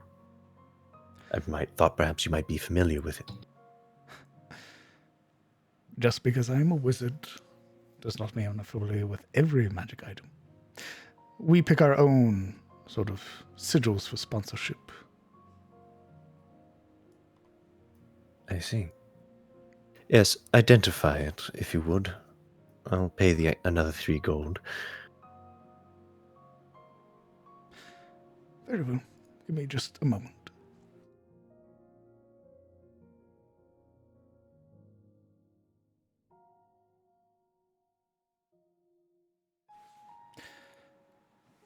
Okay. While attuned to this item, now that you've fully identified it, the bearer gets a +1 bonus to initiative rolls while attuned to this item, and also gains proficiency in the Arcana skill. What if they already have proficiency in the Arcana skill? Then that's it. Fuck. I don't get expertise or anything? Fuck. Afraid not. At least not currently in its current state. He knows that'd be OP. He fears the expertise.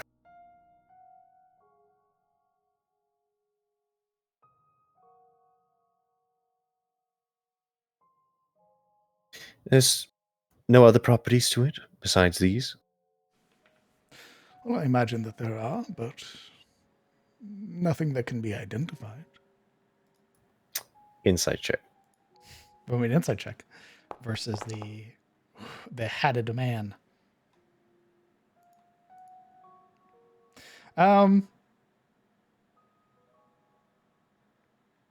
it definitely seems like there's, with the how he responded, definitely seems like there might be just something else. You see her jaw works.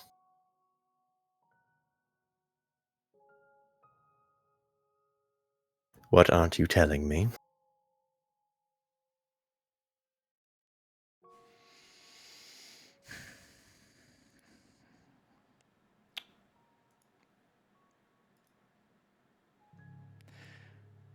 Well, I take it because you have it and are asking. That means that he did not tell you.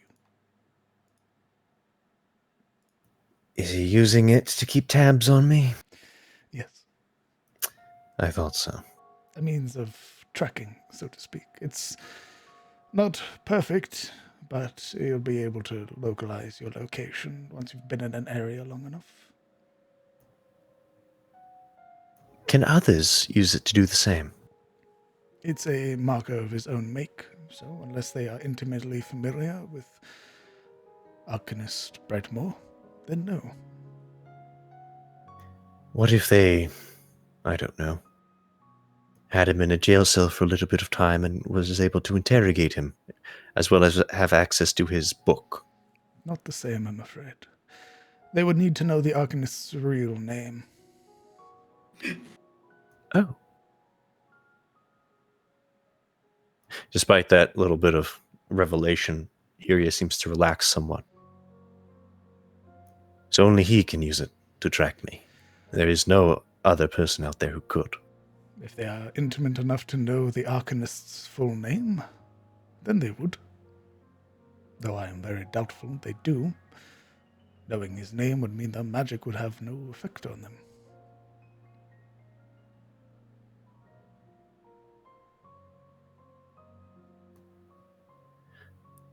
No effect.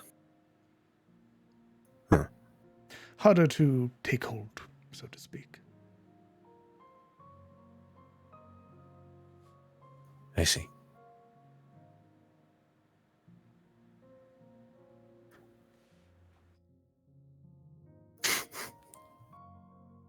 DM, the fireball that Arcanist threw at Hain did no damage, did it?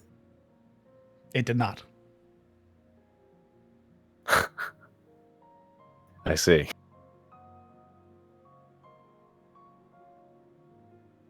How... How well do you know the Arcanist? He smiles. I know his name. Oh. Fair enough.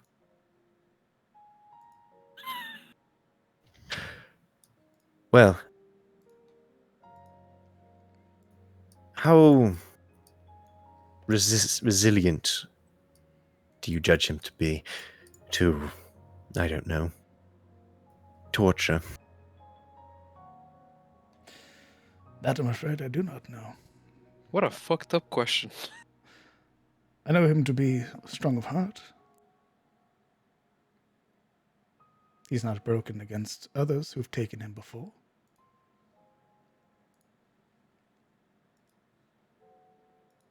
I see.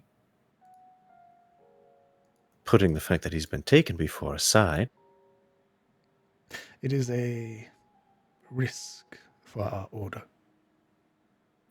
which one? He gives you a curious tilt of the head.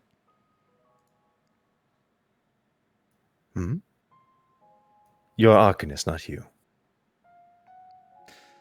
As far as I know. Did I not tell you? Here and I are the same order, the Order of the Eye. I know. He is also a member of the Cinder Spears. The Order of the Eye is what I refer to. I understand. I was merely jesting. We have many enemies. He was taken during a mission attempting to discover the location of Carburn.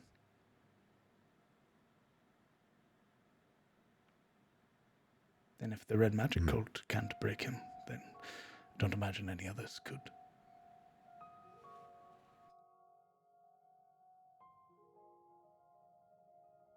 I'll take your word for it.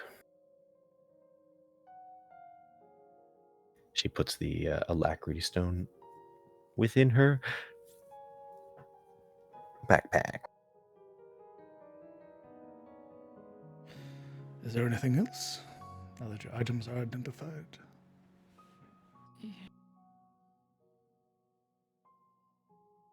If I were to ask you to look over something.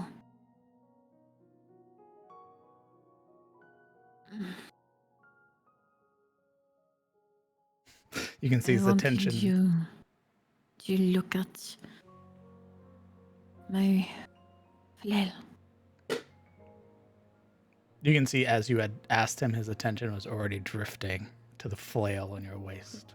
Oh my gosh, stop it. Stop. Stop just No, don't look at it. Please look at it. No, don't look at it. I'm more than just a flail. Oh my gosh. Stop Not for long. undressing my flail with your wizard eyes. Whatever you say, Nisathras. If you would like, I could, yes.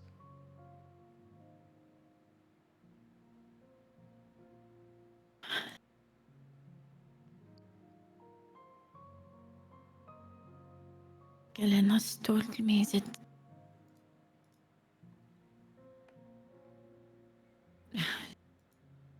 just something that is hard to believe. That I have a month to live. As you are. That's Guinevere's best guess.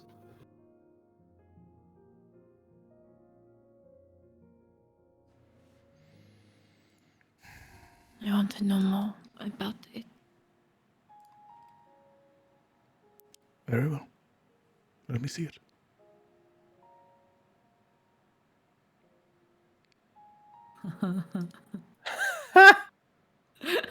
Just hand it over. Just set it She down. would lift it up and hold it Knowing laterally. knowing already that you're not going to let it go, he does sort of push himself up to stand and Come on, hat boy. hold a hand out, not to reach for it, just to sort of hold it close towards the head of the flail. And he will cast Identify. So, Siloril, as you know, it's cursed. It possesses within it the spirit of Nisathras, the frozen doom. And as such, because you have attuned to it and you have held it on your person for as long as you have, you've gotten some quirky things out of it. As the weapon is now called Nisathras' Wrathful Bite. Now imbuing it with cold damage on your swings. However, as a result, you are now vulnerable to fire damage. And have some resistance to cold damage.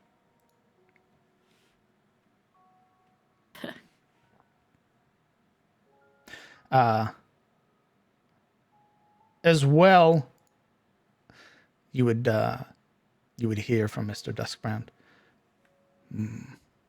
The month is not far off.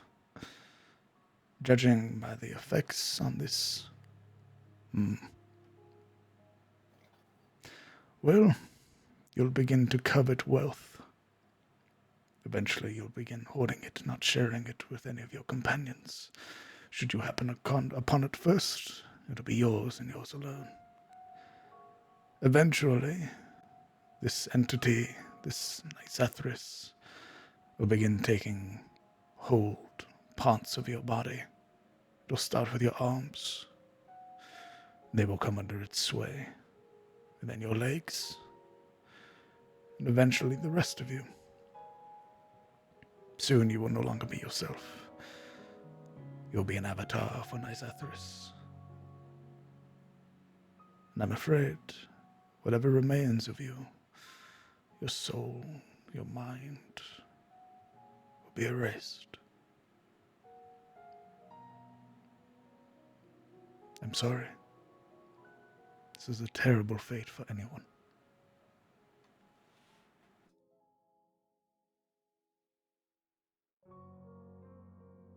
very forceful weapon.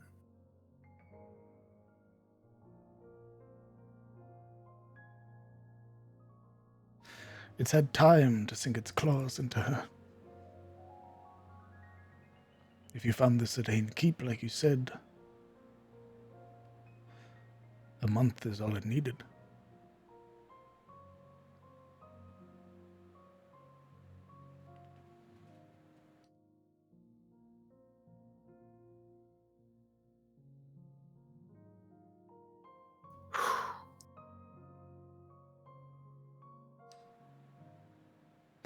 I could attempt a cleansing,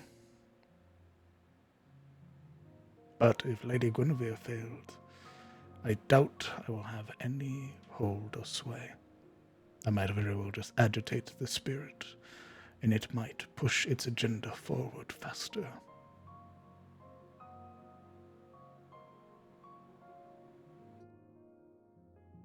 Right. You say that Guinevere is a more powerful spellcaster than you. He smiles. She possesses far more wisdom than I.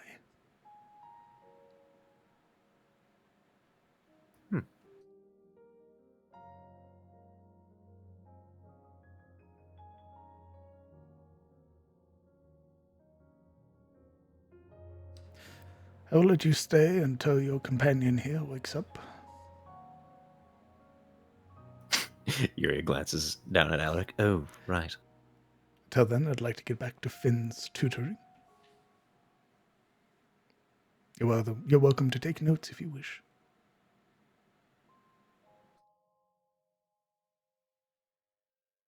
I suppose we can't do much else until, well, he gets up. If there's nothing else of immediate interest, we're going to hop over to Reynolds. I was going to ask him about him studying Arharani stuff, but if he Go for doesn't it. have anything, I'll just try to make it quick. I don't suppose you've gotten any more research done on the Arharani and their... There's been a little headway. However, on my own, my research is rather limited. I don't suppose there's anything that I could do to help. With your current state of you and your companions being compelled elsewhere, I'm doubtful there is. Is there anything that I should be aware of? I still don't really know much about this bloodline. When I find out more about that, I will let you know. As for keeping your eye out, if you happen across any architecture, a blend of human and elven, let me know. Should I try to get anything from it, or just let you know where it is? No. Mark it. That way, in the time in the future, when you have more free time, we can attempt to discern more about it. See if it bears any connection to you and your people. There was that archway we passed through. It was more elvish looking than it was a blend, I think. Everything But- elvish in Tyros is a blend of elf and human. That's not entirely true. But... Sure, there was an archway. I believe it was... We were approaching the lair of the Basilisk King, I believe. It was in that direction, in the wilderness.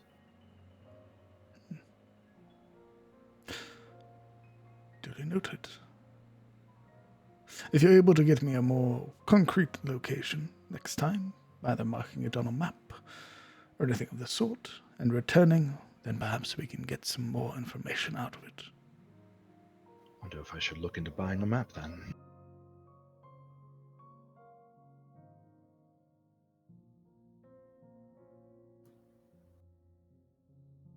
Very well. Okay, that's all I have. All right. Cutting back to Marana, who easily, having trekked out on your own, would have easily caught up to Ashilde before she made it all the way to Reynolds. It is up to you, Marana, if you wish to approach and walk with her or sort of stay back and skulk. She sees Ashilda on the road and is kind of curious and makes her way up behind her. Ashilda? Holy shit! Uh, Marana!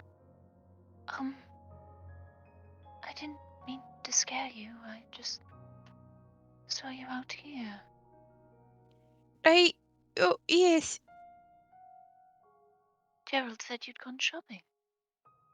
Yeah, I got a shield and an axe and some armor. And, oh, this is yours. And she'll pull out her coin patch and put 7 gold. Oh? She looks confused. There were gems down in that hole. This is your cut. Oh, thank you. Where are you headed? Mr. Reynolds? Oh, well, so am I. The others went to Duskbrands already to have some items looked at. Those impatient bastards. I was gonna go there anyway, but alright. I was just trying to get everything done prior to, since that was going to be the place where I would have to spend the most time. I'm sorry. I agreed to take some things over to Reynolds if you'd rather I take whatever you have in your stead, I can do so. No one seems very interested in what he does. Well, when I set out to do something, I plan on doing it. I mean, I carved these things off the wee beasties myself, didn't I? She gives a nod. Yeah.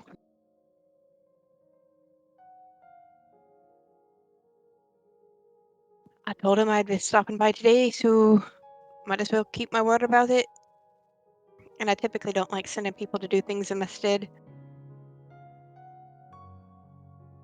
She kind of gives a shrug and a little bit of a nod and just kind of kind of tilts her head forward. Well, let's be about it. Let's be about it. How are you feeling today? I mean, you went straight up to your room. You weren't She in the best shrugs. mood. She just shrugs. She just has eyes straight ahead, walking. Walking a little bit faster than you, kind of having to do the catch up to the NPC. Hey, hello. Sorry. I just wanted to make sure you're okay. I mean, I heard all that and I didn't care. I don't think you're gonna purposely harm any of us, so I mean, you've been nothing but wonderful. It is what it is. Yeah. She sounds resolute, or perhaps Alright. resigned.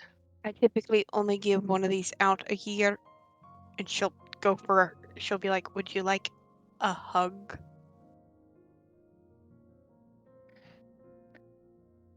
Her brows kind of knit in such a way that Listen, I only give them out once a year.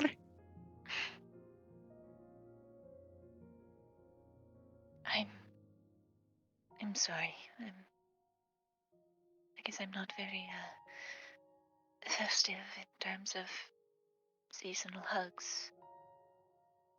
Fair enough. Either way, I think you'll have my back either way. So you're welcome to walk and at a very slower pace compared to how fast you typically move. Were you downstairs when they talked about seeing Olwen again, the unicorn? I was. When do you all leave? You're not coming with us. Her mouth knits into that thin line, and she just gives a rather non-committal. I think maybe you should.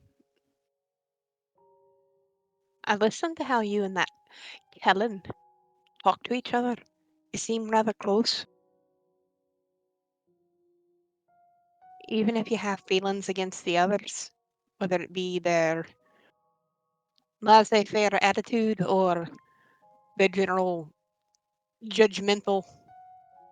I thought I as Thorford was judgmental, but apparently it must just be a Tarosian thing. But I think making sure that those who have supported you along the way having their back. Because if something happens while we're on the way to what is Olwen anyway? A unicorn. Are you shitting me? She shakes her head. Huh. Well, I'll be. I look forward to it. Well, I think you'll I rather like it there. He has a whole glade, and it was lovely. feel kind of look at her. I don't really think that's my cup of tea, dearie, but I'll still go to help him either way.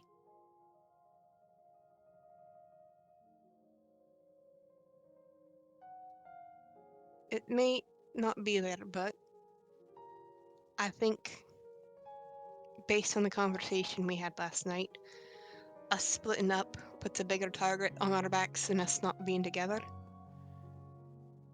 And if anything were to happen, I think, and it got back to you in regards to Kellen or any of them that you're not currently upset with, I think you'd feel pretty bad, wouldn't you?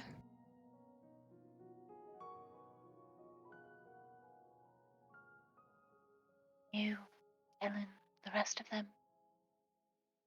You're all capable. More capable than myself, at least. Really? Really? You think you're not capable? Why are you... Is it... I've seen the way you move. I've seen the way you react to things. If you think you're not capable, you're wrong. I'll be safe here in Alliance. I promise. I understand you'll be safe, but I feel I'd be safer with you. And she'll look at her. Not so sure about that. Why? And she kind of looks forward. Why do you say that?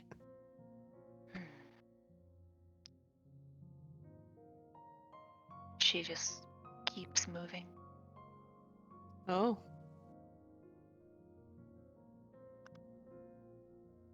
I don't think you should separate. I think we're better off together.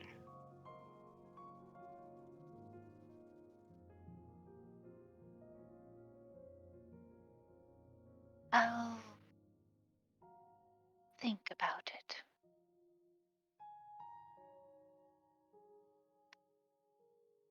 Well, at least I have that. Well, either way, you know Kellen's going to be crawling down your throat saying you need to come with us anyway, so just might as well tighten the straps because you're in for it, and she'll keep walking.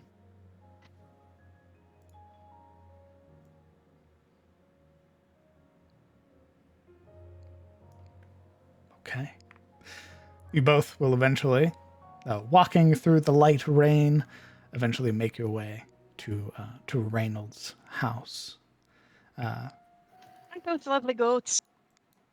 They are like, there is one goat amongst them that is huge, this massive ram, and you would see that there are a number of other horses here as well, sort of held in separate lodging. Look at that majestic bastard of a ram. Marana nods. It attacked Alaric once. I like it already. Or I think he wrestled it.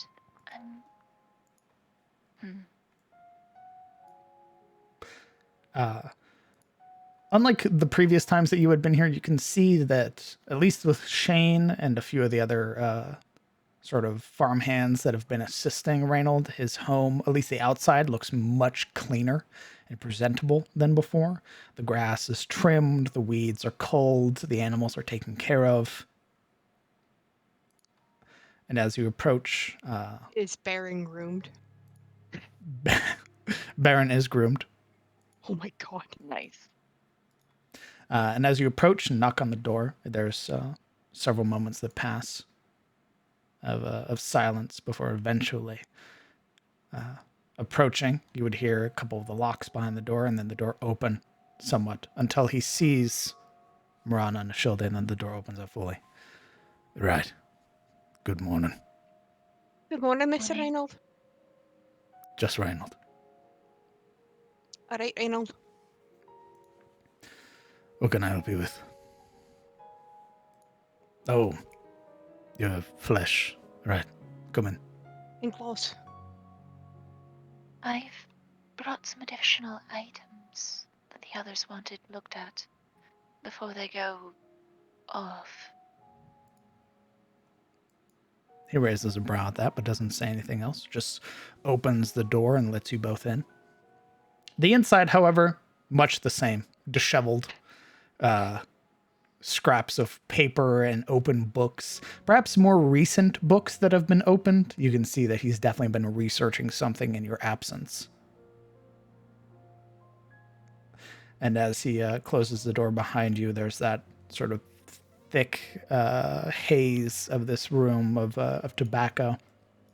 As he eventually makes his way to his desk, using his one arm, you would realize now, Ashilda, that he only has his right arm, of which he is sort of using it to sweep stuff off the center of his desk, and gestures to it. Right. Your claws and your flesh and whatever else you brought me. She'll hand over the claws, and then she'll bring the flesh out. And Marana will place the vials of the half-dragon blood as well as the pouch, open it a little, and place a couple scales out. All right. And you got these from that facility you're in? Correct. I had to work quickly because we were kind of pressed, so I was only able to really get one of them.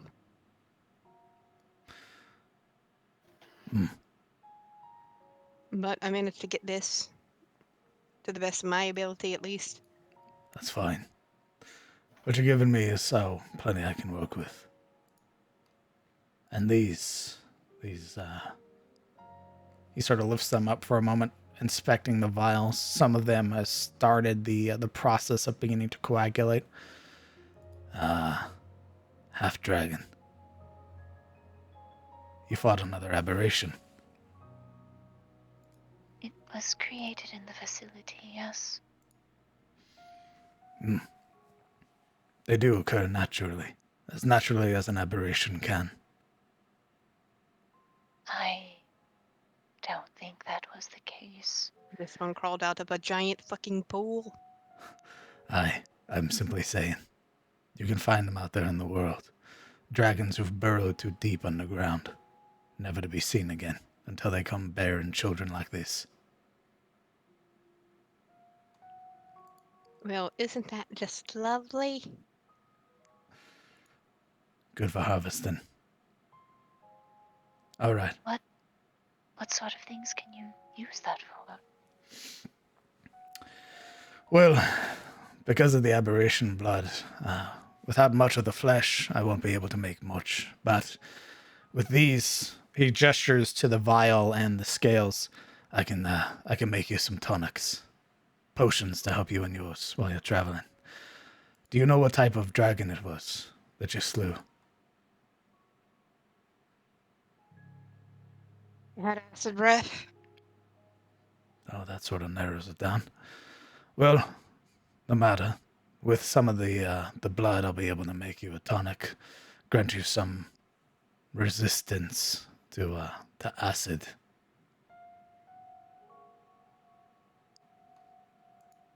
Incredibly useful. Very if you plan on fighting any others that breathe it. As well, I can't make much with the scales, but I can use them as the base for other tonics, sort of strengthen them, so to speak. So for your mind's eye tonic, for example, if I mix it with dragon scales, I can make it last longer. I think we'll need that if we intend to finish off the spider as well as make sure the Basilisk King and his brood are, well, no more. I can tell you they're still alive and kicking. That's what I was reading about last night, and doing a little scrying, so to speak. The king himself? Your king's dead. We have a new problem. The brood? Aye, it's a rare form of basilisk. A mutation, so to speak, beyond just your normal type like the king was. See, the king's blood was mixed. It was forced to be that way, but this is a gene that's not really been seen since the Age of War. Oh shit. We call them emperors.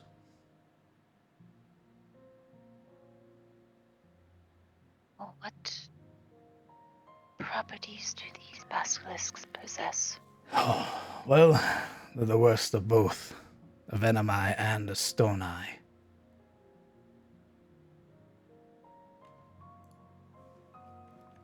I'll tell you more once I'm done looking through this. Marana kind of nods. Alright. How many claws you bring me? I've only got the 2. Two's enough. And the skin, you damage it in any way? No, I'm pretty sure I got it off intact.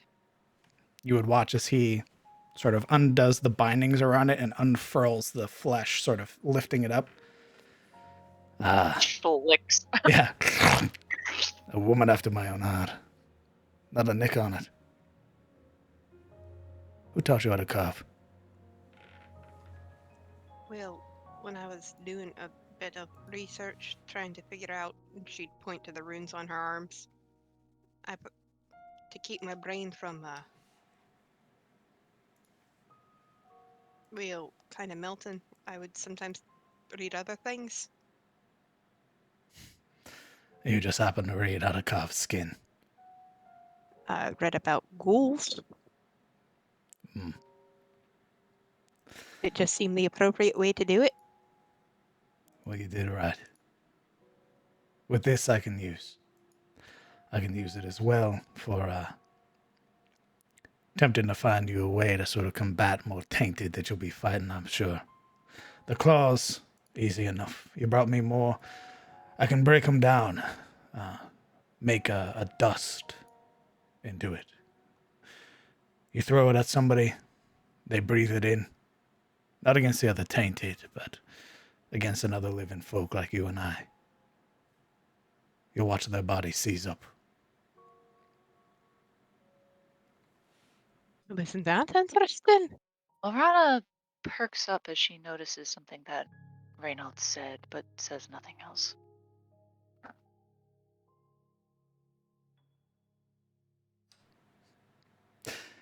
So, Reynold can make you, as well as being able to now infuse and enhance your potions, at least a few of them, with what has been given to him. He can also make you paralytic dust, or paralyzing dust, which is an item that requires an action to use, but when you hurl at a creature that you can see within 10 feet, you force them to make a DC 13 Constitution saving throw or become paralyzed for a minute. Much like you, when attempting to save from the ghoul paralysis, they will be able to make their saves at the end of their turns. Nice.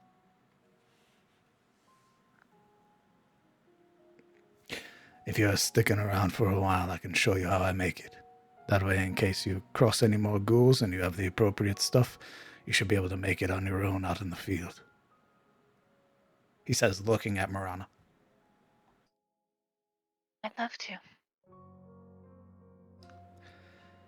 You're going to be sticking around here for a little bit? She nods. Alright, I'll head off to Mr. Duskbrand's. And I'll see you back at the tier, because you're going to have to explain. I'm not taking that one on because I've had my fill with arguing with Alaric. She'll You'll, grin and walk out. you'll need to tell your friends to meet back here anyway. Their marks changed. What marks? The ones we took for the bounties, if you could call them that. Bounties works just fine. They slew a nightmare manticore before it had a chance to mutate. Phase Spider is still alive and kicking and has mutated. And this new Emperor variant, I don't know what it's subjected to, but it'll need to be dealt with. So, let them know that to meet back here. I will gladly tell them so, Reynold. Alright, I've got a lot of walking to do. Which way to Mr. Duskbrand's tower? Make your way back to the singing tier. It's just beyond, you'll notice it. Thank you very kindly. She'd walk out, eye barren on the way out. Okay. Morana. Howdy. Following Reynold down to his workshop, the basement that's down there. You're attempting to learn some stuff. Yeah. I would like you to roll me an intelligence check, please. Oh boy! You got this. Oh, hey, Okay. So, I was when having a good day. when Despite everything. Reynold begins breaking down monster components like this and begins harvesting or carving, as he calls it, and you are around for the process, if you succeed on 4 or more checks while helping him, you will learn how to be a carving apprentice. Meaning that creatures under a certain CR can be carved and turned into items by you while out in the field. Nice. Okay. So you will need to succeed on 3 more checks with him once you guys go out and carve or get more creatures. As well, you'd have learned that ghouls and other tainted as well can be harvested. So obviously at the time it was a very perilous situation. There wasn't much need or desire to carve, but in the future, should you find more tainted, you can harvest them, just like what Ashilde did with the ghouls. okay. Nice. Good to know. All right. And he will give you the paralyzing dust. Let me slap it on Wow. your counter sheet. Yeah. While she's kind of watching and making notes, she kind of looks over at Reynold. I've sometimes heard that some people consider slayers worse than the monster at times. He sort of pauses in the process of, you can see he set down the pestle and mortar, and he has sort of mounted it all into place so that way it doesn't move when he has to use his arm. And as he's in the process of sort of grinding down the claw, he stops, just sort of staring down at it for a moment. I've been caught a lot of worse things. But ultimately, you're doing the right thing, are you not? Ending the lives of things that would mindlessly kill anything in their path. Aye.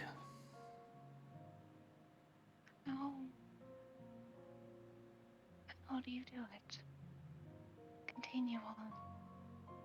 Despite the fact that people people hate you so much? For a while, I wore it on my sleeve.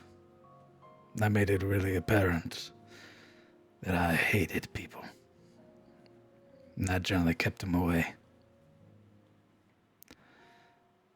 And then I met a few who that didn't work on. And their best efforts, eventually, I came to realize that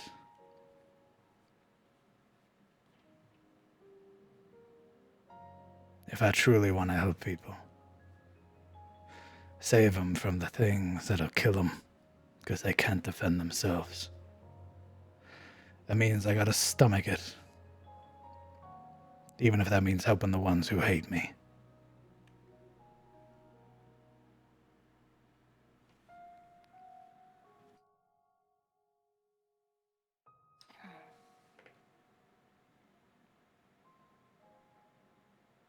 Kind of goes quiet for a while, watching, kind of looking at the dust and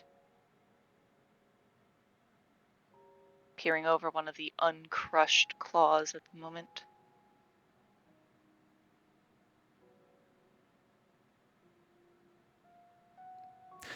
It's not easy. Every word, every snicker behind your back, you'll hear it all. It'll never get better. But there are those you can trust. Those whose words actually matter.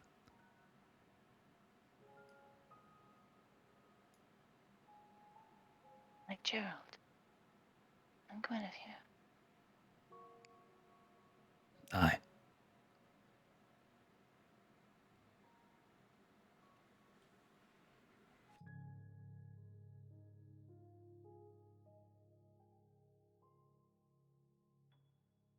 Kind of gives him another appraising look. You know, don't you? From the moment I walked in the door. He gestures to the claw and hands you the sort of grinder, then takes a step back. Go on. Aye. I've seen it a few times. I wasn't certain, but once I saw you a second time, I knew.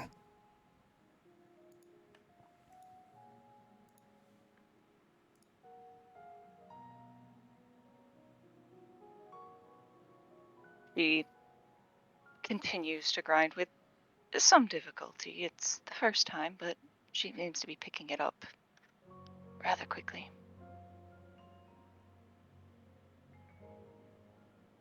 I thank you for not saying anything then. Wasn't my business. And none of them had bite marks.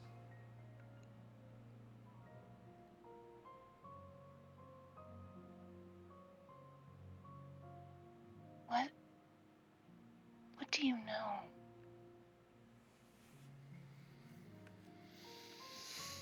About people like me. I've only ever had to hunt one. But they were too far gone. They were addled in the mind. Something else had taken hold of them.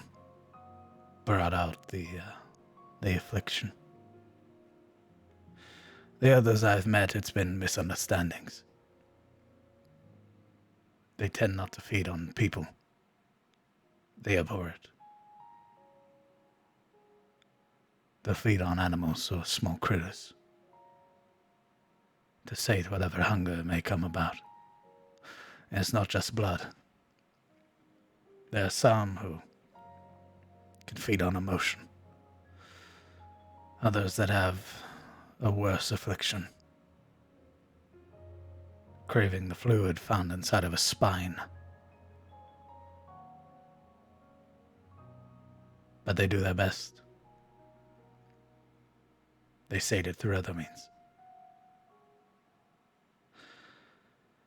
And I know that the affliction is different per person. I've tracked an entire bloodline once.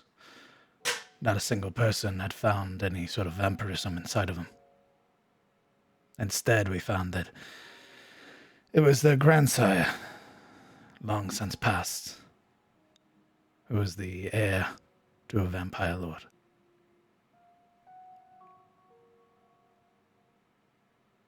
It simply had passed the entire family by, until it arrived at the youngest child.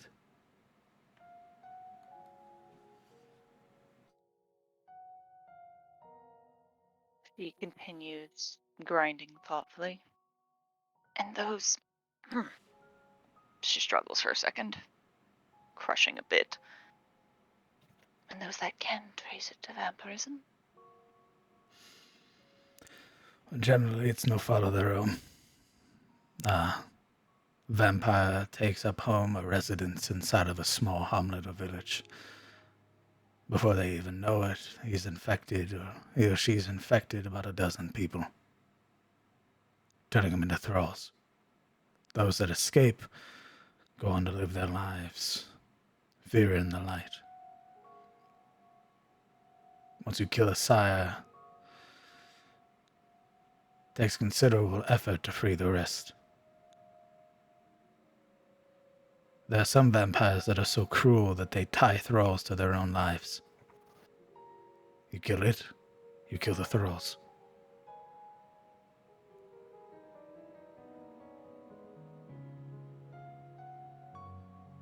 Those that are erstwhile afflicted? I'm afraid I don't know.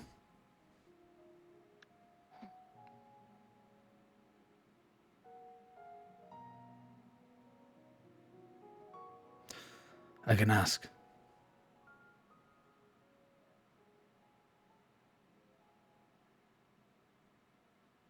I wouldn't want to burden you with too much. But maybe if there's a cure? If there's a cure, I don't know it. But again, I'll ask.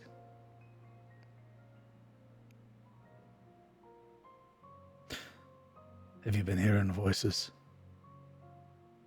Whispering in your own mind?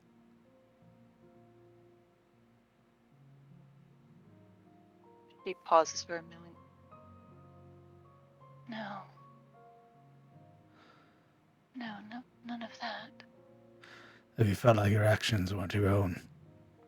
Being dictated by somebody else?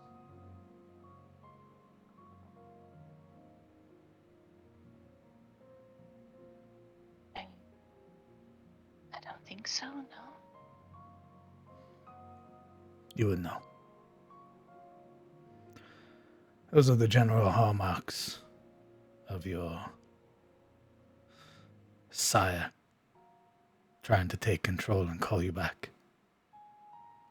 If you've not heard any of that, it could be that your sire's already gone. And if you haven't heard any of it, and you've had it for your entire life,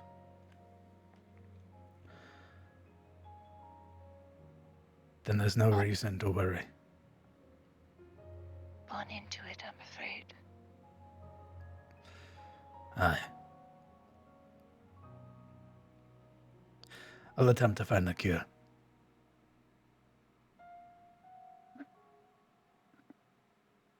I will say, though,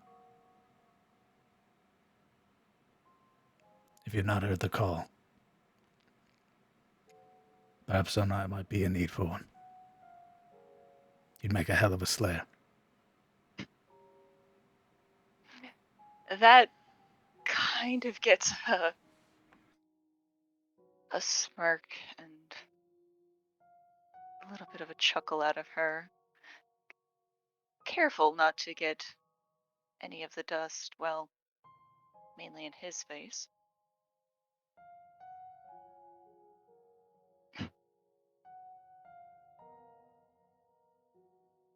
want my father to really kill me. Put the nail in the coffin of being disowned. Well, maybe I'll take you up on that.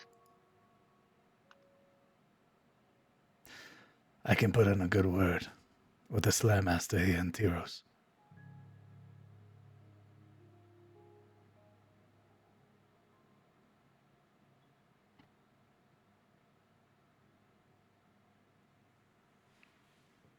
Go on.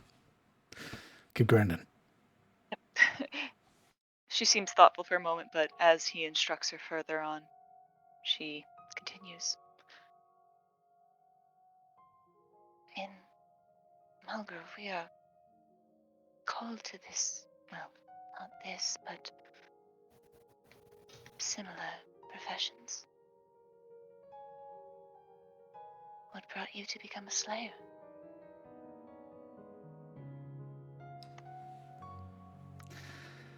I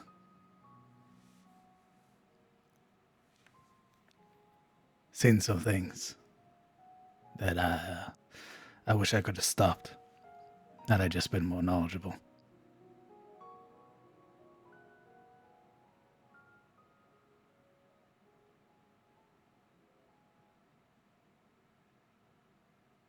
Kind of insight check to pick up on what he's dropping here. Sure. Go ahead and roll an insight check. No. Sure, She looks confused. It's alright. It was when I was younger, serving as the champion out of Rosewood, that I had seen some things. I was just a man. And fighting things like that, you don't know what you're doing, puts a lot of people in danger. And I hurt a lot of people on accident, because I didn't know.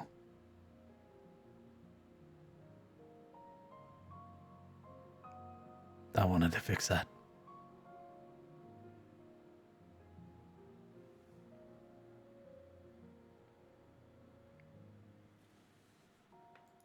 Jake.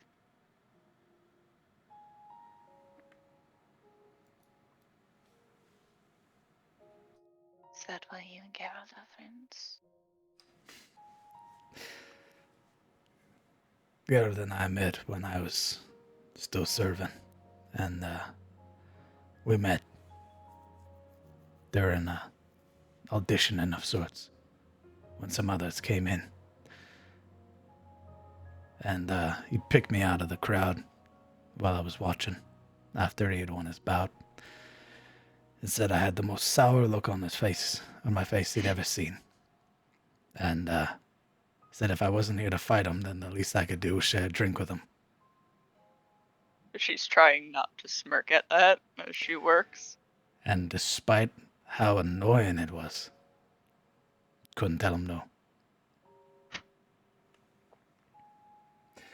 We were friends ever since. She's trying not to let him see that she finds the whole ordeal quite funny. He's sort of resting near one of the other tables, sort of leaned against it, his arm crossed over his chest, sort of holding the what remains of his other arm, as if he were trying to cross both of them. And is just sort of watching you work as he's been telling this story.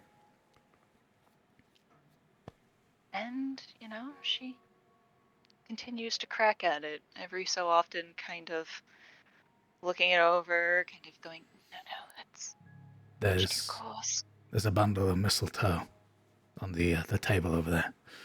Add it in whenever you're ready. She goes and grabs it, again looks at the mixture, and gives it a few more grinds for good luck, just to make sure some of the chunkier bits get pulverized, and continues work on the with the herbs.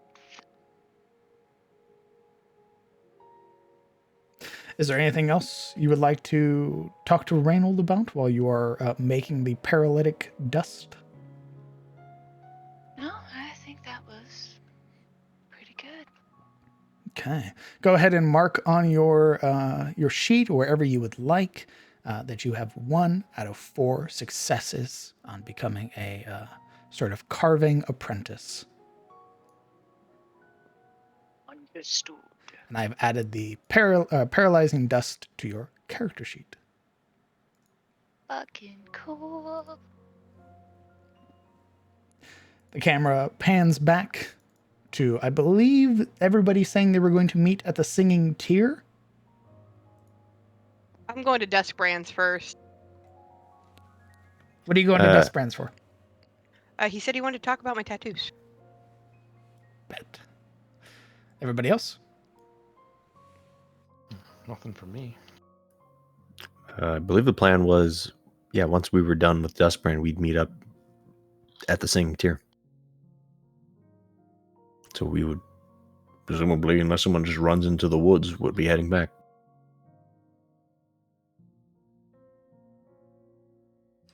Okay.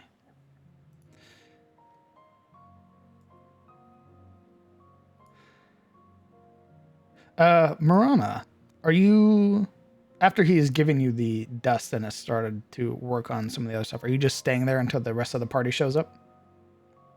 Actually, hold on a minute. We were waiting for Alaric to stop being paralyzed. Yeah.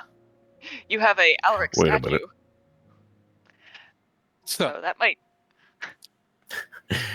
Just halfway back. Wait, I feel like we're forgetting someone. Alaric statued out on the floor. He posing vertically on the ground. He's challenging the earth itself. If you forgot it, obviously it wasn't important. You're right. All right. I'm But getting I like, why? What's with this weird passes on me, DM? I think Ashilda was going to go gather the others as well to report back to Reynold.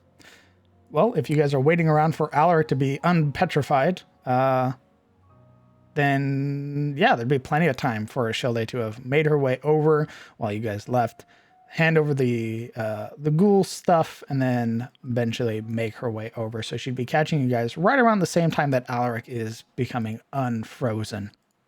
No longer a clothesline. On the door, it would be. In that time we're waiting for him, I'd like to unattune to the braces of respite. Sure. All right.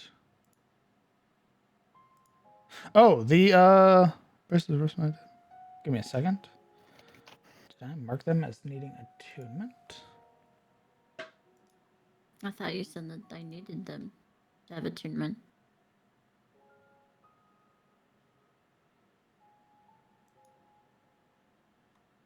Or are they not?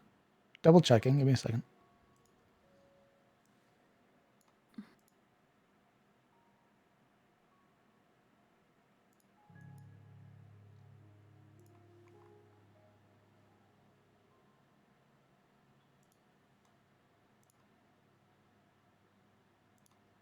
Because if not, I don't know what my 3 attuned items are.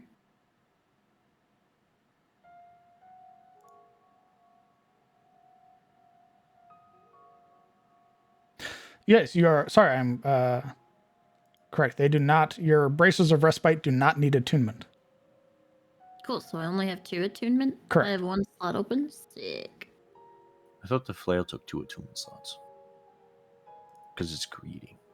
That'd be What? hilarious, but no. Oh. What the fuck? The temporal arm guards and the flail are both in attunement slot. Your bracers of respite and your Olwyn's tier do not require attunement. Then I would be talking to whoever's holding that cool head thing that does this psychic stuff. You know who it is.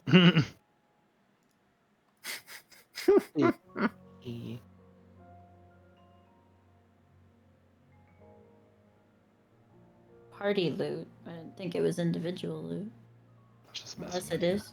Well, it's currently Kellen is currently wearing it. It's on his head. No, he's wearing the wisdom one. No, it's not me. The wisdom one?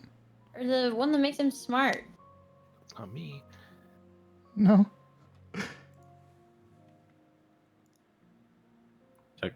I don't think we have a headband of intellect.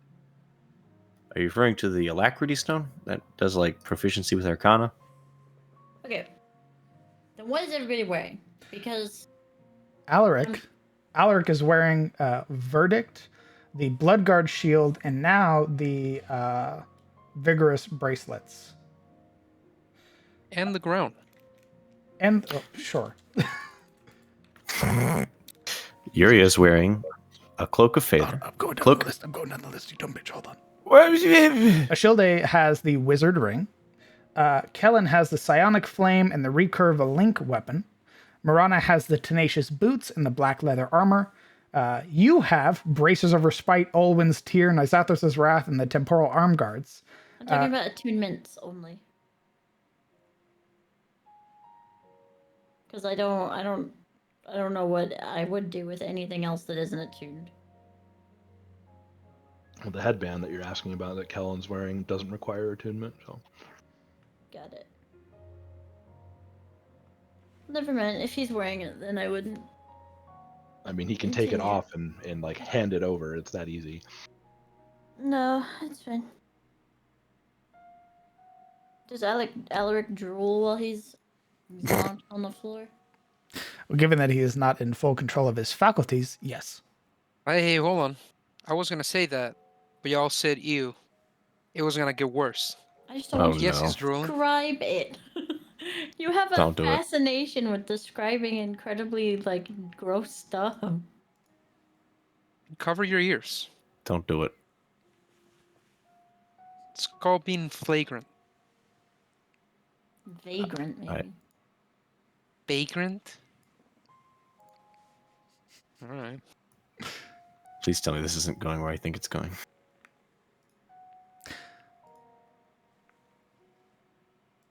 So you're not asking Kellen for the headband? Not if he's wearing it. I thought that he was giving items that we didn't allot for anyone. And he's just wearing it because no one else asked for it, so he just like, okay.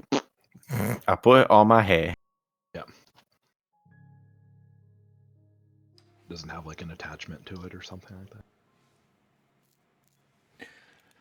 Well, there's also the Javelin of Lightning that Ashilde has. Yeah. There we go. Mog. Okay. Ashilde, you would arrive and be let in by Finn, meeting with the rest of your party who's still here. Right, hello. Hello.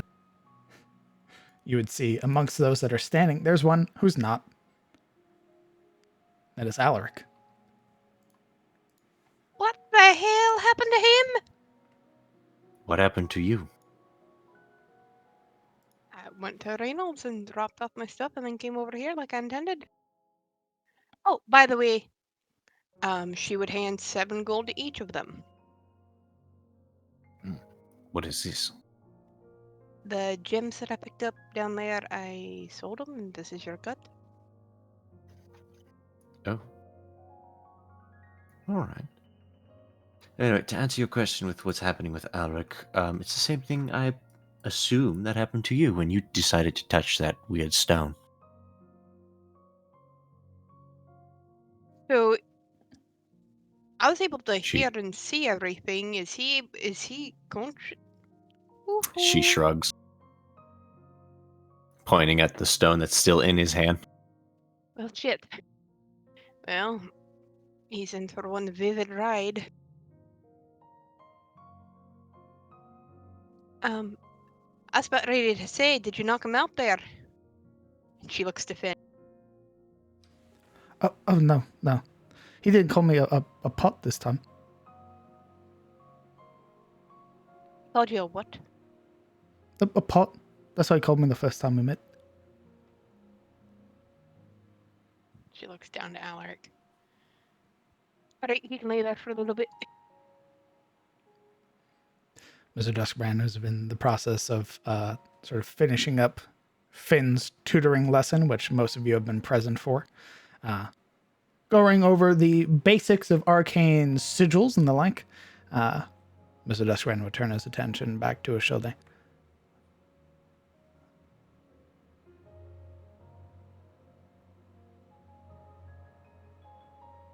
How are you today? I'm well enough. I've been helping your compatriots here better understand the items that they carry on their person. Very good. I believe one of them possesses a means for you to do it next time you come through. Oh, right. Yoya has that thing.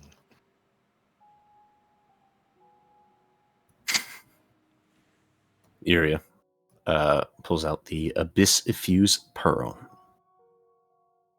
Oh, would you look at that? That's what that was.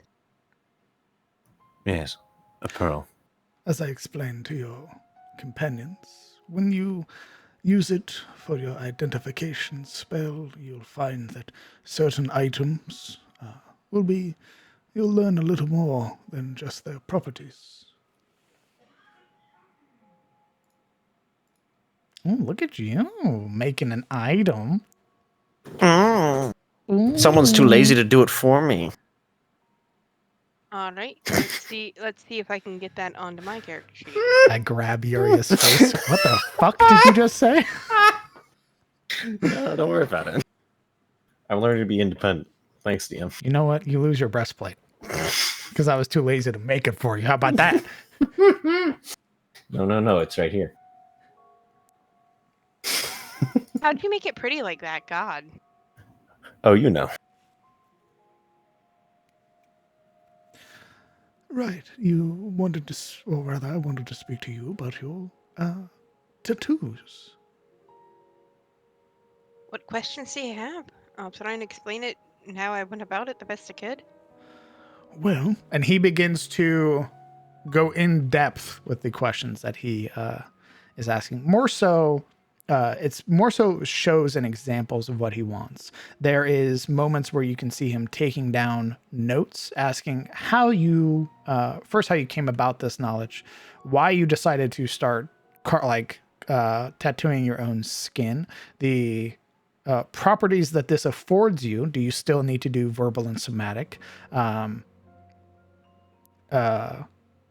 What the material costs were, and then sort of examples or shows of how you cast magic. All right. Well, I would help with homework, and through that, I would buy the necessary inks. And the reason why I did it like that is I was actually having issues with somatic components. Her fingers being a little bit stubbier than that of an elf or a human. So I tried to compensate because typically the somatic is how you pull the weave accordingly to get the spell, and I was having issues with it. So, and she'd point to each of the different school runes on each of her arms. I went through, and it took me a while to figure out the appropriate rune for each school. That is, well, the base of the spell itself. But that wasn't enough. There's different energy types and everything, and then she'd point to the different energy types around it. And different effects like charm and things like that, like each rune on her arm having a specific purpose. But then there's just the finite, and for that, I mean, it's pretty much infinite when it comes to spell work. There's thousands of spells, so to get those last little bits, I made these, and she'd point to the bracelets. and how each of them are almost like a smooth. It's a cube, but the edges are smoothed. But each cube, apart from the hole going into it, has 4 symbols on it. And when I cast, like with the flick of her hand, the runes drop off and start rotating around. And she would do, let's see,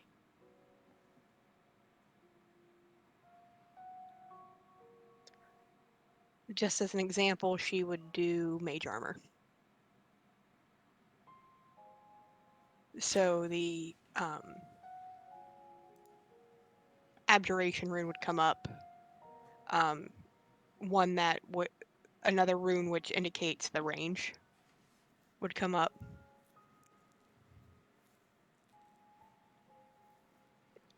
And her book would actually glow for the material because it doesn't have a cost on it. And she would cast it. As everything, like the according runes would glow down her arm, the appropriate one on her bracelet, which is now like the stones floating around. And then when it was done casting, the bracelet would retract itself back around her wrist. You can see him musing, drawing his fingers through the long white beard that hangs beneath the large hat. And he is nodding, this approving nod as he does. Well, it is certainly no coincidence then. Very well. What do you mean, no coincidence? Why I sent for you. You are searching for the shards of Thorlin. Yes, but I was looking for. It's something that could possibly. I was hoping to make people stop fighting, but I've also had, ironically enough, inspiration while I was down in that hole too for something else. And then she'd pull out her paper book and show what she's been sketching since she's been down there. He brings a hand up, this sort of pausing gesture. Your search for the shards is admirable. But I wish to offer you an opportunity. You'll be traveling with these companions of yours, yes? Well, that's my intention. Very good. I would ask then if you are joining them on their quests. Should you slay the terror alongside them, if you find anything of worthiness or of note pertaining to some long forgotten lore, hopefully from the age of woe, bring it to me. And if you succeed and have piqued my interest with the item you find, I will send word to the other of potentially granting you a spot in the order. Really? All right.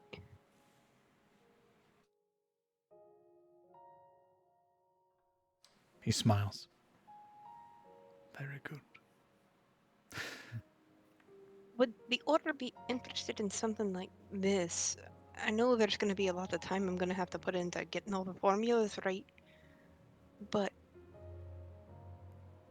like with the missing caravans and stuff I've heard about, what if there was an easier way of transportation? He's nodding, looking at what you are suggesting. Oh, it'll certainly take a lot of time. The order, I'm afraid, is not the most wealthiest. No, but the metal that the Elithid showed me, I think it would make an appropriate conduit. It's what their entire thing is made out of. And I think for the transportation purposes, I think this is might be it. Very well. If you prove yourself capable and return with something of note, If perhaps there's nothing from the Terra, the offer still stands for any interesting or unique lore you may find while out and adventuring with your companions here. And should you prove successful and whatever you find bears fruit, I will offer this position and the knowledge that comes with it. The others of the Order, while we may not be as wealthy as some of the others, can offer you what resources they are able should you meet them.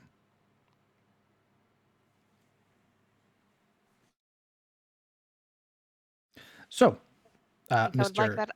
I think I would like that a lot. I want to give those with technology a run for their money, if you get what I'm saying. He nods once, this amused expression underneath his hat. So, Mr. Duskbrand is offering you patronage and bringing you in as a fledgling member of the Order of the Eye, which is a select magic organization or wizarding group that houses a few very prominent members. If you are successful in finding Mr. Duskbrand some ancient lore that's not been found by any others, you will be welcomed in as a member. You would see the ambition spark in her eye, like, all right, here we go. And as that offer is laid out, and Alaric relaxes, the paralysis no longer holding his person.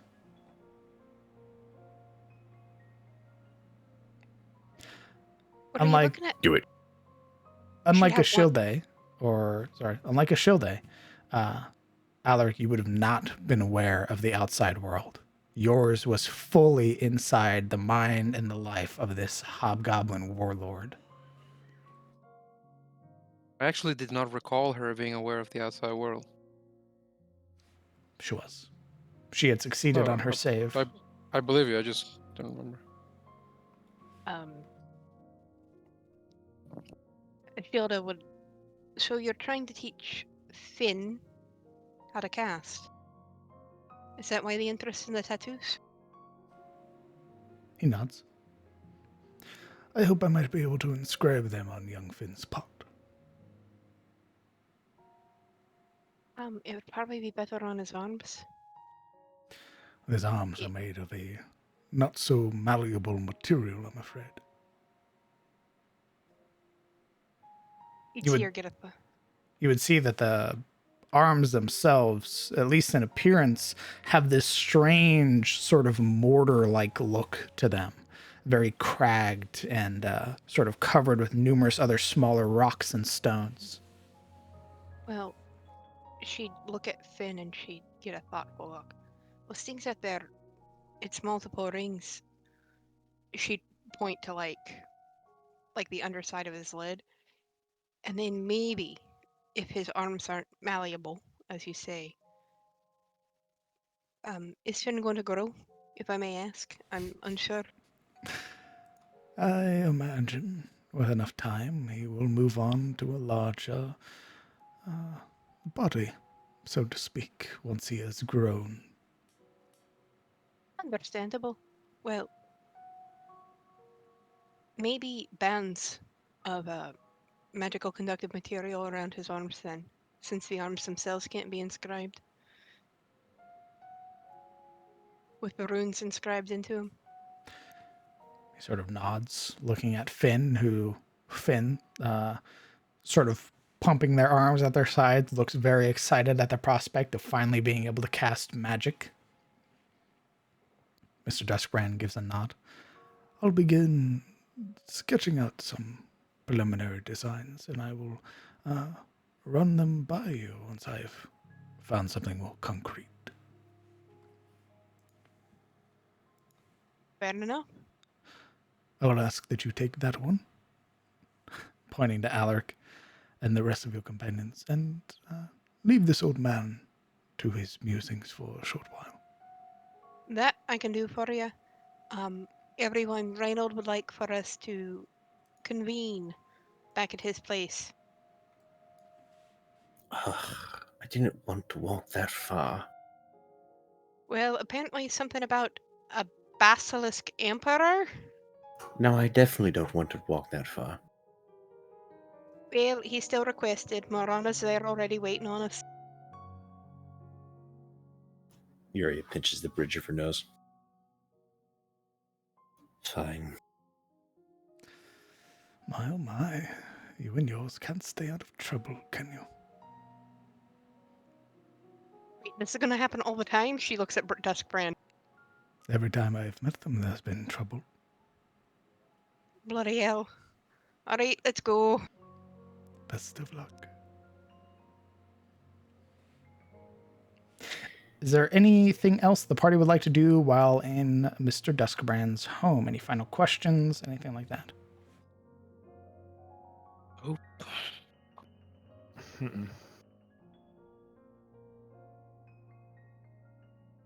Yeah, use the Mind Stone real quick. Yeah? No. Okay, go ahead and... Not yet. Not yet. He's probably gonna do it before bed like a real champ. I'm gonna do it right before we decide to go out. I'm gonna be like, hold on, guys, Roll and I initiative. pull out I- my stone. Roll Yeah. initiative. I attune to the Mind Stone. That's right. I'm like, oh, is that a basilisk? All right, guys, later. Checks out. Okay. If there's nothing else, the party is doors open for you by Finn as you all let back out into the cold winter evening or winter afternoon, really. The light rain still present and greeting you as you step out of the warmth of Mr. Duskbrand's tower back into Elion's proper. And as the party converges and begins to make their way to the Slayer's home, that's what we're going to call it for tonight. Yay. So much role play.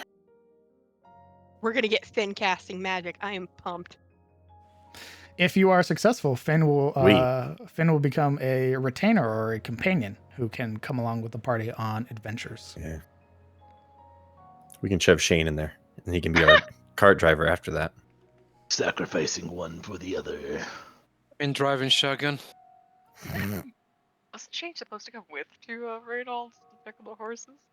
Whoops. I think. You forgot about him. Yeah, I totally forgot it. Just completely blank. He was like, hey, I'm going to go with you. I'm like, okay, cool. 2 seconds later, who? Yeah. Who? The party's Yeah, been I'm away up- from him long enough that they don't care anymore. Out of sight, out of peasant. Be They're gone. like, we don't want a driver anymore. Fuck you. Who? Okay. Omega Low? I mean, Kellen did tell him to get the wagon ready because they're Walk gonna need it. everywhere yourself. I thought he was coming with us to the tower. Maybe I misheard. They had to go get the horses from, they had to go get everything set up from Randall. I don't Well, bet to what Shane has to say. anyway, we'll figure that out later. We'll figure that out next time. It's fine. Indeed, we will meet up next week. To my knowledge, there is no weird anythings. So we'll be meeting up on the 25th of November for episode 44. And the players Oh my goodness. finding out about the Emperor variant and all of the stuff that they have to do. Smile. Christ. Hey, are we going to do anything special for episode 50? I feel like we should do something special. Nope. Fuck you. Thanks for the session, Dan. Whee! Thanks for playing. Yeah. For as long as the players want to stick around, feel free to ask any questions you may have. We're probably going to go till just about 2 or about 1:50. Just because I'm starving. How does Marana feel after talking to the Slayer? Oh, I feel like she had a pretty good conversation with him. She kind of likes the sour motherfucker. Mm-mm. Like, yeah, okay. I see. You care. You care more than you want to let on. I see. I'll be quiet about it. For price. Was the conversation between Marana and the Slayer foreshadowing to Marana getting retired Or was it more Miranda looking for some words of motivation? Column A, column B, potentially. But definitely some motivation there, kind of seeking some, perhaps a roundabout way of guidance. But yeah, there's options.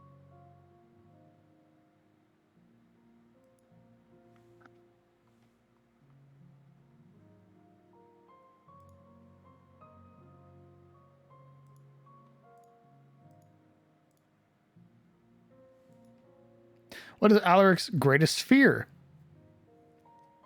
Oh, that's right. He was passed the fuck out for this one. It's Alaric's greatest fear. God. Hobgoblins. You want to answer the question for me? No, I just want a meme. I don't know. He's a man of many fears, honestly.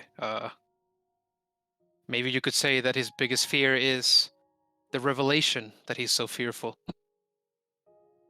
People around him being aware that he's not half the brave man he portrays himself to be. Not as doubtless as he presumes to be.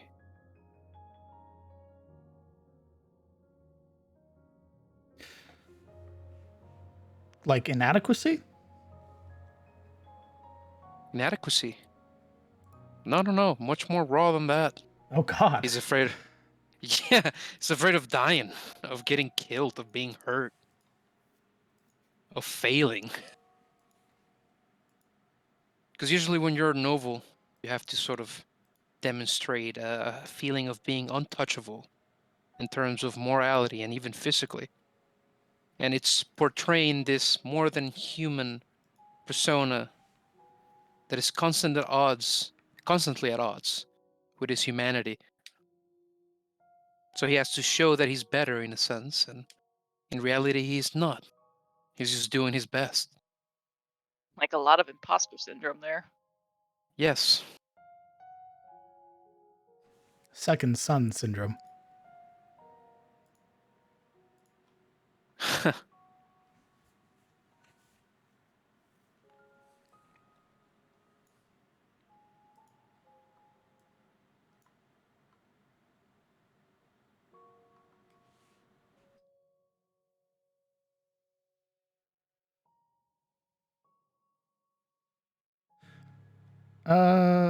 Yuri, what'd you do with the stone you made? What? You mean the Abyss, bro? Yeah, you made an item. Yeah, and then What'd you do I removed it from my inventory because I gave it to fucking Shield Day.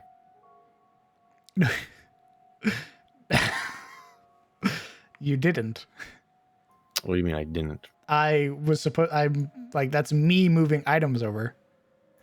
Well, you didn't move the dragon scale stuff, so I assumed we just had to do that manually.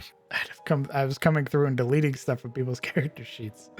Oh, well, I can It's I fine. can remake it. It It's took all all right. of 2 seconds. Question for Silo Real. How difficult is it to play roleplay, or how difficult is it to roleplay Silo as you normally do, whilst also taking into account that there is now an evil dragon spirit possessing and influencing you?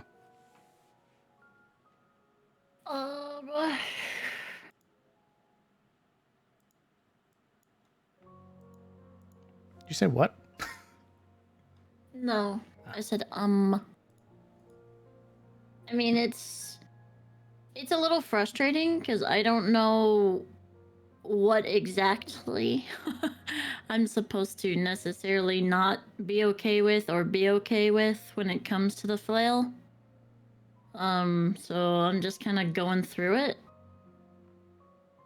It's difficult. Horrifying. Difficult. You know what I was not ready for? And I should have been ready for it. I was not ready for the natural one during the skill challenge.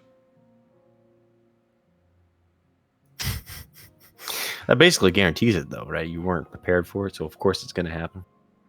You did this.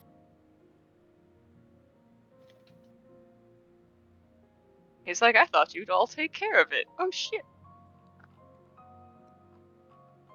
It was like it was that moment in like a Telltale game where the story diverges based on the choice, and that's exactly what happened. Was like the skill challenge failed, so now a new branch opened. Whoa.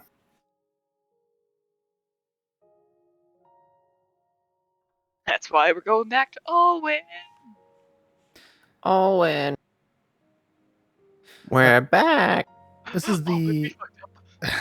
this is the other one. What is something about Alaric that surprised you or made a decision that you as a player didn't expect?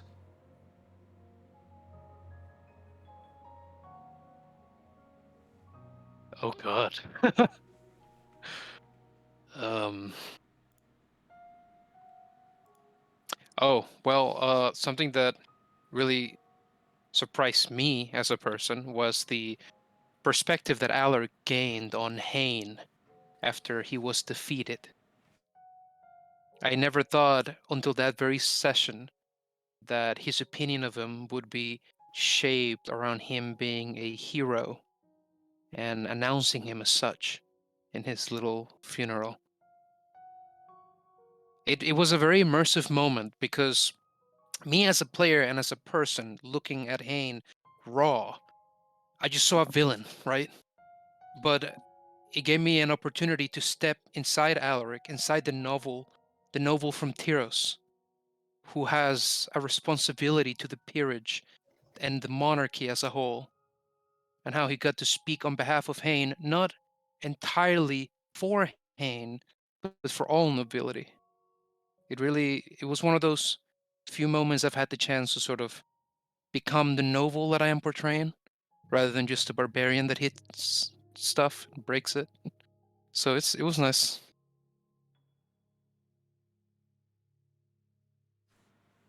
Delightful. Loving how Yuri is acting like she wants Siluriel to continue wielding and getting possessed by the weapon, even though she knows it's subjugating her. Is that a question? Nope, it's a statement. Okay.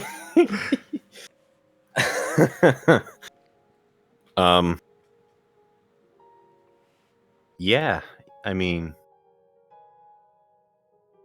well, it's like Yuria told everyone when Siluriel wasn't there. She doesn't want to alienate herself from Siluriel or the weapon, and since the weapon seems to be in control a lot of the time, in Yuria's head, simply saying, I don't like that, is going to, I mean, it's going, antagonizing the flail doesn't seem like a good idea to Yuria. Whether or not she actually wants the flail in Siluriel's possession or not. Which, I mean, after this session, I think it's pretty apparent she doesn't, for one reason or another.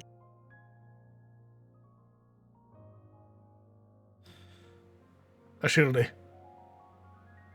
Indeed. did you leave Foundry already? I closed out. I just have this open. Do you want me to open? Do. I can reopen it. Yeah, go ahead and mark off the gold that you handed off to everybody. Yee. Give me a moment. Yep, because I put my 7 on my sheet. The black pearl is still on my sheet. Oh, it needs to disappear.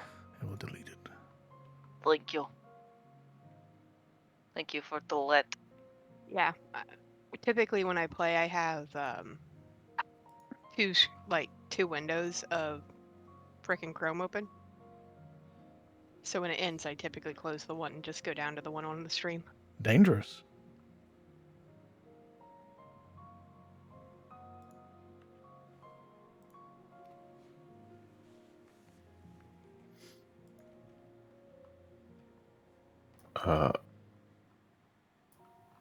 Yuria is an unreliable narrator, in case anyone didn't know. It's She dangerous. lies. It's dangerous, but I like being able to have like the tab with my character sheet open and the map. So I usually have one on one monitor, one on the other. What do you mean dangerous? It's Chrome. Oh, yeah, fair. Your ram. Give it to me now. I am the CEO of RAM. He can take it. Typically, I'm not running anything else besides Chrome when we're going on with this anyway. I need to get Firefox. Boy, oh boy. Let's see. I don't believe the quests have changed any. We have a new quest. New quests. Help Silo Real.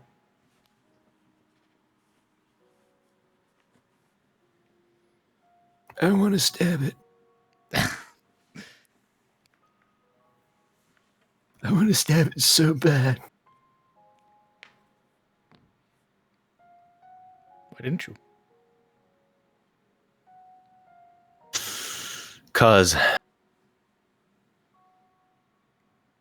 like I said, Guinevere said that killing it might permanently injure Silveril. And Yuria cares. Or at the very least, she needs Silveril around. Because Silveril is the princess of the High King of Ashford. So that seems pretty big deal. Can't really just injure that kind of person and walk away without caring. Yeah, you can just shove a giant fucking Yeah, needle yeah. in their brain. It's Yeah, fine. yeah. It's fine. She's I fine. didn't do that. That wasn't me. That was the other Tirosian nobility, alright? Super says, I hope you all have a lovely Thanksgiving next week. May the food be good and the food coma be fulfilling. I hope so.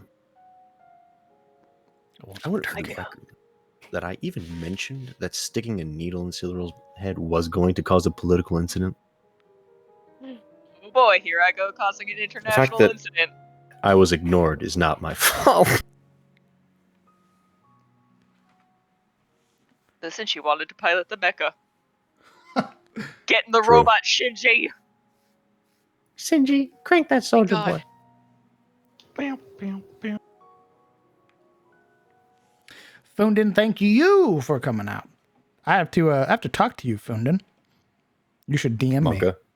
Monka. Your memes are too spicy, Fundin. That's right. You're in the being principal's reprimanded office on now. stream. Shoot me a DM Live. now. DM me so I can ban you. And block you. Your toxic ways are over.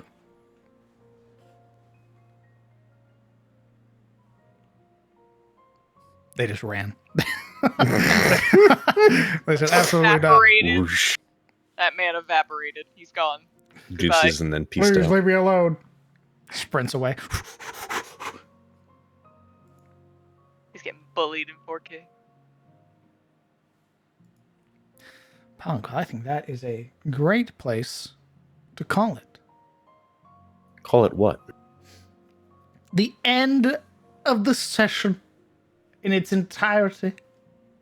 A chance for rest, for reprieve. Indeed. Reprieve this dig. If I don't talk to y'all prior to, have a happy Thanksgiving for those of you who celebrate next week. And may the odds be ever in your favor. Uh-huh. Everybody say goodbye. Bye. Bye. Hi, Dad. I'll be back. Well. Hey. Thanks for hanging out, gamers.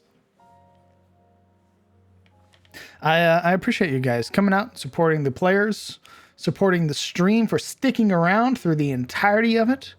It really does mean a lot. Thank you guys so much for coming out. We will be playing this Sunday over on Momo's channel for Dawn of Enor Lure, and sort of going through that. I hope that you all have a great night. I hope that you all take care. I'll still be streaming the normally next week. I think we'll be adding a Wednesday stream as we play with some of the homies from Into the Shadows Breach. I think we're going to play Core Keeper. So that'll be fun. That's it. Thank you guys so much. I hope that you guys take care. I hope that you all have a fantastic night.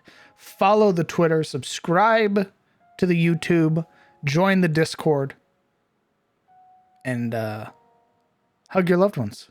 Tell them that you love them. Thank you guys so much for the well wishes and the kind words. I will see you all later. Goodbye, Chad.